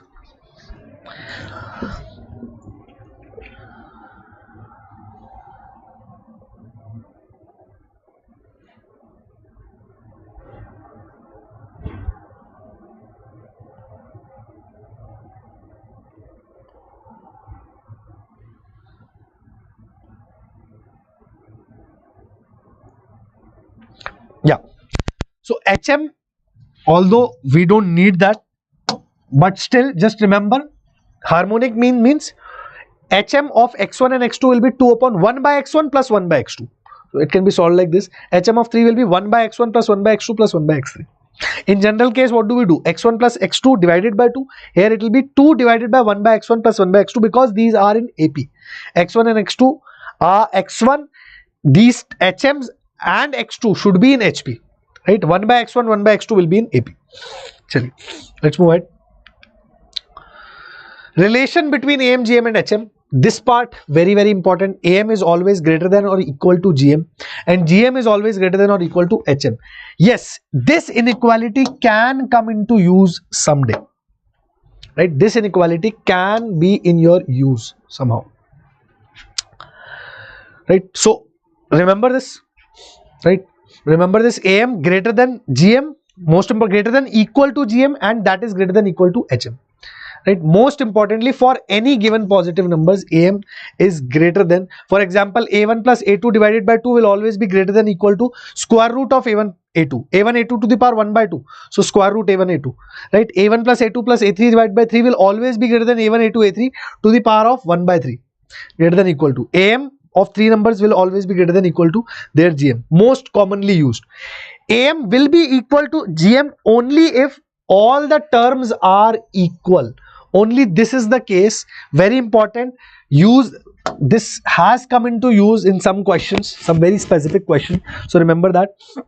But yeah, AM will be equal to GM only in one case, when all the terms are equal. If all the terms are 2, then AM of all 2's and GM of all 2's will be equal. So AM can be equal to GM only in one case, if all the terms are equal. Otherwise, always AM will be greater than GM. This is important. Remember, sometimes if AM is greater than GM, in question they have used, if AM is equal to GM, in question they are using this, then you should directly comprehend that, acha, this means that every term is equal, every term is same. Right? Very easy question can be formed on this. 3 hints. When should we use AM, GM? If minimum or maximum value is asked. Right? Terms involved in the expression are positive. Right? Terms involved in the expression are positive, then use AM and GM. In case of negative, no. Why? Because in case of negative terms, GM inside square root will get a negative quantity, so there is no point in using AM, GM. If terms in your expression are positive and some relation or some inequality is supposed to be formed, then you use AM, GM inequality. Product of all terms involved in expression is good. That means, I'll show you what do they mean. With the questions, I'll tell you what do they mean. General things which you should know: x plus 1 by x will always be greater than equal to 2. Why? Because x plus 1 by x divided by 2 will be greater than x into 1 by x to the power 1 by 2. Right? So x and 1 by x are two terms. X plus 1 by x divided by 2 will be greater than AM, greater than GM. That's it. So what do we get? X plus 1 by x greater than equal to 2, because this entire thing became 1. This became 1, so greater than equal to 2. And similarly, x plus 1 by x will be less than minus 2 if x is less than 0. If x is greater than 0, then only this will hold. If x is less than 0, then x plus 1 by x will be less than minus 2. That also you can derive. Right? Remember both of them. X plus 1 by x will be greater than equal to 2 if x is greater than 0. If x is less than 0, then x plus 1 by x will be less than minus 2. Right? This is in fact more important. Take x as negative. Take x as negative and you can derive this also. Right? Third application is this. Suppose there are suppose I'm talking about 3a and 2b. Okay, and so I can write these 3a and 2b as a plus a plus a, correct, plus b divided by 5. This will be the am of 5 terms. This will be greater than equal to what? A to the power. This will be greater than a into a into a into b into b. Right? So a to the power 3 into b to the power 2 to the whole power 1 by 5, because 5 terms are there. Correct? So this is what's written over here. Right? This is what's written over here. 3a plus 2b divided by 3 plus 2 is equal to a to the power 3 b to the power 2 to the whole power 1 by 3 plus 2. That's what is written over here. There. So sometimes if 3a 2b something like this is given, then break it in these terms and then make your inequality. Right? Suppose you need a cube and you have 3a, then that means you are supposed to use AMGM inequality. I'll show you in the questions, don't worry. Okay. Now let's pick HM. Actually, HM, not a problem. Now let's see some questions, the variety which can come. If m arithmetic means and 3 geometric means are inserted between 3 and 243 such that fourth am is equal to second gm, then m is equal to what? Direct question on AMGM can be asked, right? Insertion of AMGM especially. Come on, try this.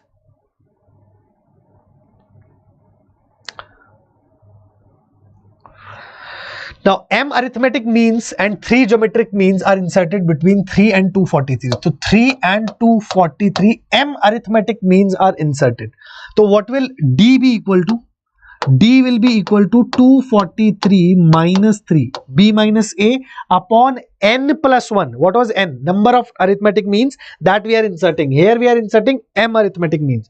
So it will become m plus 1. So this will be nothing but, d will be nothing but 240 divided by m plus 1. This will be my d of AP. Okay, arithmetic means and 3 geometric means are inserted between 3 and 243.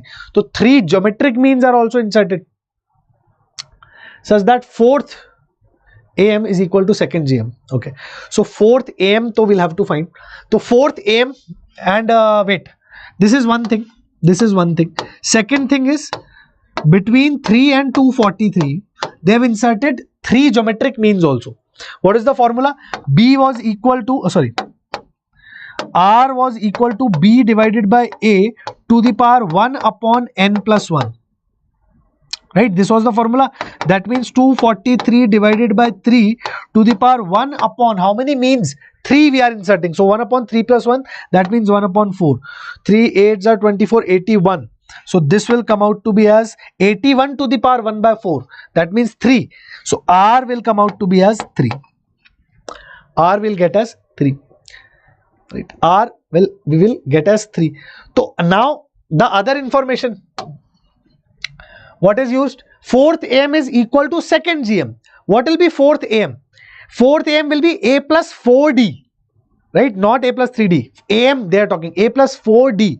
So A is 3 plus 4 into D. That means 4 into 240 divided by M plus 1. This will be your fourth AM. Will be equal to second GM. What will be second GM? AR square will be your second GM. So that means A is your 3, R is your 3 into 3 square. From here, you'll just find M and you'll have your answer.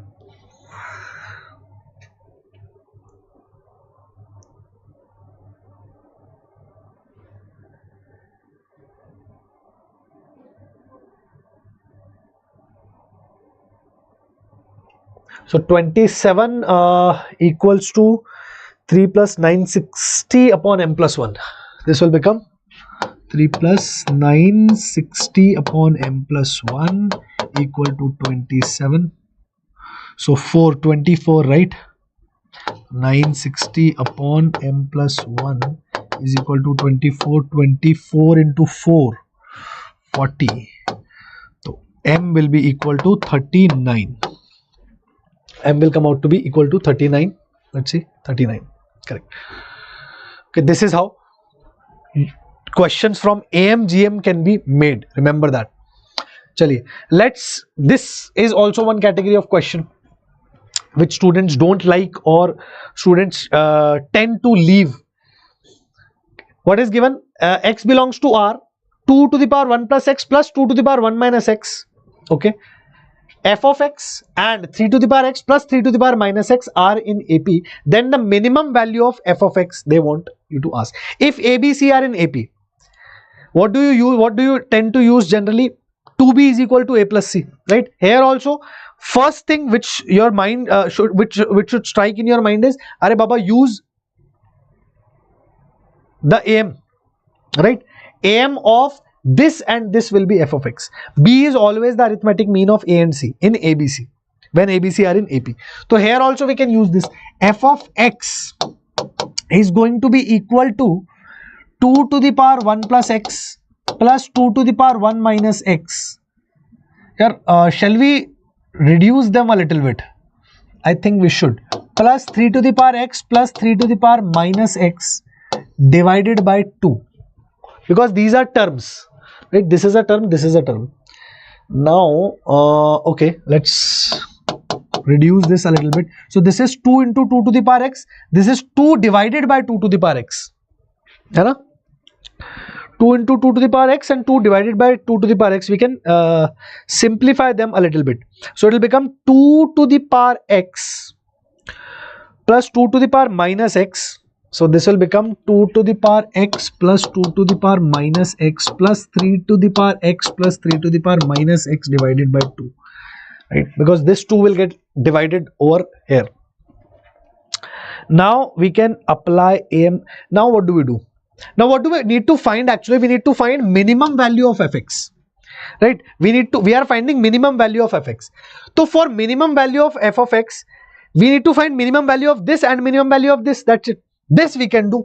So 2 to the power x plus 2 to the power minus x divided by 2 will always be greater than equal to 2 to the power x into 2 to the power minus x to the whole power 1 by 2. Yes or no?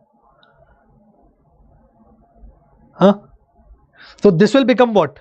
2 to the power 0 to the power 1 by 2. That means 2 to the power x plus 2 to the power minus x will always be greater than equal to 2. This means 2 to the power x plus 2 to the power minus x will always be greater than equal to 2, because this will become 1.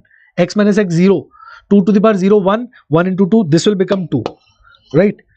And similarly, we can also check for this. We can also check for this, because 3 to the power x plus 3 to the power minus x divided by 2 will also be greater than 2 only. Because see, 3 to the power x plus 3 to the power minus x divided by 2 will always be greater than 3 to the power x into 3 to the power minus x to the power 1 by 2. This is also becoming 1. So that means 3 to the power x plus 3 to the power minus x will be greater than equal to 2. So minimum value of this is 2. Minimum value of this term is 2. Minimum value of this term is also 2. So minimum value of f of x will be equal to 2 plus 2, which is 4. 9. 2 plus 8. Wait. Something wrong here. 9. 2 plus.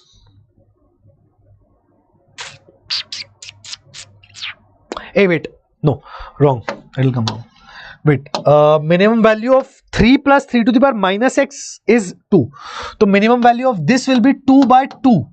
Minimum value of numerator we have got 2.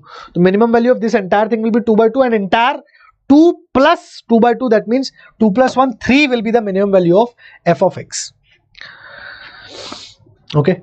Remember these type of problems, each and every type of problems, try to solve it once on your own, then only you'll be able to grasp over it. This is the question I was talking about. Now see, here they want to talk about maximum value of a to the power 5 b cube c squared d, which is given to as something, and here they have given some sum.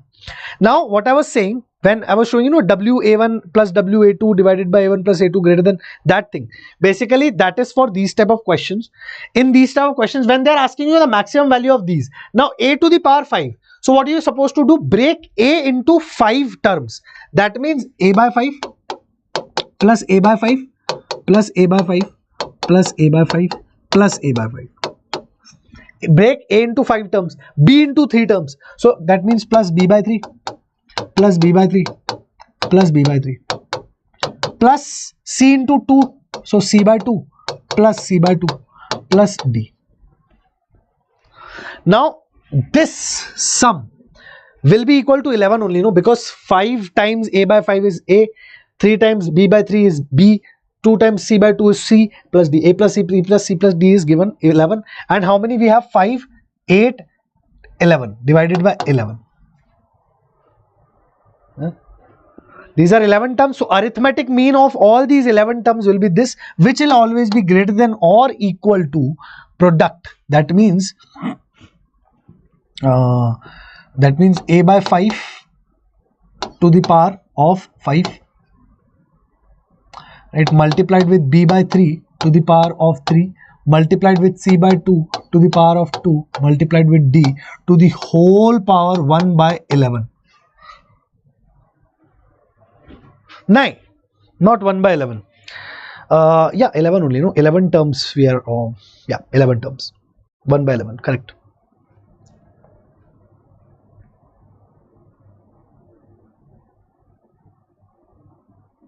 Okay, so basically eventually from this what will you get? A to the power 5, B to the power 3, C to the power 2, right, and D, which is always less than or equal to maximum value you wanted to find. This will become 1 because numerator is 11 given to us, 11 by 11, this will become 1, will be less than 5 to the power 5 into 3 to the power 3 into 2 to the power 2. That's it. And that you can compare with that value and find the answer, right? This you can compare with this value. Minimum value will be this. Compare it with this, find the value of beta, right? It should come equal to 90. So yeah, 5 to the power 5 into 3 to the power 3 into 2 to the power 2 will be 337500, which is 90 into 37550. But solving these questions, this is the standard perfect method. Don't remember that, sir. Boards tips, ha beta, boards, for boards also we'll be doing one session, right, soon, no worry. 15 from when it is starting, 21st or 15th? 21st, na? Let 3 real numbers A, B, C. This question again, connecting arithmetic and geometric progression. Connecting arithmetic as well as geometric progression. Try to deal with this question. Let 3 real numbers A, B, C in arithmetic progression and A plus 1, B, C plus 3 be in geometric progression, where A is greater than 10 and arithmetic mean of A, B and C is 8. Arithmetic mean of A, B and C is 8. Okay, ji. Then the cube of geometric mean of A, B and C is what? Come on, give it a try. I'll just be back in a minute. Give it a try. 15 से 21 physics, 11 English, maths का भाई 8 को. Maths में you have 10 days holidays, right? Good. Okay. For maths in those holidays or before that, I'll do something.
PSG. So any answers? 15 pay 21 pay extra.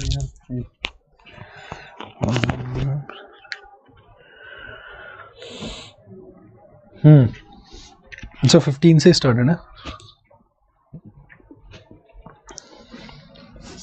चलिए, anybody who did this question?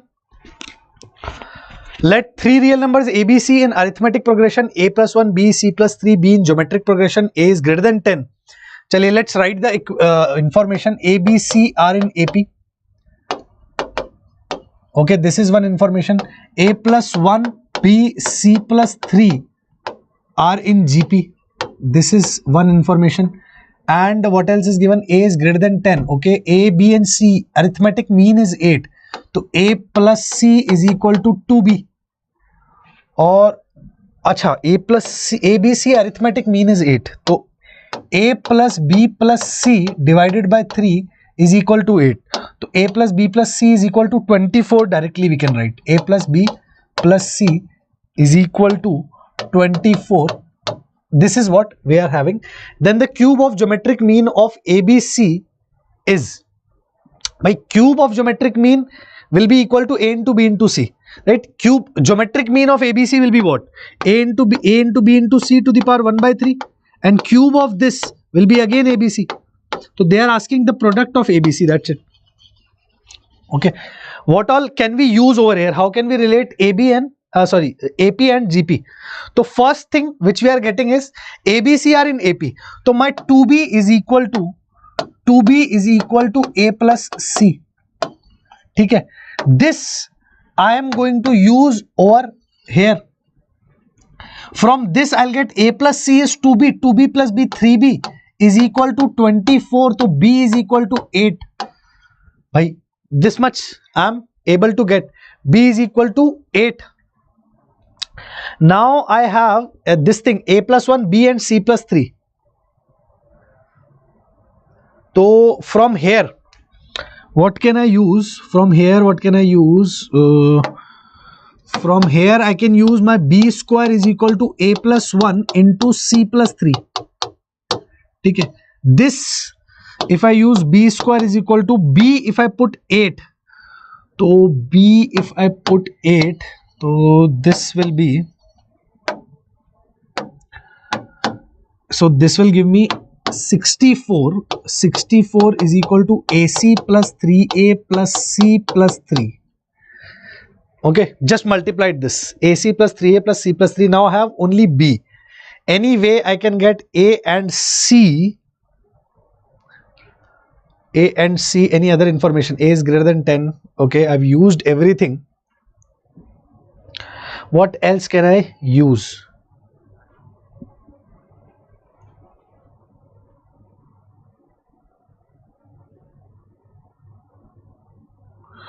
Okay, AC plus C, A.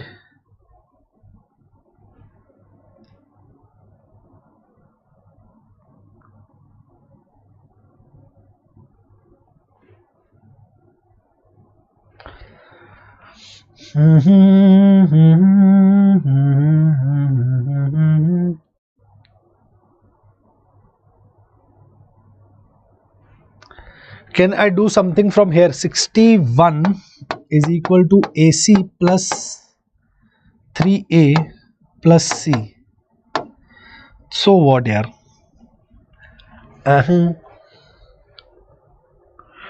B is equal to 8 and A plus C, A plus 1 we are getting, C plus 1 we are getting. Not.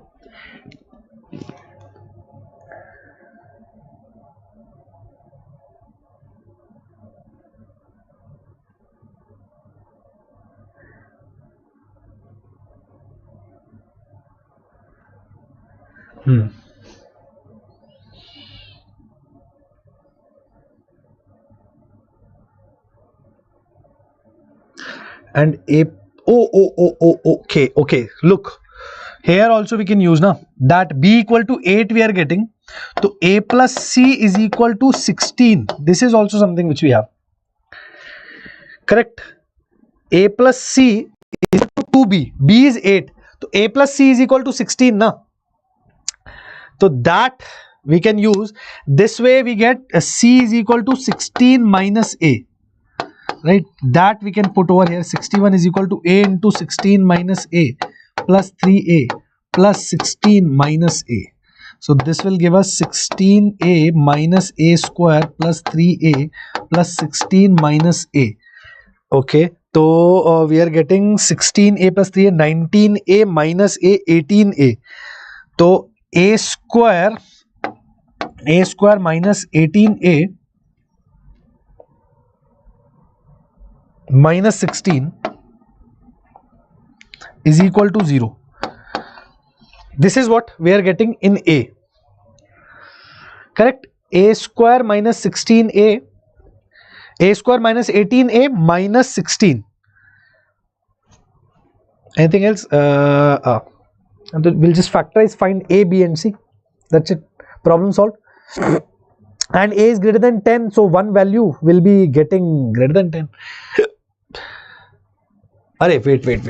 Here is 61 also. We solved wrong. Just a minute. There is 61.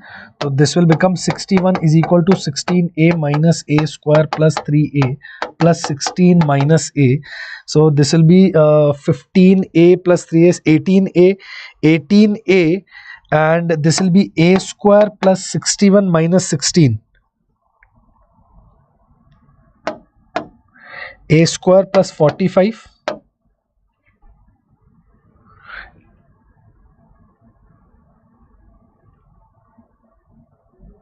A square minus 16A plus 45 equal to 0. This is what we are getting. So A will be equal to, from here, A minus 15 and A plus 3. A minus 15 and A minus 3. So A will be equal to 15 or A will be equal to 3. A equal to 15 or 3. If A is equal to 15 or 3, A is greater than 10. So 3 will be rejected, 15 will be selected. A is 15, B is 8, C will be 16 minus 15, that means 1. So A is 15, B is 8, C will be 1. So 15 into 8 into 1, that means 120. Achha, answer was already marked. 120 shall be our answer. Chaliye, let's move ahead. Sigma notation, summation. Very important, very easy also. Okay, very easy also. Summation concept, summation is actually easy. You just need some amount of practice to be able to attempt the questions based on sigma notation concept. Just remember a few things. Sigma AK from k equal to 1 to n means A1 plus sum, sigma means sum of values of AK where k is from 1 to n. That means A1 plus A2 plus A3 plus A3 plus A4 plus A5 till an. This thing iterates. This k will iterate and this k will be inside also. For example, over here from AR, from R equal to 1 to n. That means A1 plus A2 plus A3 plus A4 till A. That's it. R is iterating. R is iterating from 1 to n. And sigma means sum. You must be very good at opening and seeing what the sigma, what the question is asking. And in this also, if there is something added, if there is AK and BK, AK plus BK, right? Sum of AK plus sum of this. So A1 plus B1 plus A2 plus B2 plus A3 plus B3 plus A4 plus B4 plus A5 plus B5. This is how it is going to go. So we can do A1 plus A2 plus A3 separately and B1 plus B2 plus B3 till n separately. So this will be same as sigma of AK plus sigma of BK. Okay, A1 plus A2 plus A3 till an plus B1 plus B2 plus B3 till Bn will be equal to A1 plus B1 plus A2 plus B2 plus A3 plus B3 till an plus Bn. Same thing, right? And if we are multiplying something here, this multiplication thing can be taken out as common.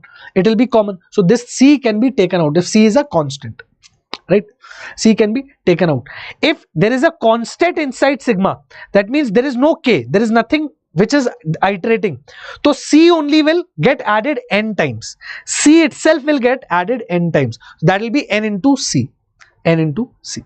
That means 1 added n times will be 1 into n, that is n. Okay. Some general things You should know, right? These things are very, very important. Multiplication AK into BK will not be sigma AK into sigma BK. Remember this. These will not be equal. A1 B1, sum of A1 B1 plus A2 B2 plus A3 B3 plus A4 B4 will not be equal to product of sigma of AK into sigma of BK. This is not going to happen. This is not allowed.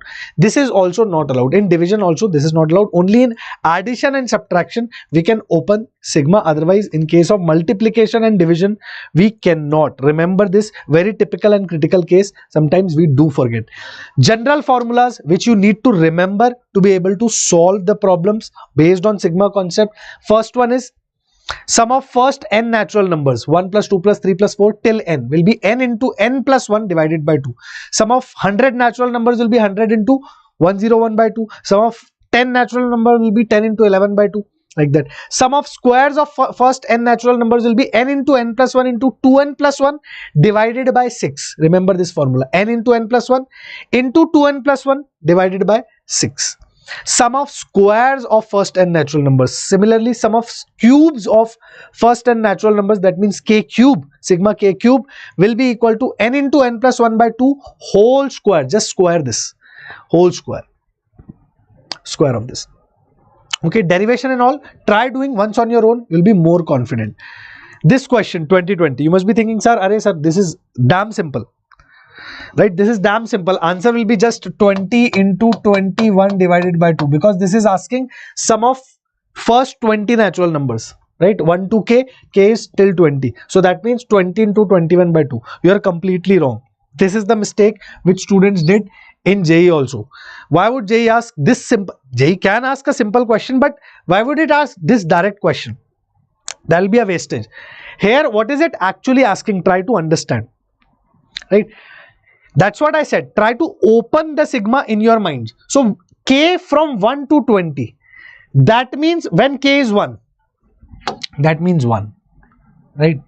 When k is 1, then this k is 1. That means sum of only one number. When k is 2, that means 1 plus 2. When k is 3, that means 1 plus 2 plus 3. When k is 4, that means 1 plus 2 plus 3 plus 4.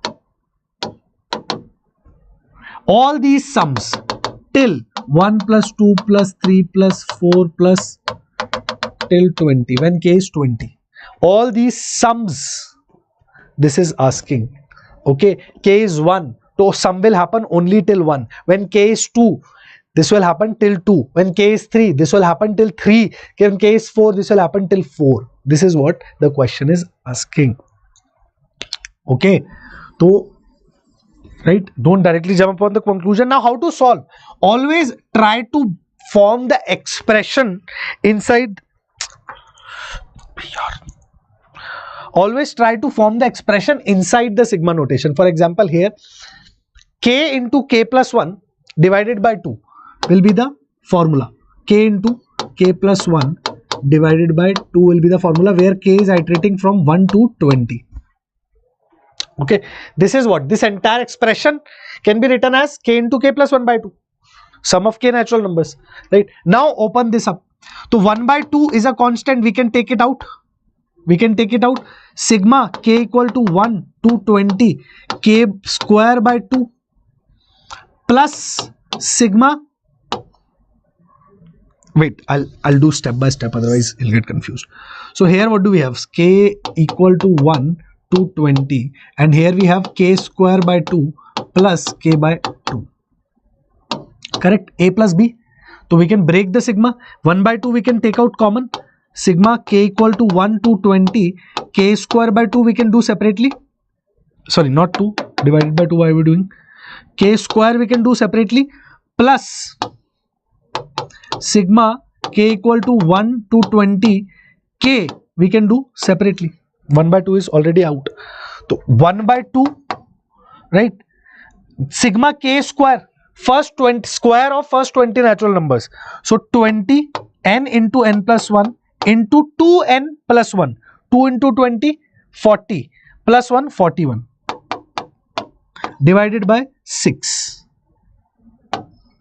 right? Plus n into n plus 1 by 2. That means 20 into 21 by 2. This will be your answer.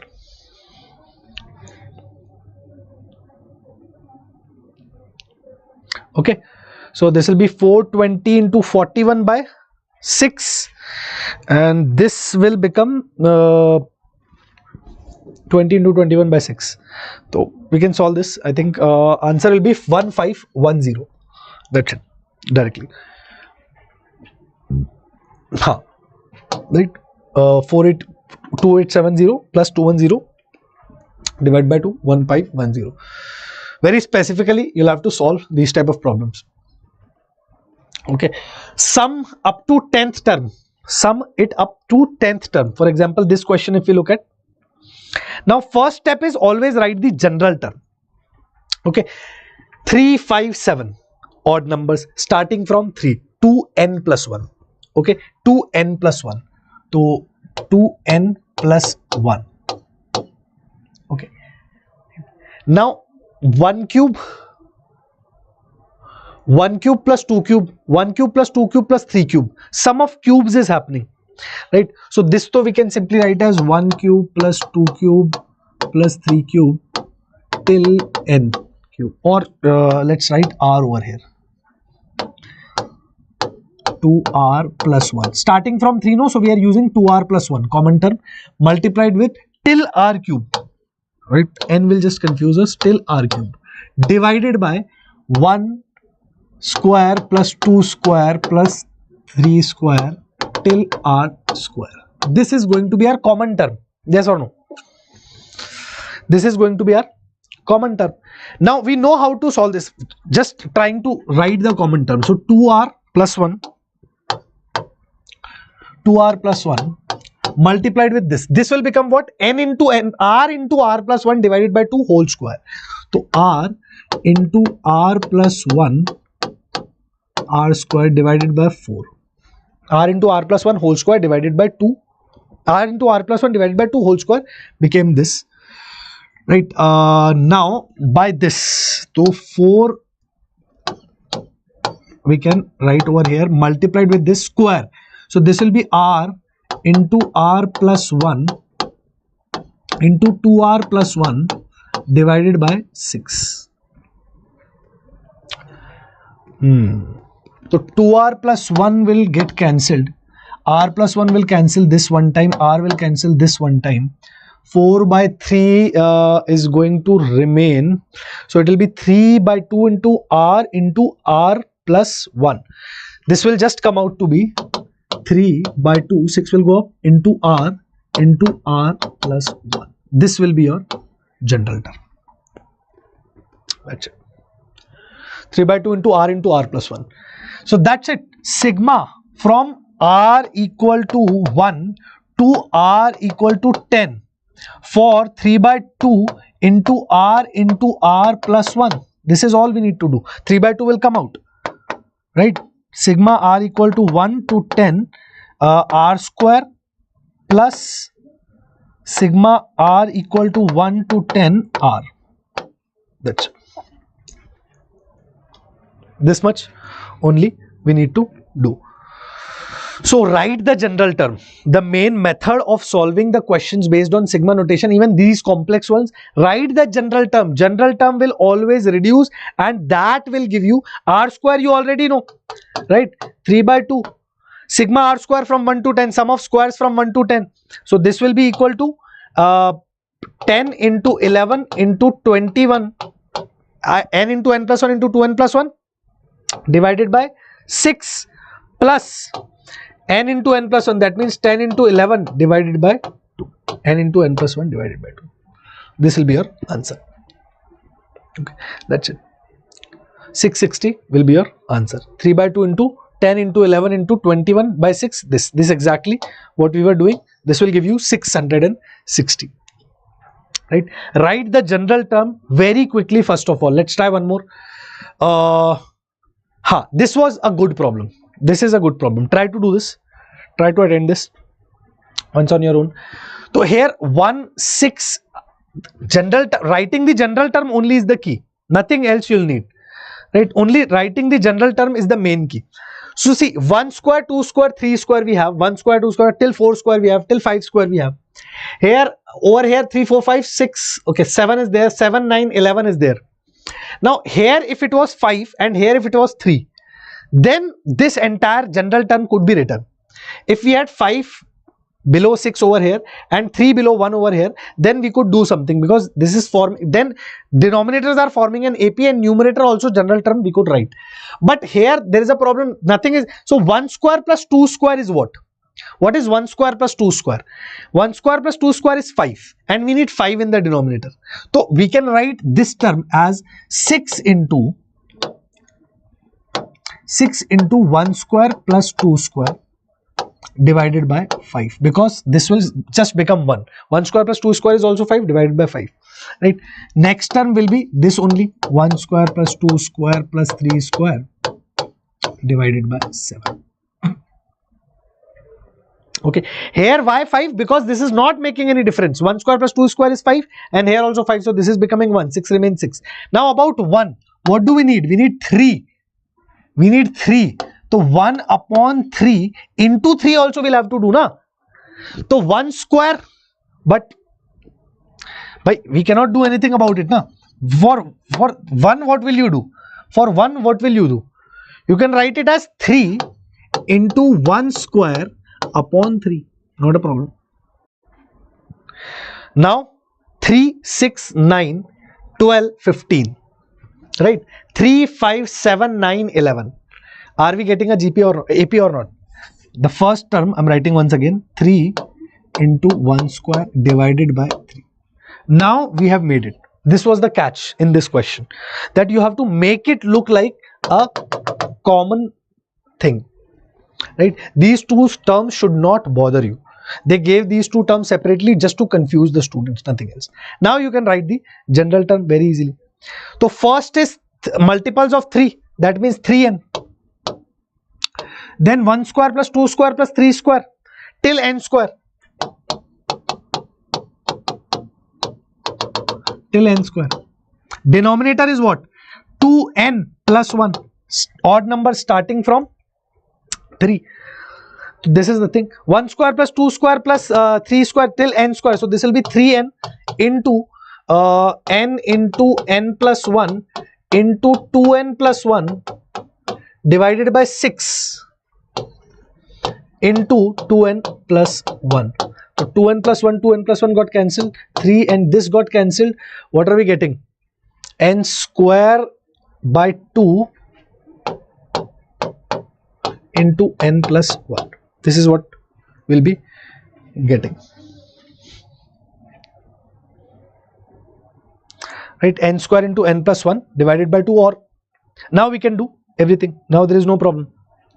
Right, we just need to find sigma of 15 terms, right? N equal to 1 to n equal to 15 on n square, or 1 by 2 will come out common, so n cube plus n square. That's what we need to do. So n cube also we know formula, n into n plus 1 by 2 whole square, and n square also we know the formula, n into n plus 1 into 2n plus 1 by 6. That's it. We can do this very simply. Right, let's look at the solution. So this is what we got, right? Now n into n plus 1 by 2 whole square is n cube, and n into n plus 1 into 2n plus 1 by 6 is your this thing. So sum of 15 terms you can easily find.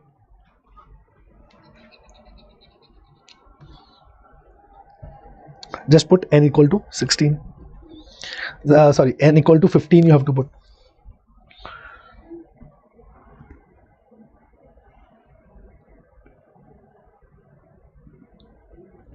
Okay, so this is what these type of questions you'll get. The sum of 20 terms of this series, 2 into 2 square minus 3 square plus 2 into 4 square minus 4 square. This also you can easily do, right? Because why? Because this is 2 into the common term. If you want to write, what main thing is writing the common term only over here. Try writing the common term over here.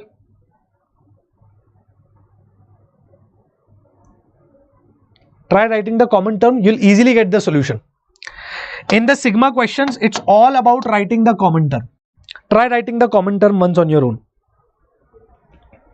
Okay, it's all about writing the common term and nothing else. So common term over here will become 2 into 2n square. 2 square means 2n square. N is 1 to 2 square minus 2n plus 1 whole square. That's it.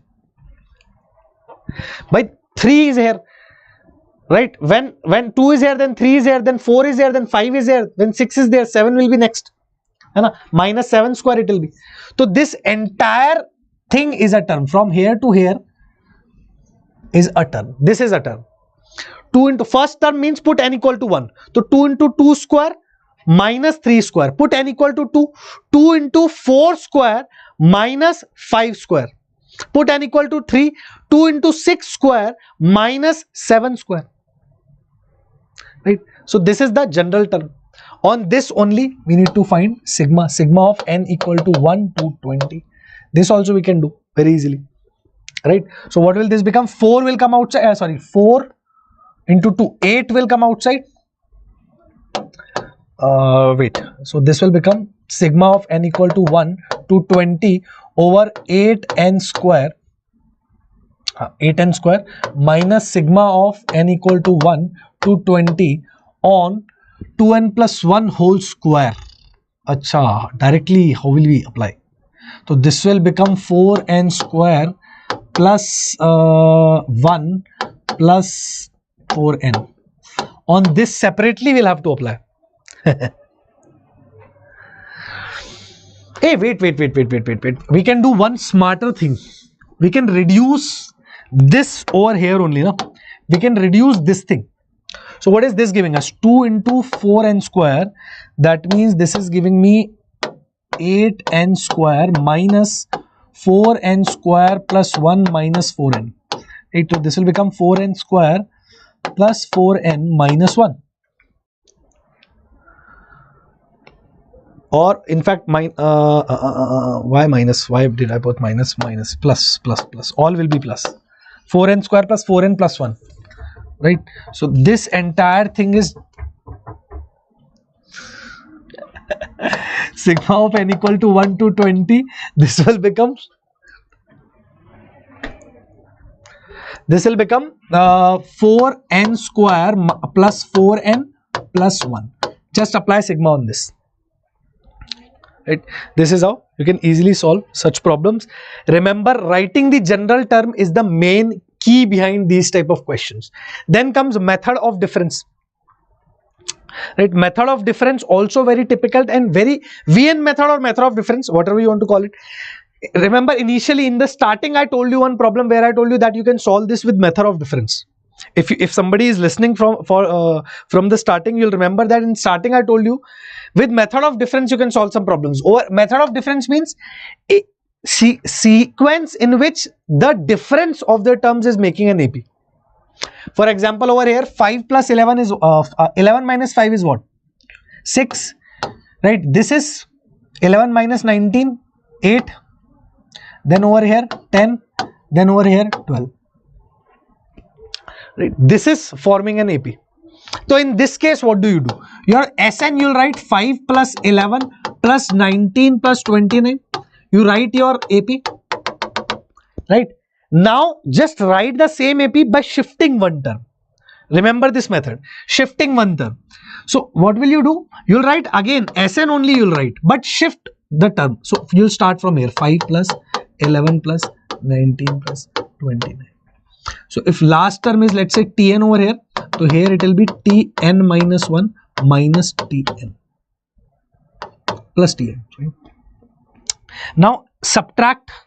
So Sn minus Sn, which is equal to 0, will be equal to 5 minus 0, 5, plus 11 minus 5, 6, plus 19 minus 11, 8, plus 29 minus 19, 10, till Tn minus 1. Tn minus Tn minus 1. This will also be maybe correct. Tn minus Tn minus 1. And so till which term we'll have this? Till what term we are going to have this? That's the question. N minus 2 terms. sorry, n minus 1 terms. We'll have n minus 1 terms of this, no? Right, minus Tn, because we are subtracting, so Tn will become minus. We'll have minus Tn over here, and this will go till n minus 1 terms. These 6, 8, these will go till n minus 1 terms, because 5 got adjusted over here, so these will be n minus 1 terms.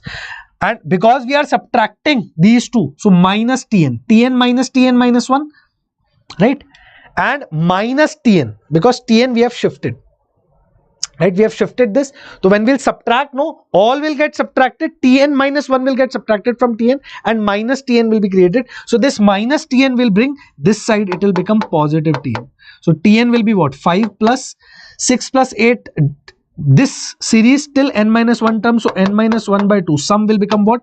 N minus 1 by 2 into 2a. That means 12 plus n minus 1 minus 1. That means n minus 2 into 2. That is d. This will be your general term where you can apply sigma. So this will become what? Tn will be 5 plus 12 minus 4, 8 plus 2n, 8 plus 2n. So it will be n minus 1 into n plus 4. Right? N minus 1 into n plus 4. 5 plus n minus 1 into n plus 4. So your Tn basically is coming as n square plus minus 4. So n square plus 3n, and because 5, so 5 minus 4, 1. N square plus 3n plus 1. You will get your Tn as n square plus 3n plus 1. Once you get your Tn in method of difference, just apply sigma and you will be able to solve your question. Sigma over Tn. Okay, n square plus 3n plus 1. From for how many terms do you need? N equal to 1 to n equal to 20, right? So you have sigma over n square plus 3n plus 1, n square plus 3n plus 1 until 20 you are applying. So this will become 20 into 21 into 41 by 6 plus 3 into 20 into 21 by 2 plus n plus 20. For 1 it will become 20 now. For 1 add it 20 times will become 20. So let's solve this. 2 tens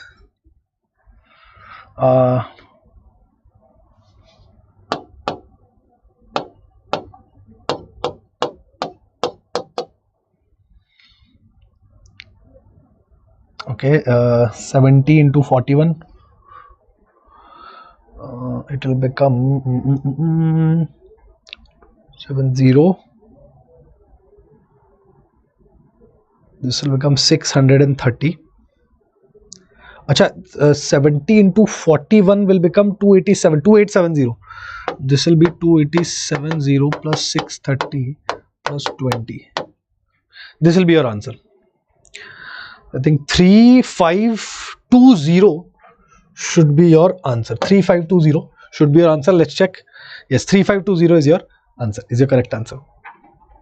Remember how to solve method of difference. Sometimes method of difference problems are given very directly in JEE, right? Remember them, otherwise you will not be able to attempt them.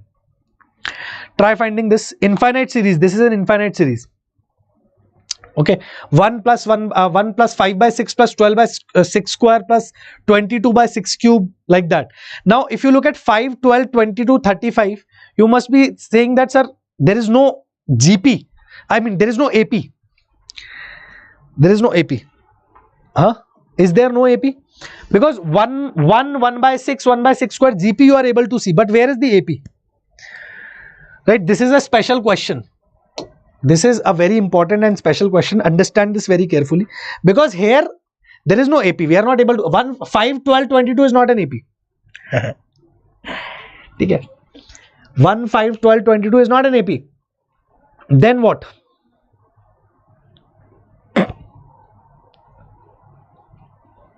Okay. So this is the difference is an AP. 12 minus 5 is 7, right? 22 minus 12 is 10. Then 22 minus 35 is 13.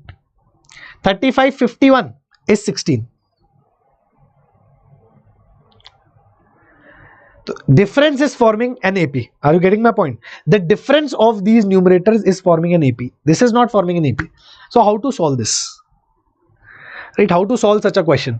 So that's why they have excluded summation and sigma notation and all these things from your syllabus, because they want you to think with the normal ways that how to solve a specific type of series which is involving AP and GP. So here first idea is that if we are able to create 1 by 6 over here, it will be easier for us. For example, S infinity, for this we are finding 1 plus 5 by 6 plus 12 by 6 square plus 22 by 6 cube plus 35 by 6 to the power 4. This is what you are finding. So if you multiply 1 by 6 in sum of infinite terms, what will you have? 1 by 6 over here plus 5 by 6 square plus 12 by 6 cube plus 22 by 6 to the power 4. It will not affect anything because it's an infinite GP. It is not going to affect anything. Instead, it will help us. Why? Because we know on multiplying, what do we do? In case of infinite GP, S infinite minus 1 by 6 of S infinite. So 1 minus 1 by 6 times of S infinity will be equal to. Now we can do something. 5 by 6 minus 1 by 6 will be 4 by 6. Right? 12 by 6 square minus 5 by 6 square will be equal to 7 by 6 square. Right? So here we are getting, we'll get 1. We'll get this one, 1 plus 4 by 6, 5 by 6 minus 1 by 6, 12 by 6 square minus 5 by 6 square, so 7 by 6 square, 22 by 6 square minus 12 by 6 square, 6 cube, that will be 10 by 6 cube, 35 by 6 to the power 4 upon 22, so this will be 13 by 6 to the power 4. Now I have something which is looking similar to me, something which is looking familiar to me. That's what I can say. Right? So this will become what? This is 1 minus 1 by 6, that means 5 by 6.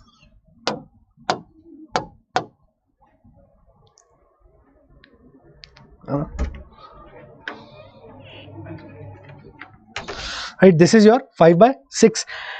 Now again, we got the same situation, although we have the same situation again, but this time there is a difference. This time this is numerators are in AP 1, 4, 7, 10, 13. So again, if we multiply by 1 by 6, so this will become 5 by 36 S infinity is equal to 1 by 6 plus 4 by 6 square plus 7 by 6 cube plus 10 by 6 to the power 4 plus 13 by 6 to the power 5. Keep going on. But now this is a perfect AGP. And sum of infinite terms of AGP we know how to find. Right? Direct formula we have na, A upon 1 minus R plus dr upon 1 minus R whole square will be sum of infinite terms. Your A is 1. Directly you can apply.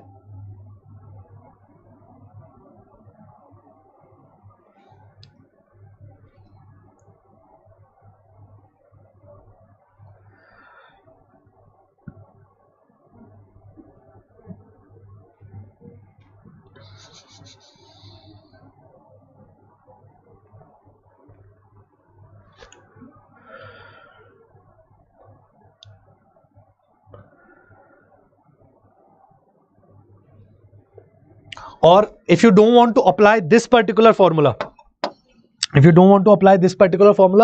then you can solve by doing one more time. Just multiply with 6. No, sorry. One more time, what you do? Subtract these two. Right? One more time, when you will subtract these two, no, you will get 1 by 1 plus 3 by 6 plus 3 by 6 square plus 3 by 6 cube, like that, and that will become an infinite GP. Then you won't have to use this formula. You can use instead directly the formula for GP. But this is something which you can solve. which you know how to solve, right? Which we have learned a lot of times. AGP we know, but in this particular question, how to bring it to a form which we can solve, that was very, very important. So sometimes if it's not happening, then try to bring it to a form in which you can apply infinite AGP formula or infinite GP formula. Otherwise you'll get stuck in these type of problems.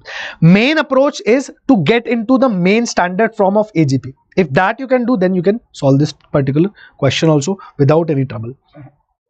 Okay, this is a proper AGP now. All right. With a ratio, common ratio is 1/6, A is 1, D is your 3, that's it, right? D is 3 and S infinity is given to you. S infinity you need to find. So S infinity you will find this 36, 5/36 you'll have to multiply on the other side. Okay. Okay, chaliye, let's move ahead. So final answer will be 288/125. VN method again is an application of method of difference only. It's not something which is different. But yeah, many times questions are asked in JEE based on VN method specifically. VN method, when do we apply VN method? First of all, that's the trick. Whenever in the denominator you have products whose difference is equal to the numerator. For example, here product of 1 and 2 is there and difference of 2 and 1 is 1. Difference of 2 and 3 is 1. Difference of 3 and 4 is 1. Here difference of 7 and 3 is not 1 but constant. 7 minus 3 is 4. 11 minus 7 is 4. 15 minus 11 is 4. So I can multiply 4 and divide 4. Right? I can take 4 common out. So whenever your difference between the terms which are there in product in the denominators of the terms, that difference is constant or 1. Then there you can apply VN method. Now how to apply VN method? Very interesting, very good method. We need to find the sum till n terms. Okay, so if this one I write as 1 upon 1 into 2 and instead of this I write it like this, 2 minus 1 upon 1 into 2 plus 3 minus 2 upon 1 into 2 into 3 plus 4 minus 3 upon 3 into 4 till n terms, right? Till some n terms. I am looking forward to find the sum. What will be my R? TR. Can you give me TR over here? Rth term over here. Can we find rth term? Up to n terms we are finding now. N into n plus 1 we can do, or n plus 1 minus n, n into n plus 1 also we can do. 1 say start, n into n plus 1 we can do. General term we can easily write now over here. Now suppose if I break it 2 upon 1 into 2, this fraction can be broken like this 1 minus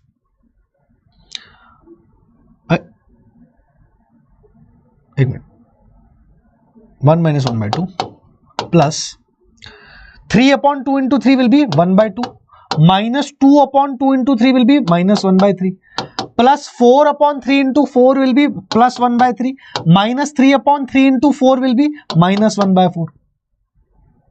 Right? Next will be plus 1 by 4. Right? It will keep going on. Minus 1 by 2 plus 1 by 2 got cancelled. Minus 1 by 3 plus 1 by 3 get cancelled. Minus 1 by 4 plus 1 by 4 got cancelled.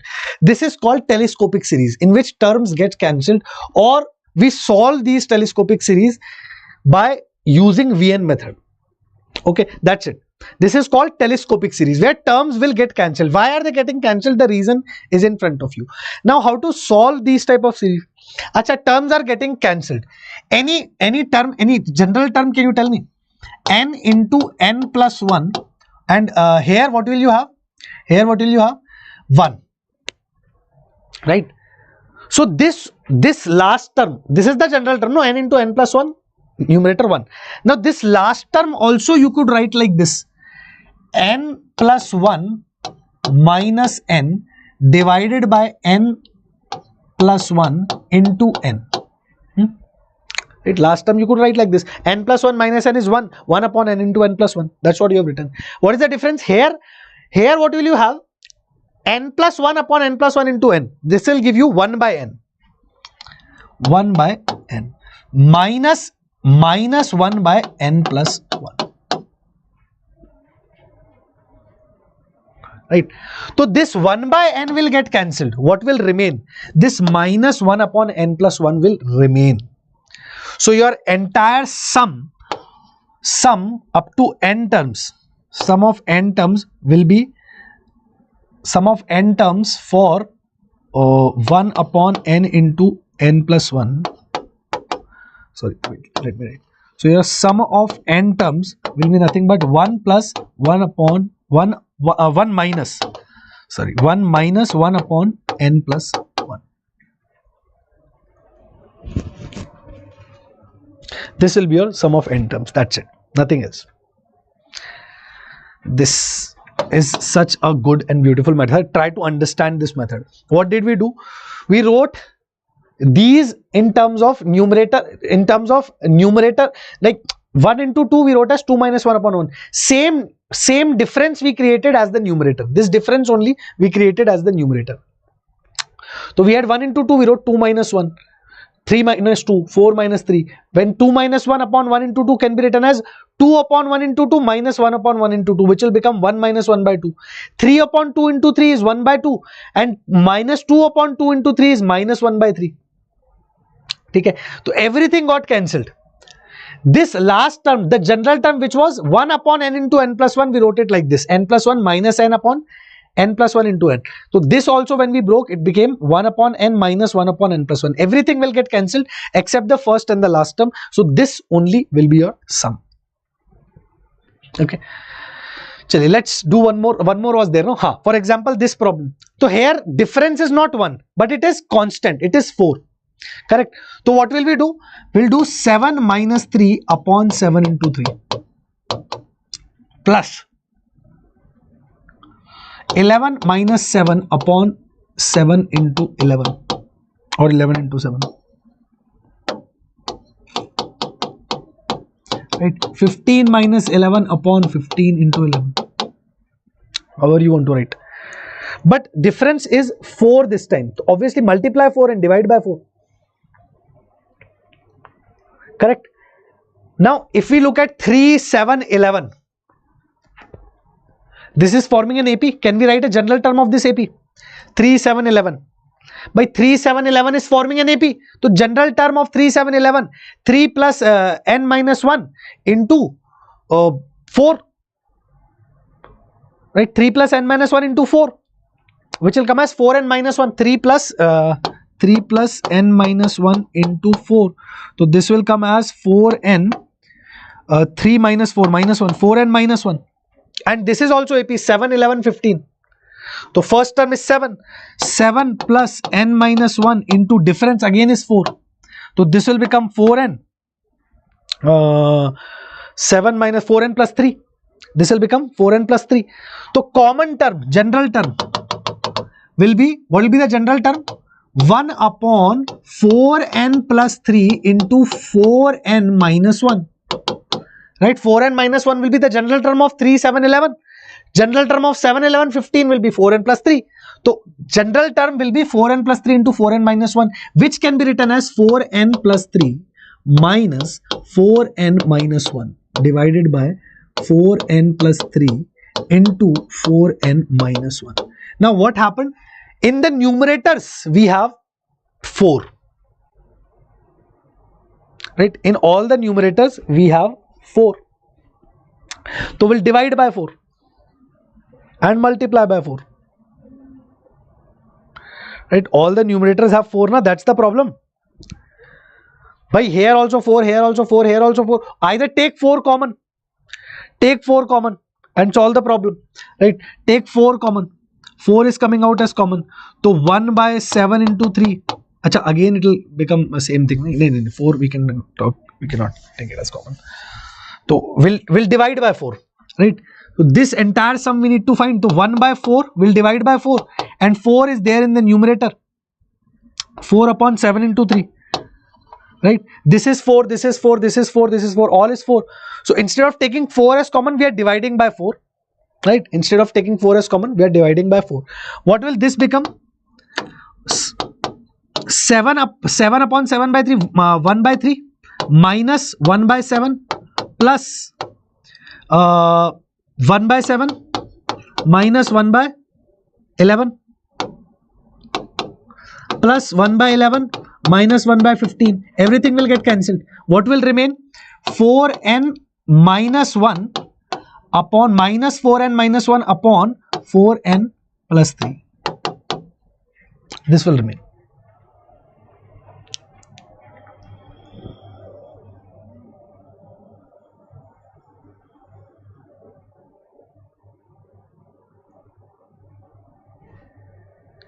One upon 4n plus 3 will just remain.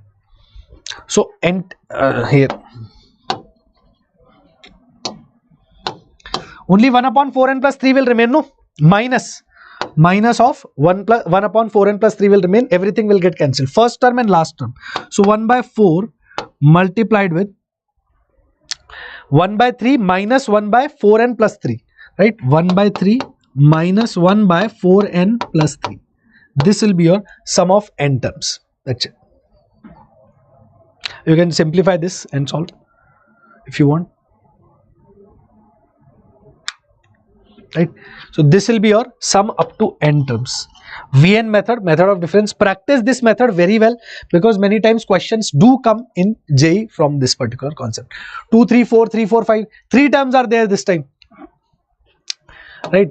Then 34k is equal to what? Everything is getting added up to 34k. Then they are asking what is 34k equal to now.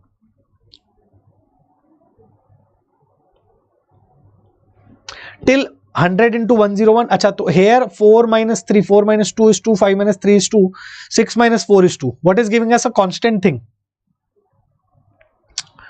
What is giving us a constant thing over here?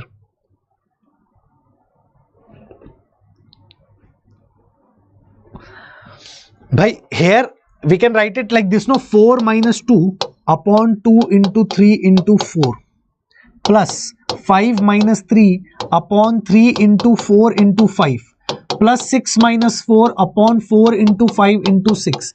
When we are writing this in the numerator, sum is becoming constant. So what will happen with this? This will give us 1 upon 2 into 3. Achha, something is common. 3 is common. No, nothing is common here. 1 upon 2 into 3 minus 1 upon 3 into 4. Okay. Plus 1 upon 3 into 4 minus 1 upon 4 into 5. Plus 2. These terms will get cancelled. These terms are getting cancelled. Right. So 1 upon 2 into 3. 4 upon 2 into 3 into 4 will be 1 upon 2 into 3, and minus 2 upon 2 into 3 into 4 will be 1 upon 3 into 4, minus 1 upon 3 into 4. Right? Here 5 upon 3 into 4 into 5 will be 1 upon 3 into 4. Right? And minus 3 upon 3 into 4 into 5 will be minus 1 upon 4 into 5. So this will cancel next time. Correct? Minus 1 upon 4 into 5. So, and here 6 upon 4 into 5 into 6 will be plus 1 upon 4 into 5. Right? So things are getting cancelled. Only first term and last term will remain. What will be the last term? What will be the last term? Last term will be this term will write as 102 minus 100 divided by 100 into 101 into 102. So first term, sum of how many? Sum of sum Sn is equal to. So sum is given by first term, which is 1 by 6 minus what will be the last term? Last term, look over here. 102 upon this will give us 1 upon 100 into 101. Then minus 100 upon this will give us minus 1 upon 101 into 102. So minus 101 into 102. So this will be our sum. 1 upon 2 into 3 minus 1 upon 101 into 102. Also multiply by 1 by 2, because difference was 2. So we have to divide by 2 also. Difference was 2. Difference was 2. So 2 was taken out common, divide by 2 also. difference was 2. So that's the thing.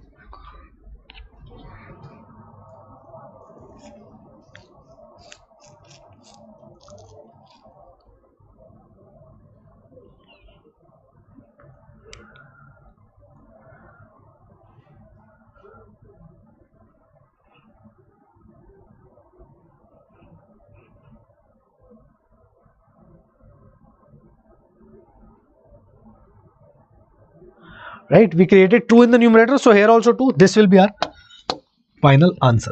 Very beautifully VN method questions are solved. You also are supposed to solve them just like this, right? Very easily. First and last term only will remain. Acha, remaining question was what? So this will come out as yeah, this is what we are getting, equal to k upon 101. So 34k. Rest of the question you can easily solve. Here again, denominator, look at the denominator. Right, try to write down the common term. Right, if you look at the denominator, it is n plus n square plus n to the power 4. Told you, right, in starting, this particular expression is used a lot of times. What are the factors? The factors are n square plus n plus 1 into n square minus n plus 1. Correct. This will be the general term. This will be the general term, right? Sorry, this will be the general term. Now this is your general term. So this is your the general term. In product you can write and check the difference. This minus this, check the difference. 2n, difference will come out to be as 2n. So just divide by 2, right? So general term you have, then there is no problem only. General term itself you have, then there is no problem.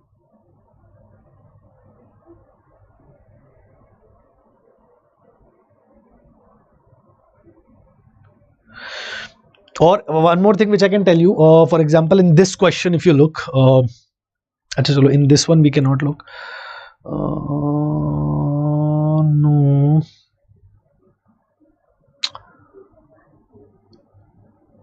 Ha. So if you look, yeah, one more thing, if you pay attention, this 1 by 3 is what? In this factor, 1 upon 4n minus 1. We didn't include 1 upon 4n minus 1 is 1 by 3. So basically your general term, suppose if your general term is this 1 upon 4n plus 3 into 4n minus 1, if this is your general term, then your sigma will definitely come out to be as 1 upon 4n minus 1, this term minus 1 upon 4n plus 3, right? The difference of the bigger term and smaller term. That will always be your sigma. So over here also we can apply this. That's what I'm asking. That's what I'm thinking to apply, and telling you also that faster if you want to solve. Now what is the general term of this? Sigma 1 upon n square plus n plus 1 into n square minus n plus 1. This will be the general term, right? This will be the general term. Sum of 10 terms. We need to find n equal to 10 till 10. So sum of 10 terms if we are looking to find, this will be the general term. When we'll solve this, because the difference of these two terms is constant, so we can apply VN method, right? 2n is the difference. What is the difference over here? 2n.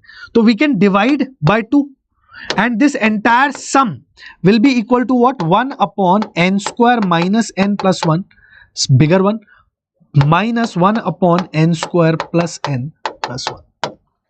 That's it. Put n equal to 10 and you'll have your answer.